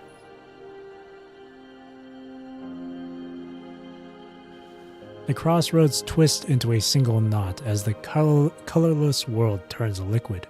The ground betrays you. You slip, you sink. The fading colors declare their verdict without mercy. You are expelled from the realm of the departed. You grab the only solid thing left, a streetlight, trying to resist. But you don't belong here. You're alive, and the living never win in a world built by the dead. Now they're sending you back to where you came from, the world of dreams. And the departed do not dream. Rosetta, いい夢を。 Before you can form a response, the mercury cage closes over you again. You tumble into suffocating orientation. The broken, chaotic dreamscape born from... I'm just gonna replace the yours and uses for like her and Rosetta and shit. So let me start over. Before Before she can form a response, the mercury cage closes over her again. She tumbles, Rosetta tumbles into suffocating disorientation. The broken, chaotic dreamscape born from her unreliable mind becomes her place of exile. I don't know why it's saying you there. Dreams are interrogation rooms made for the living. They force you to face everything remembered and forgotten, then press you with every blurred memory and half-shaped impression. They push guilt into your throat, demand repentance, and seize control of limbs that were never truly yours, turning them against yourself. Risha, ごめんなさい. Oh. She doesn't blame you. 全ては私がついてないせい。だからこんな目に。My luck. Maybe during the frame transfer, my misfortune ended up hurting you. アシモフは私に指揮官に現状をきちんと説明するように。You already told me. We'll face this together. ごめんなさい。指揮官。You don't have to blame yourself or apologize. Dreams don't need explanations, and they don't care about luck. They reject concealment. They command honesty. Mind deviation alert. Mind deviation alert. The dream ignores the deviation, turbulence, and the shock waves in your mind. It covers your mouth and nose, blinds your eyes, and smothers your mind. It wants you to stay asleep. Rosetta, don't lose yourself. You're not just the helpless onlooker at that funeral. Guilt saves no one. Don't let it paralyze you. Don't stay stuck. Rosetta! Rosetta! It's time to wake up, Rosetta. The interrogation room doors swing open. Before you can sign your confession, your guarantor arrives. Rosetta! A strange sensation unfolds. Your memories, judgment, and awareness remain locked inside the frame called Rosetta. Only your sense of self, the thing that makes you, has transferred to the one human inside the cave. In the dim cave, damp firewood strains to burn. The cold air and blurred shadows push against her fragile sense of reality. Then a pair of hands lifts her up, hands that could never belong to the realm of the departed. You finally wake. Welcome back.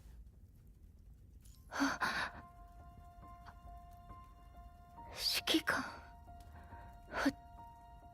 私、話さなきゃいけないことが。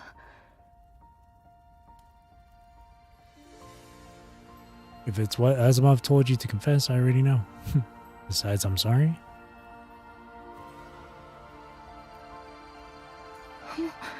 もう全部知ってるの。I don't remember you talking in your sleep before. Is it because your mind is damaged? そうかもしれない。全部聞かれていたなんてとても恥ずかしい。Do you want something warm to drink? You hand her a pot of water warmed over the fire, steam drifting up to soften her face. Looks like things are getting worse for you. そんなことない。私はただ夢を見ていただけ。That's not what you thought in the dream. じゃあ、さっき聞こえたあの声は。Sounds like my bail is still holding up. ありがとう。In this retreat, we've got to rely on each other to make it out of, right? うん、そう。Then no need to thank me. Silence falls between you for a moment, the fire crackling softly. Rosetta looks toward you again. 休まない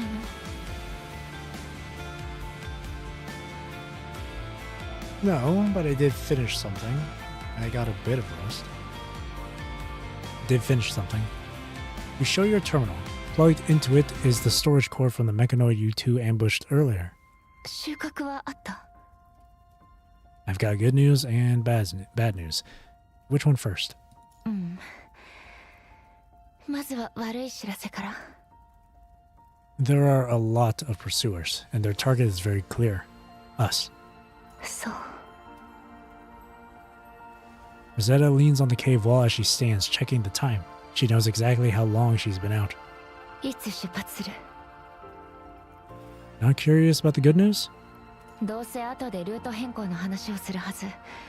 その時に嫌でも聞くことになる。 The two of you pack up, ready to set out again. The road ahead will be tougher and more dangerous than before.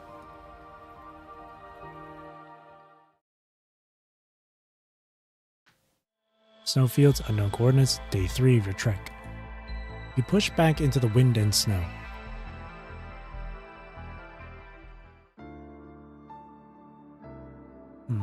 That was a really sad one. It was really depressing.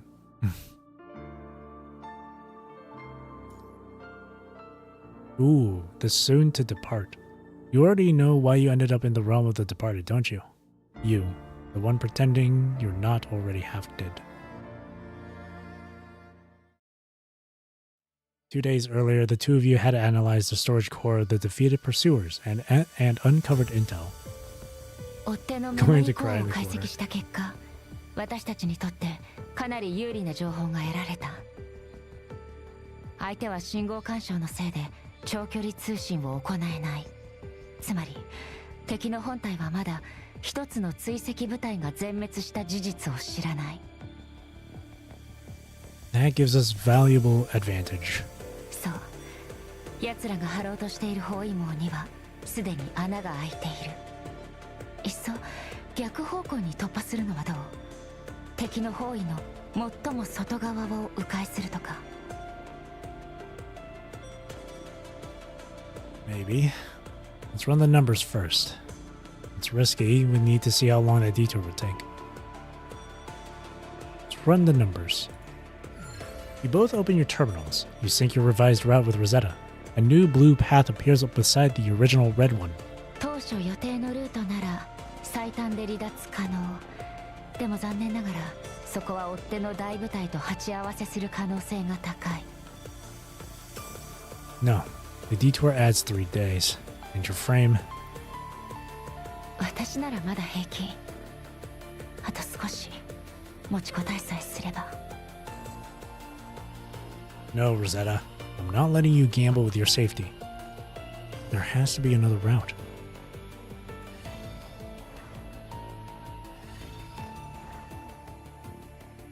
Blue paths appear and vanish across the small map as you plan and replan, but every plan ends the same.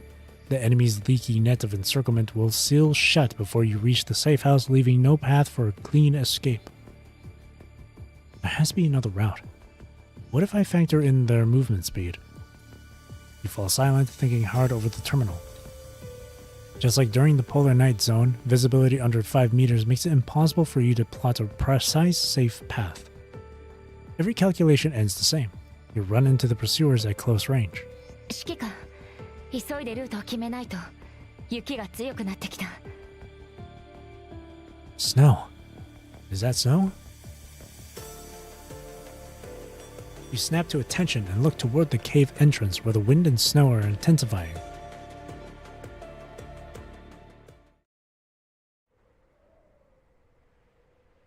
Snowfields Arctic Region, day 5 of your trek.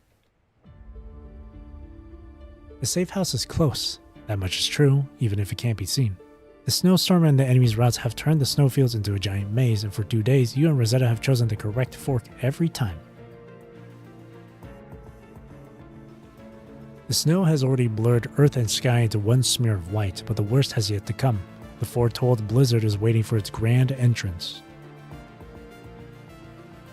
The maze offers one last challenge: survive the blizzard and reach the extraction point. This place is the final rest stop before you reach the final destination.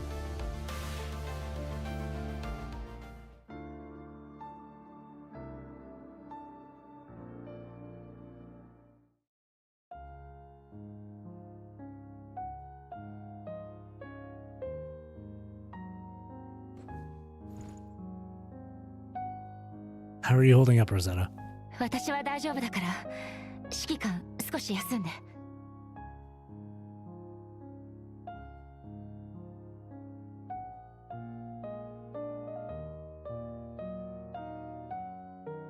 Let me take a look.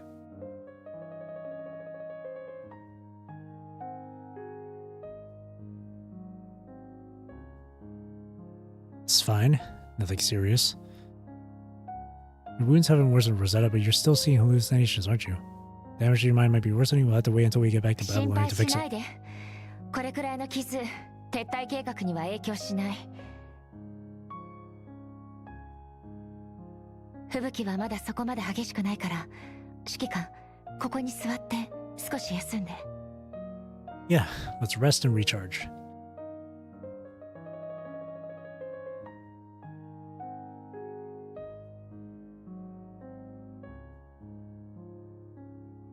Discuss the evacuation plan. Rosetta, let's go over the evacuation plan one more time. この吹雪に紛れて、風雪の中で敵に対処しつつ、撤退を完了させる。やっぱり、指揮官の計画は大胆ね。でも、私も賛成。We need a backup plan. Blizzard isn't fully on our side. We need to prepare for the worst case scenario, getting 万が一 separated. 私たちがはぐれてしまっても、お互いに探さないでおこう。風雪の中で巡回する敵に遭遇したら、それは危険すぎる。各自撤退ポイントに向かった方がいい。指揮官、必ずそこで会える。Let's check the comms. Double check comms, get separated. Well, at least we'll be able to stay in touch. 聞こえてるわ。通信も安定してる。まるで指揮官が耳元で話しているみたい。I mean, I am right next to you, so everything's set. Let's get some rest. You still have some time before we leave. Rosetta, get some rest, conserve your energy. 指揮官もちゃんと休んでね。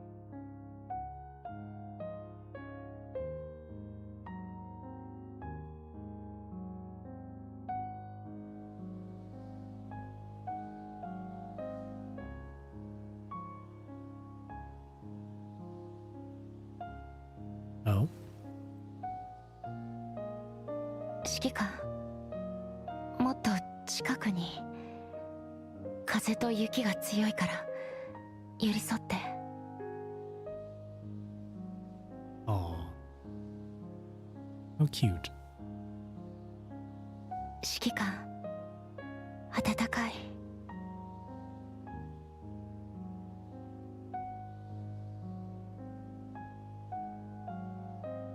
Rosetta, wake up.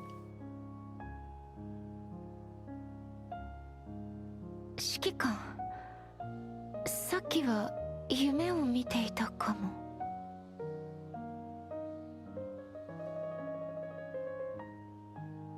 ごめんなさい、指揮官。今は何時？ It's time to go. Have you rested enough? Blizzard picking up. Perfect time for us to head out.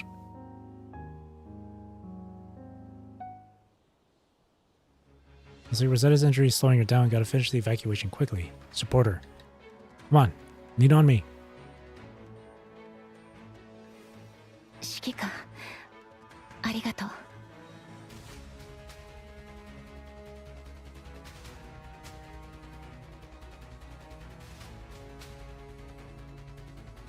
スラスターさえ壊れていなければ。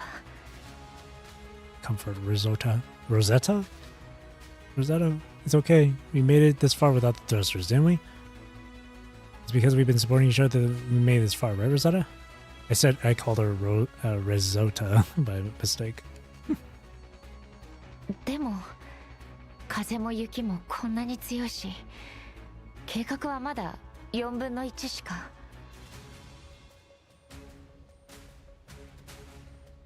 このままじゃいけない、指揮官。あなたは先に行って。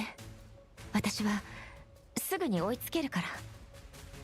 Just a little while longer.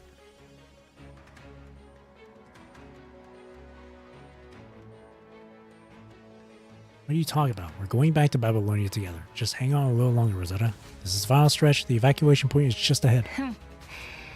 頑張って指揮官と一緒に撤退ポイントに行く。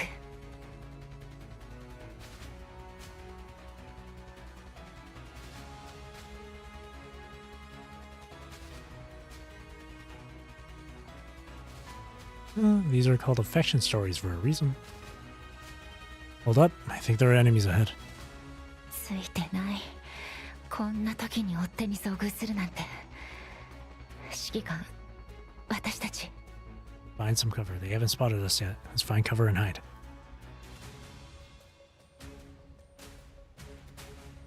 The spot's well hidden. We should be safe here.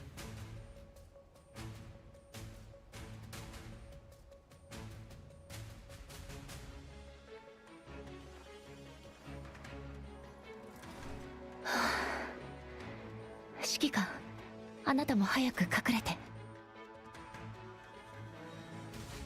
Wait here to stay quiet. I'll check the enemy's movements. 目標の足跡。激しい風雪化は人間の行動に適さない。高確率でまだ遠くへは行っていない。足跡はあちらの方向だ。あの辺を探せ。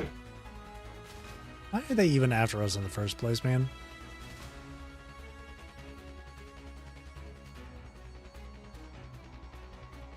Encourage Risotto. Feeling nervous? Worry. Take it easy. こんな吹雪で人間なんかいられるわけ。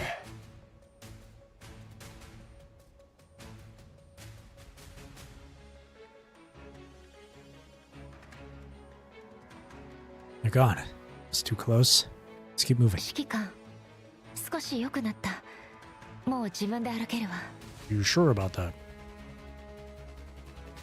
ああ、ずっと抱えてもらっていたから足が。So much for being able to go on your own.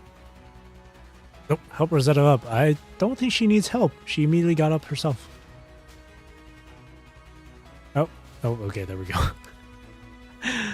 A slight little bug. It's still too strong. Rosetta, get behind me, I'll shield you.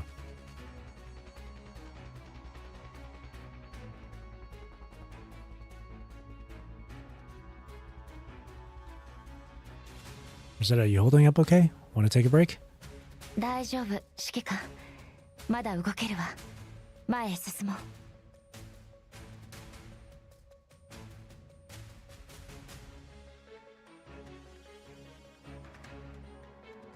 Rosetta, feel that? The wind's letting up a bit.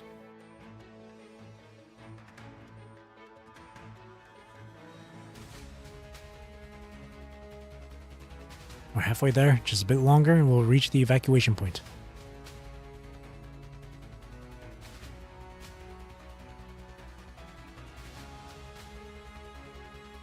Rosetta, if you need to rest, just let me know. She's not saying anything. Oh no. Oh no. Did she collapse and we just didn't... Ah, son of a bitch. Rosetta?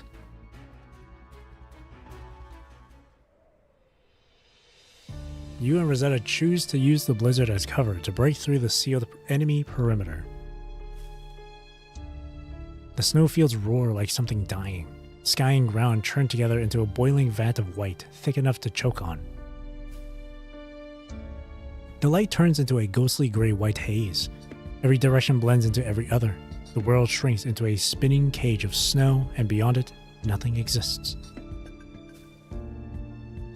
Inside this prison of wind and snow, you lose sight of Rosetta. Rosetta, where are you? Can you still see me? 指揮官、見えない。Where are you? I'll come to you. このままじゃいけない。先に行って、指揮官。二人で決めたでしょ。吹雪の中ではぐれても互いを探さない。敵に気づかれる恐れがあるから。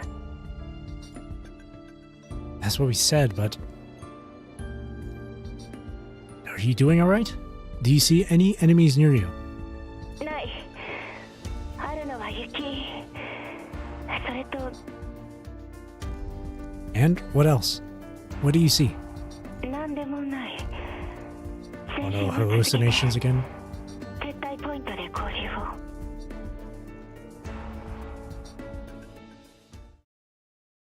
おじいちゃん、そんなに早く行かないで待ってよ。Somehow the blizzard's cage lets Rosetta slip through. The worsening damage in her mind has blurred the border between the living and the dead until she can no longer tell which side she's on. The old man and the young girl walk over a low hill toward the forest. Warm wind sweeps across the tundra. Meltwater splashes softly beneath their steps, and the dawn breaks like spilled gold across the land. Puff stops on a low hill, shading his eyes from the gentle sunlight. Rosetta, 見てごらん。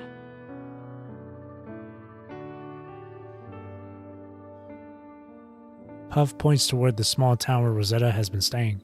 In the distance, fishing boats leave the harbor one by one. Morning light rises with the smoke from cooking fires. 極地でこれほどいい天気にはそうそうお目にかかれない。次にこの景色が見られるのはいつになることやら。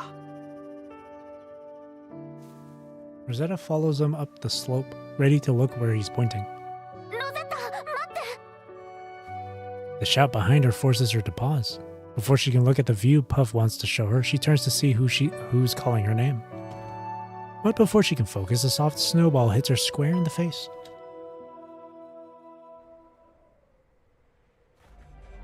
The mechanoid pursuers push through the storm, fighting the blizzard just as you would. Even machines struggle to move in weather like this. But their metal minds don't understand a human idea like adapt to the weather. They don't connect terrible conditions with maybe stay inside. To them, a blizzard probably doesn't even qualify as bad weather. In any case, these mechanoids that treat a blizzard like drizzle end up spotting Rosetta, who's been stuck in a rabbit burrow. 任務目標発見。任務目標発見。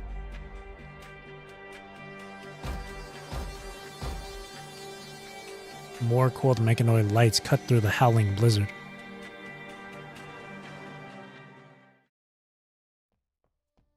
The snowball's perfect aim gives away its thrower. Rosetta doesn't get upset. She simply wipes the snow from her face, and that's when she sees Lisa running toward her.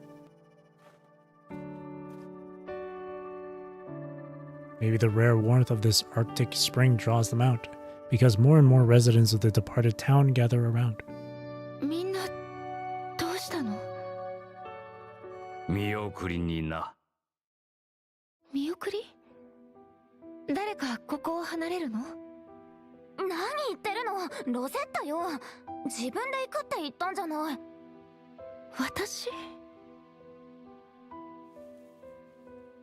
More and more people circle around her, and hesitation washes over Rosetta. The sunlight is warm and gentle, but she shivers under it. もしまだ決心がついてないなら、もう少しここにいればいい。今日立たなきゃいけないわけじゃない。I remember Stason. Yeah.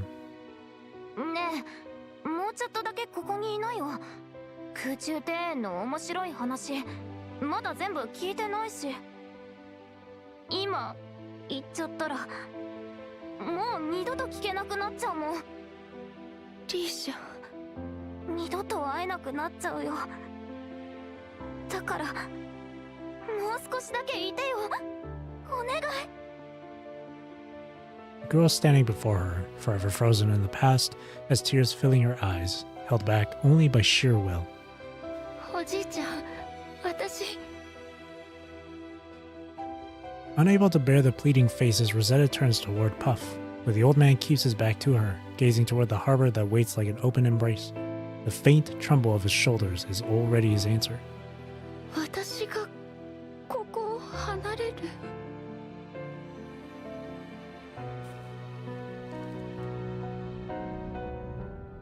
The departed surround Rosetta, whispering their longing, their unfinished affection. Their voices weave into a net heavy with gravity, pulling her inevitably back toward their world.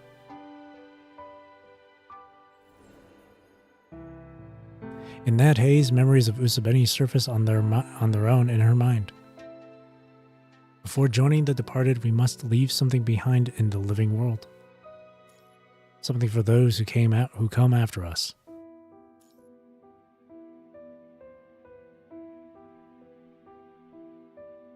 Faces blur in and out, all pleading, all reaching for her.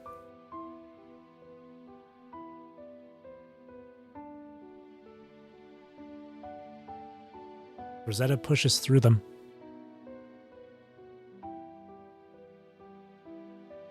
Through the crowd that cries like a funeral procession.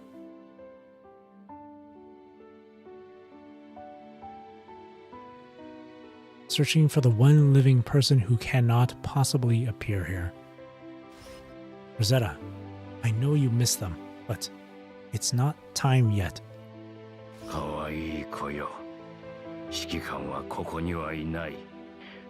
お前たちにとってここはまだ早すぎる。帰りなさい、かわいい子よ。あの人がお前を待っている。聖者の場所で待っているんだ。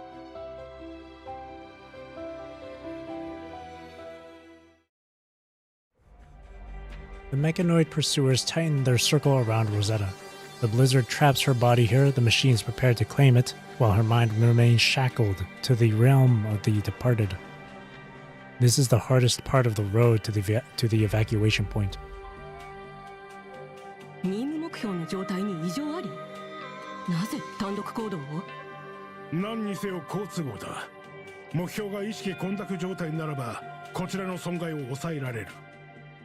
あいつ一人で何をブツブツと話しているんだ。意識混濁による症状かと。内容なんてどうだっていい。慎重に。消息を絶った先発隊は奴らにやられた可能性が極めて高い。Even with Rosetta boxed in, the pursuers keep their distance. They remember what she did the last time they tried to corner her, and the fear of that memory holds them back. The circle tightens little by little, yet no one dares be the first to charge. 警戒！警戒せよ！奴が動き出したぞ！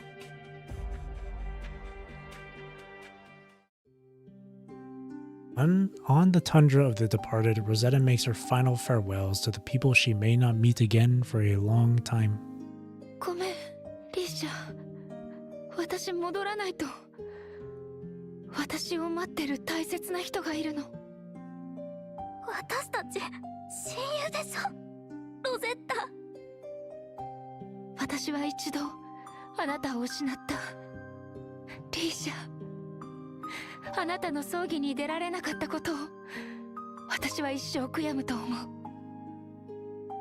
でもこんな無念を背負うのは私一人で十分。指揮官にまで同じ思いをさせるわけにはいかない。あの人との約束をもう二度と破るわけにはいかない。ロゼッタ。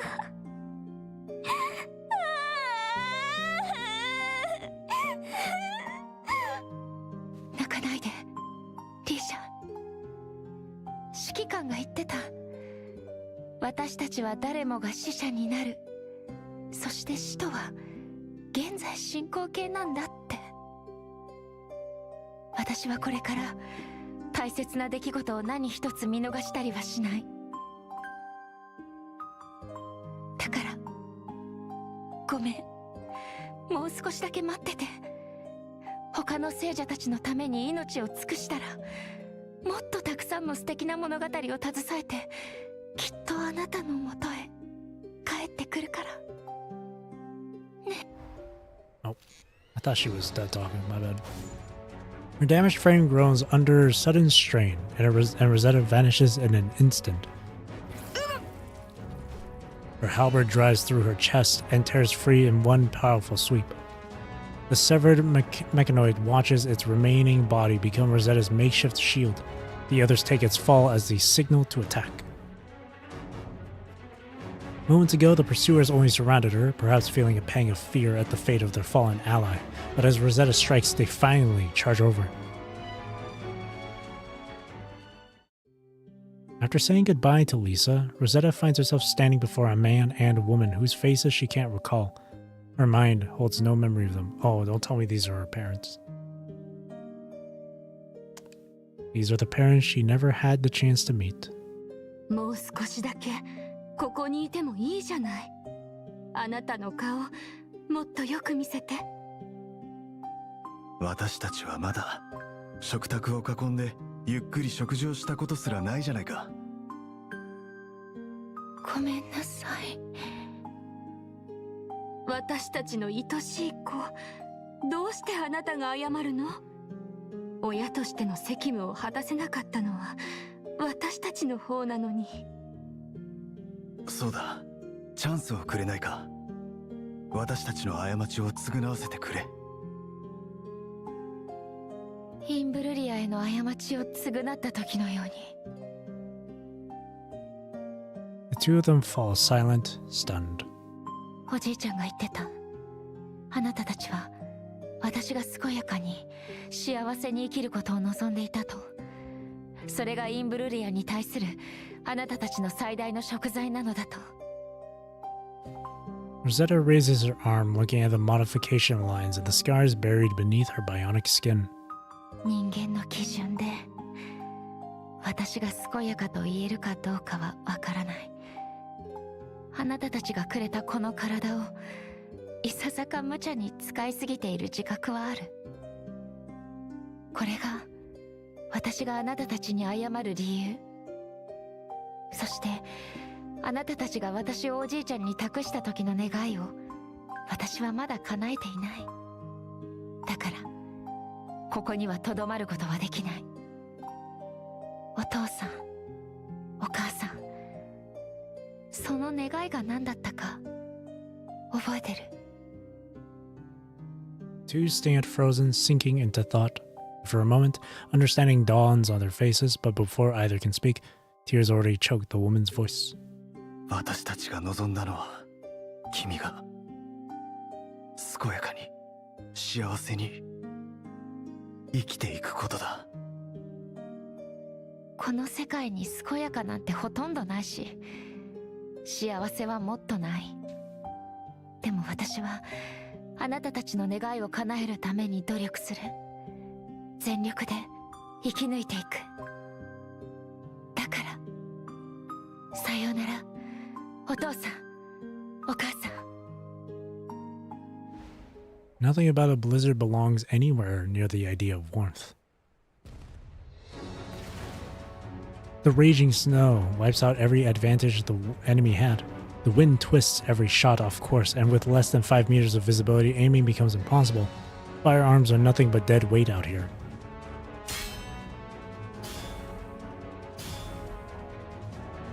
Mechanoids and a lone construct, creations built with the highest military tech this planet can offer, are reduced to close quarters combat, forced to bow before nature's wrath with nothing but blades in their hands.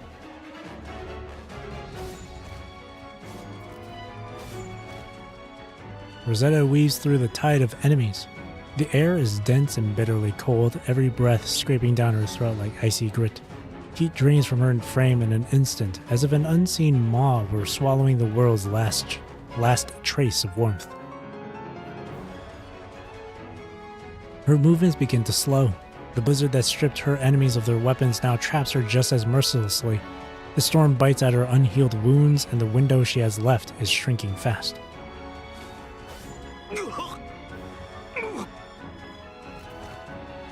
A brief misstep in the enemy's formation opens a tiny gap. Rosetta doesn't waste it. Her halberd cleaves through two pursuers in a single swing.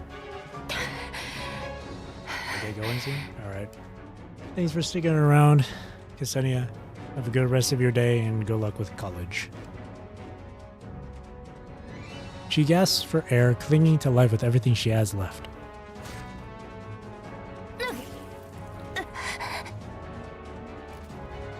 The wind and snow aren't her only enemy. Fresh wounds bloom across her body with every strike she fails to dodge.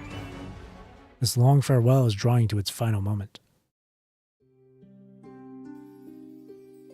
さよなら、シュテッセン船長、 Stessen. 総代表。 Stessen. さよなら、エステバン。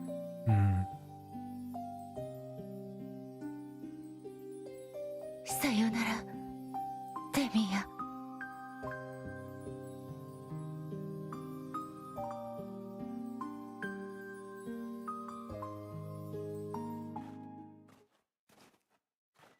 One by one, she turns down the pleas of the departed. The crowd of the dead thins until only an old man with a bow remains. おじいちゃん。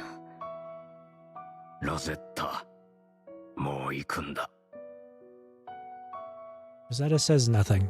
She knows it's time to leave, yet her feet stay rooted where they are. お前が行ったら、わしはまた森を一回りしてこよう。こんな天気じゃ、鳥や獣たちもじっとしてはいられないだろうからな。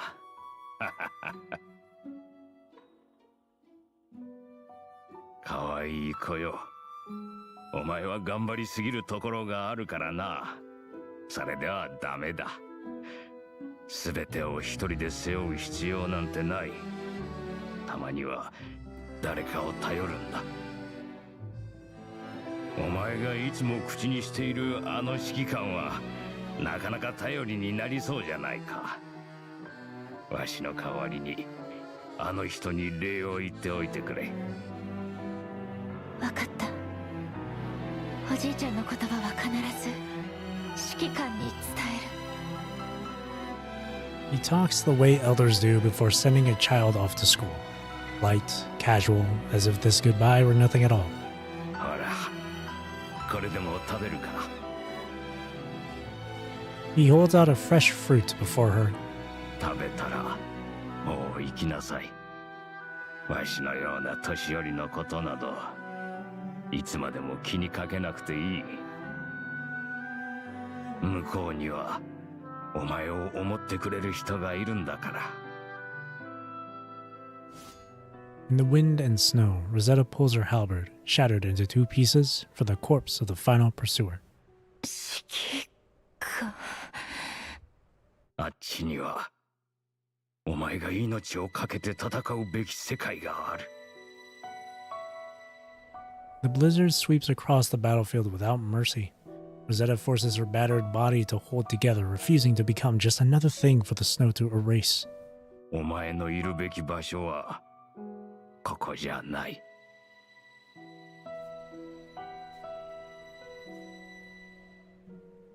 Rosetta staggers forward through the directionless white, her many wounds telling the full story of the battle's brutality. She knows she's heading toward the extraction point she agreed on with Usabeni. Rosetta takes a bite of the juicy fruit in her hand. When she lifts her head, the old man is gone. Only the sunlit tundra stretches out toward the horizon.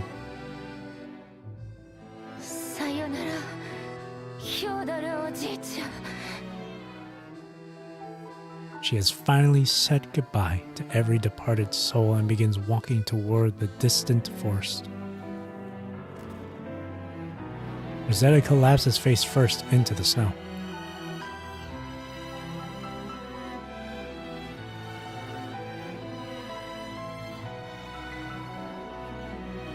She struggles to push herself up, but the predatory snowfields cling to her like a magnet. Even lifting her torso feels impossible. Her wounds continue to devour what little strength she has left.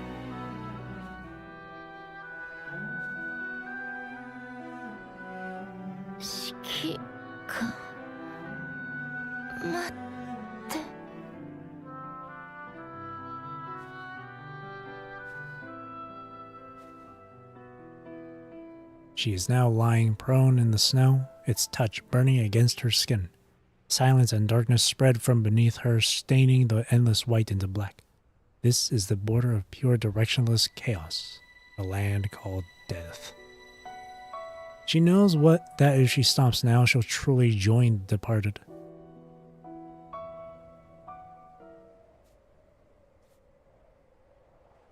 Through her fading vision, a figure tears through the raging snow and approaches her.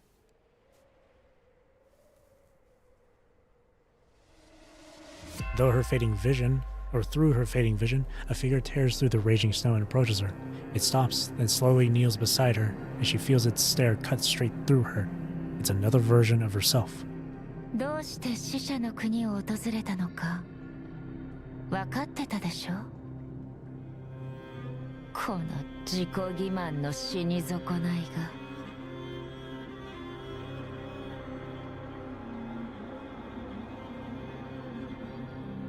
The blizzard intensifies, eager to bury the death lingering too long on these frozen plains.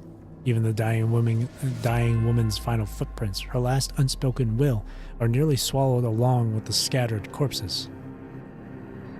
Rosetta, where are you?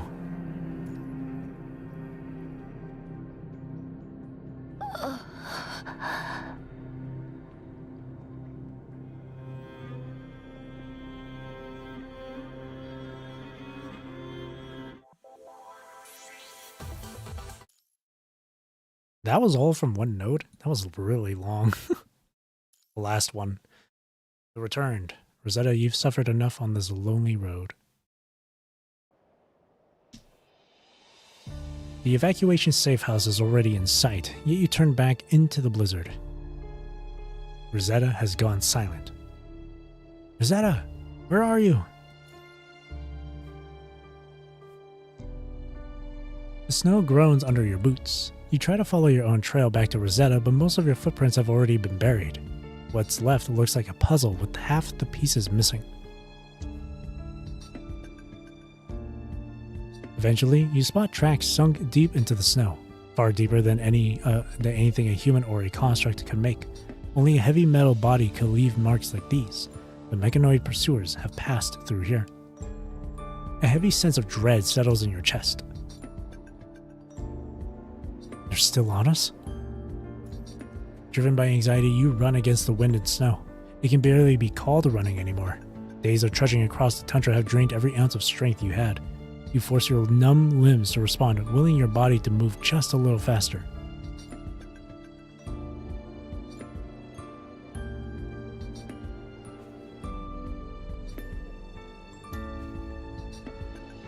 Rosetta is still struggling against the snow beating down on her. She senses the blizzard trying to keep her, far more forcefully than the departed ever did. It gathers the shattered remains behind her and buries them beneath a white grave. Now it comes for her. The wind and snow knock her off balance and icy flakes strike her frame, the freezing cold trying to slow her stiffening limbs.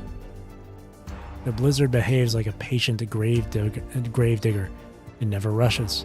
Ice and snow wrap around her like a shroud, and now it's only a matter of time before they claim her life.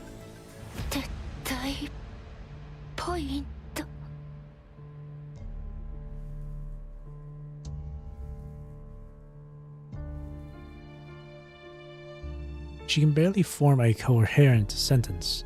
Her sense of direction is in complete disarray. But people always move toward the one thing that feels like ahead. And somewhere ahead lies the evacuation point she promised to reach with Usabeni. Rosetta! Through the haze, she hears a voice that should not be here. Your call is torn apart by the wind and reaches her like a broken whisper that tempts her toward the boundless dark.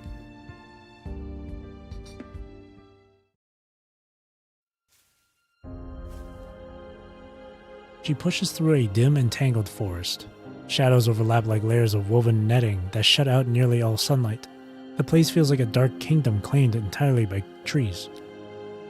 It's the same forest she explored countless times with Puff when she was young. She knows these paths so well that she can never lose her way here. After twisting through the woods, she reaches the brighter edge where sunlight spills in.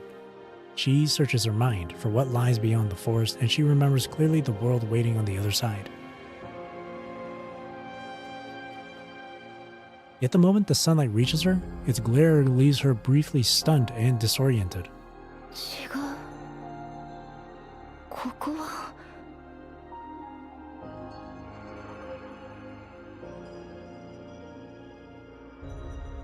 A gentle harbor rises before her along with the familiar outline of her hometown. Sea breeze drifts in, and shy wildflowers peek out from cracks in the tundra, trembling in the cold breath of a polar spring. This is where her journey began. After bidding farewell to the departed, she stepped back into the forest.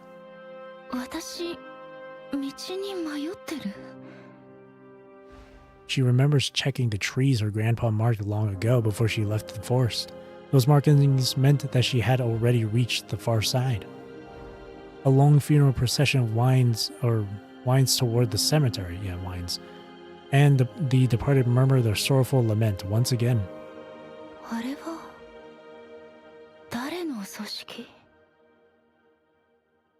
she murmurs to herself. あなたに決まってる。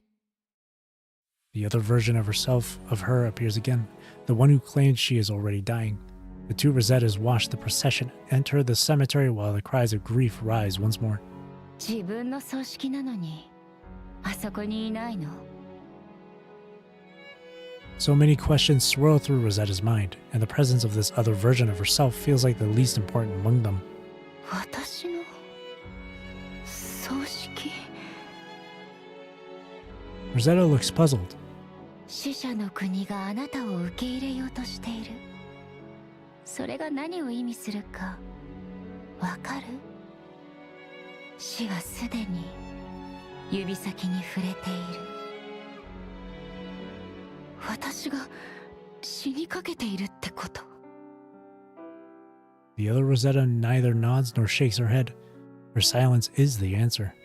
じゃあ、あなたは？私は死につつあるあなた。 Suddenly, Rosetta sees those gathered around her, crying. Puff, Lisa, and her parents with their blurred faces. But Uzumeni is nowhere among them. I am the you who is dying.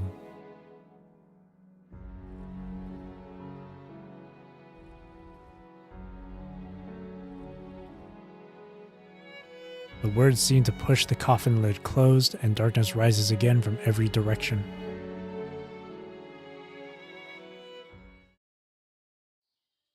Snow still clings to the branches of the deep forest.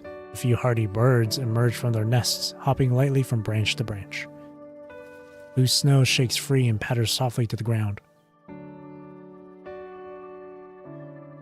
Rosetta finds herself back at the forest once more. おじいちゃん、今日は何を狩るの？ The familiar child's voice pulls Rosetta back into memory. She moves through the forest with practiced ease, and there, among snowy shadows, she sees Puff walking with her younger self. Her younger self is learning to hunt. この季節なら鹿がちょうどいいだろおじいちゃん、どっちに行けばいい？う。鹿の気配を感じるんだ。 Maybe children sense things more sharply. Young Rosetta suddenly points in a direction as if she's noticed something. おじいちゃん、あっちに何かいるかも。 Puff follows her gesture a moment later. Rosetta, curled behind cover, feels his gaze pierce straight through the brush, meeting her eyes across time. わからんな。多分鹿か。鹿！ Hearing that it's a deer, young Rosetta raises her bow, aiming straight toward Rosetta's hiding place until Puff's broad hand gently stomps her. 待ちなさい。まだその時ではない。お前が生死と向き合うにはまだ早すぎる。 Reluctantly, young Rosetta lowers her bow. Then she and Grandpa disappear back into the forest. Before vanishing completely, Puff glances back toward Rosetta's hiding place, as if beckoning her to follow.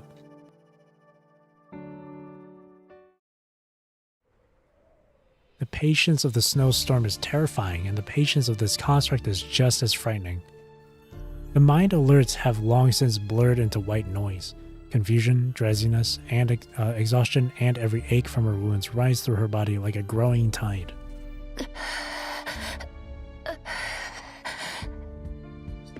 She can't speak anymore. There is no space between breaths to form words. Each breath takes everything she has as she fights the crushing fatigue.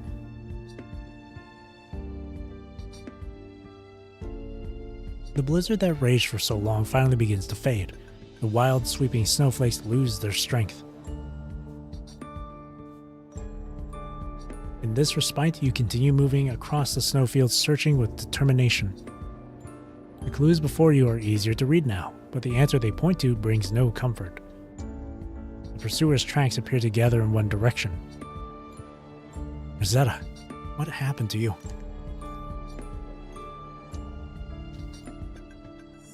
Finally, all your searching pays off. You find a piece of mechanoid wreckage. You can feel that you are close. Please be safe. You call her name into the blizzard, no longer caring if it draws attention. The wind seizes your voice the moment it leaves your mouth, freezing it into frost before it can travel and throwing it uselessly against the snow. Rosetta! Rosetta!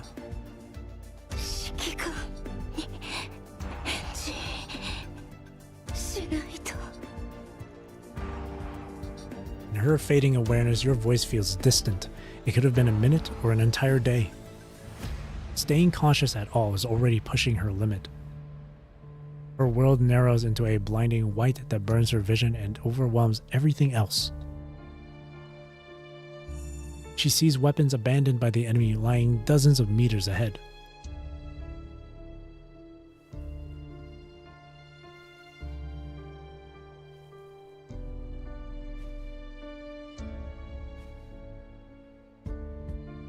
She turns toward them and drags herself forward, leaving a crooked 7 carved into the snow.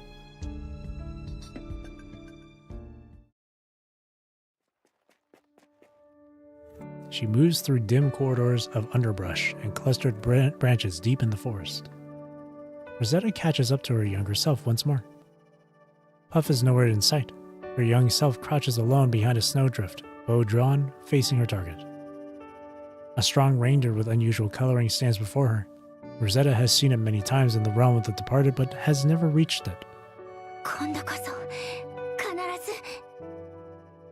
The reindeer notices Rosetta. Its gaze passes over the young girl aiming at it and settles calmly on Rosetta's hiding place.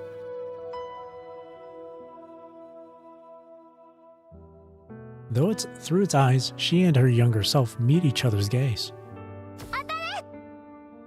Her youthful voice rises together with the sound of the arrow leaving the bow. The arrow cuts through the air, its path reflected in the reindeer's eyes. Young Rosetta lacks the strength and the arrow only grazes the fur, leaving a thin line of blood. Instead of harming it, the shot provokes the reindeer. The child is exposed and the animal becomes fully alert. Seeing her younger self in danger, Rosetta's heart tightens. She raises her bow at once, aiming directly at the reindeer as it prepares to strike. But someone places a hand on her bow.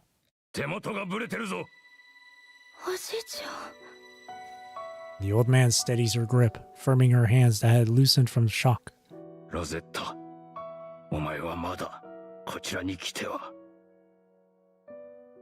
He never finishes the sentence. Years in the Arctic wilderness have carved his features into something hard as ice, yet Rosetta sees a deep, quiet sorrow hidden beneath that frozen expression.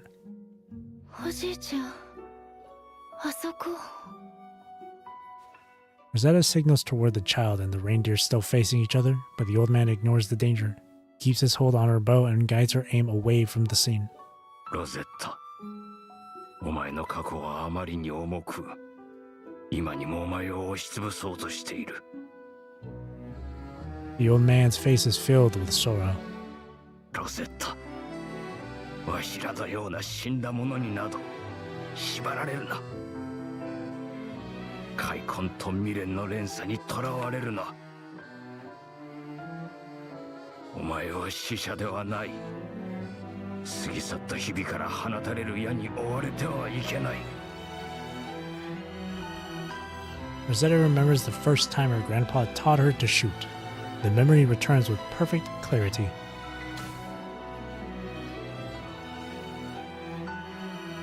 The bowstring snaps and the arrow whistles forward just as it did years ago.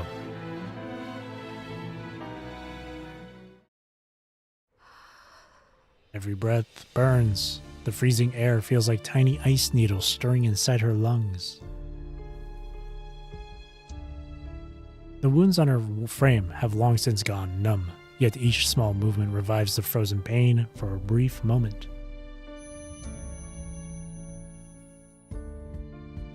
She no longer knows how long she's been moving. Even the pain has started to lose shape. The stark white in her vision fades into darkness. Damage to her mind is close to taking her sight completely, or entirely. Same thing. Yet through the numb blur of snow, her fingers find what she was searching for. The gun the enemy abandoned. She places her finger on the trigger. The sound might bring someone to her soon, whether it's you or the pursuers. Life or death, this is the end of the road.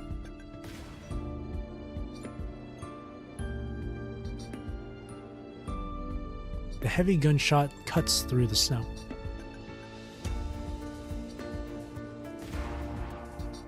Not far away, you hear the shot through the subsiding blizzard.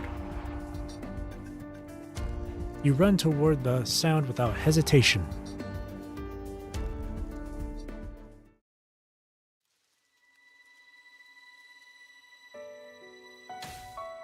The mist arrow vanishes into the forest.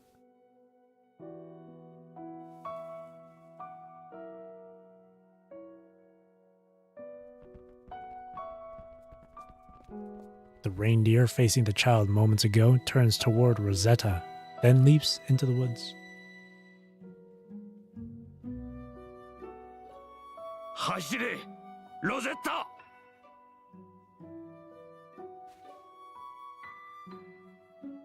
Rosetta looks at the old man beside her. お前には外にまだ大切な人がいるんだろう。お前はわしら死者のためにあまりに多くのものをすり減らしてきた。自分自身までここに置いていくことはない。さあ、早く帰るんだ。ほら、あの人が迎えに来たぞ。おじいちゃん。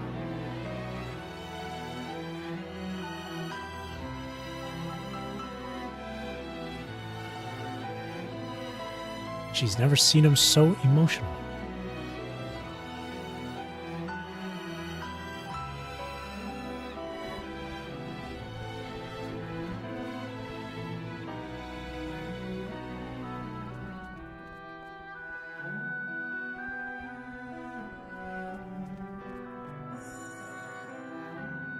What shocks her even more is the sight of every reindeer in the forest running with that extraordinary stag.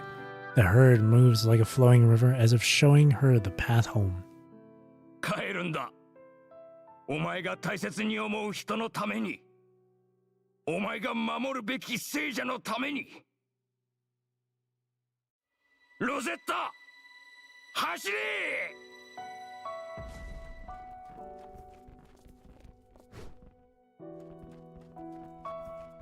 She lives up to the joke she once shared with him.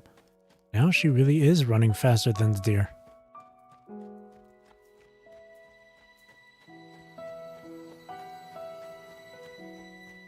She runs with everything she has. She runs past the herd through the forest across the Arctic wastes.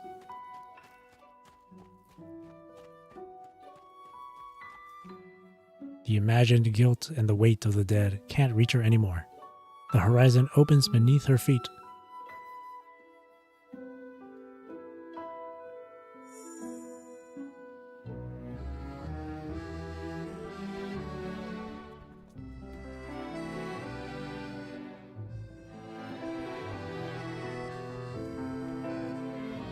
At the place where the light gathers, the same extraordinary reindeer that guided her before is now racing toward her, running along a trail of radiant color.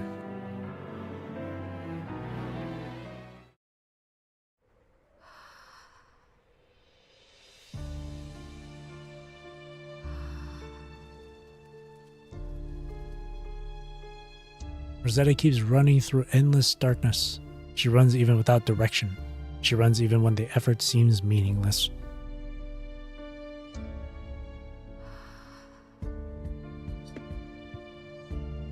Breath isn't needed here, yet she still gasps for air, exhausted and weak.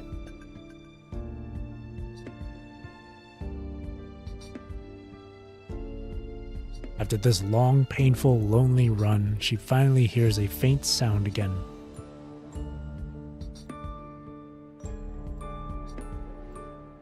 Rosetta!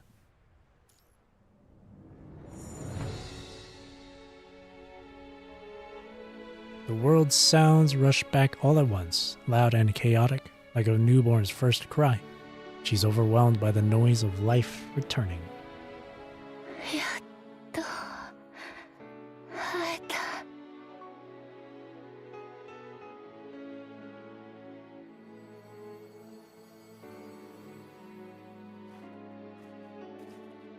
She manages a brief moment of clarity. She sees you running toward her in a way that's clumsy enough to almost be funny.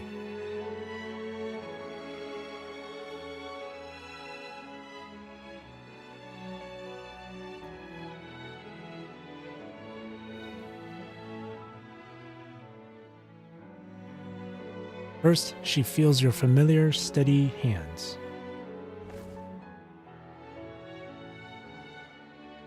Then the slightly chilled warmth of your presence, or embrace, not presence.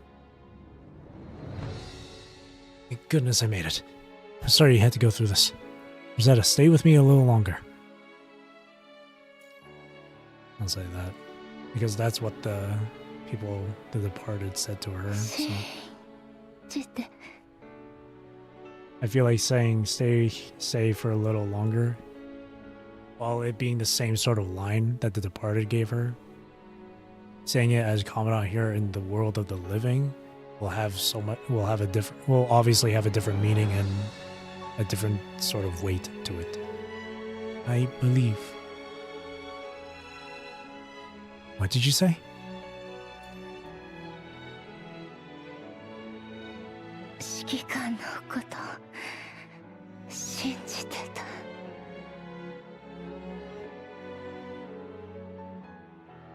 Every step of this long journey had purpose.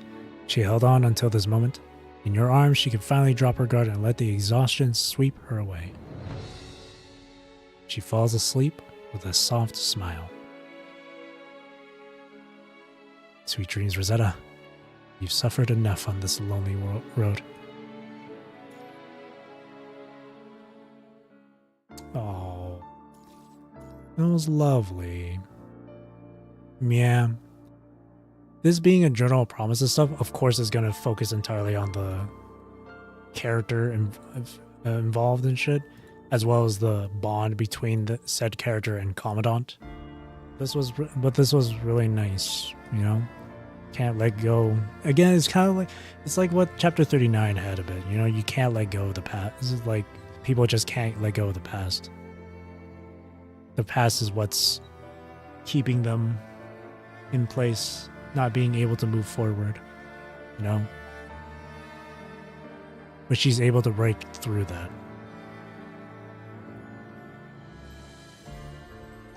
So while in Chapter 39, the whole shackled by the past, unable to move forward to the future thing was on a like collective viewpoint, I suppose you could say, like on the whole with ARU and whatnot, or Sophiasburg. That same thing is just more, that same sort of theme or whatever is now reflected with just the one, with the individual, which is in this case Rosetta. This one's a lot more deeper and a lot more emotional, of course, but it was still really lovely.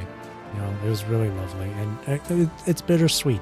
You know, all the people that she's known for life and all those people that passed away, seeing them again in the realm of the departed, having the opportunity to say goodbye to them, especially your grandfather and especially her parents, that really hits. You know, it really hits.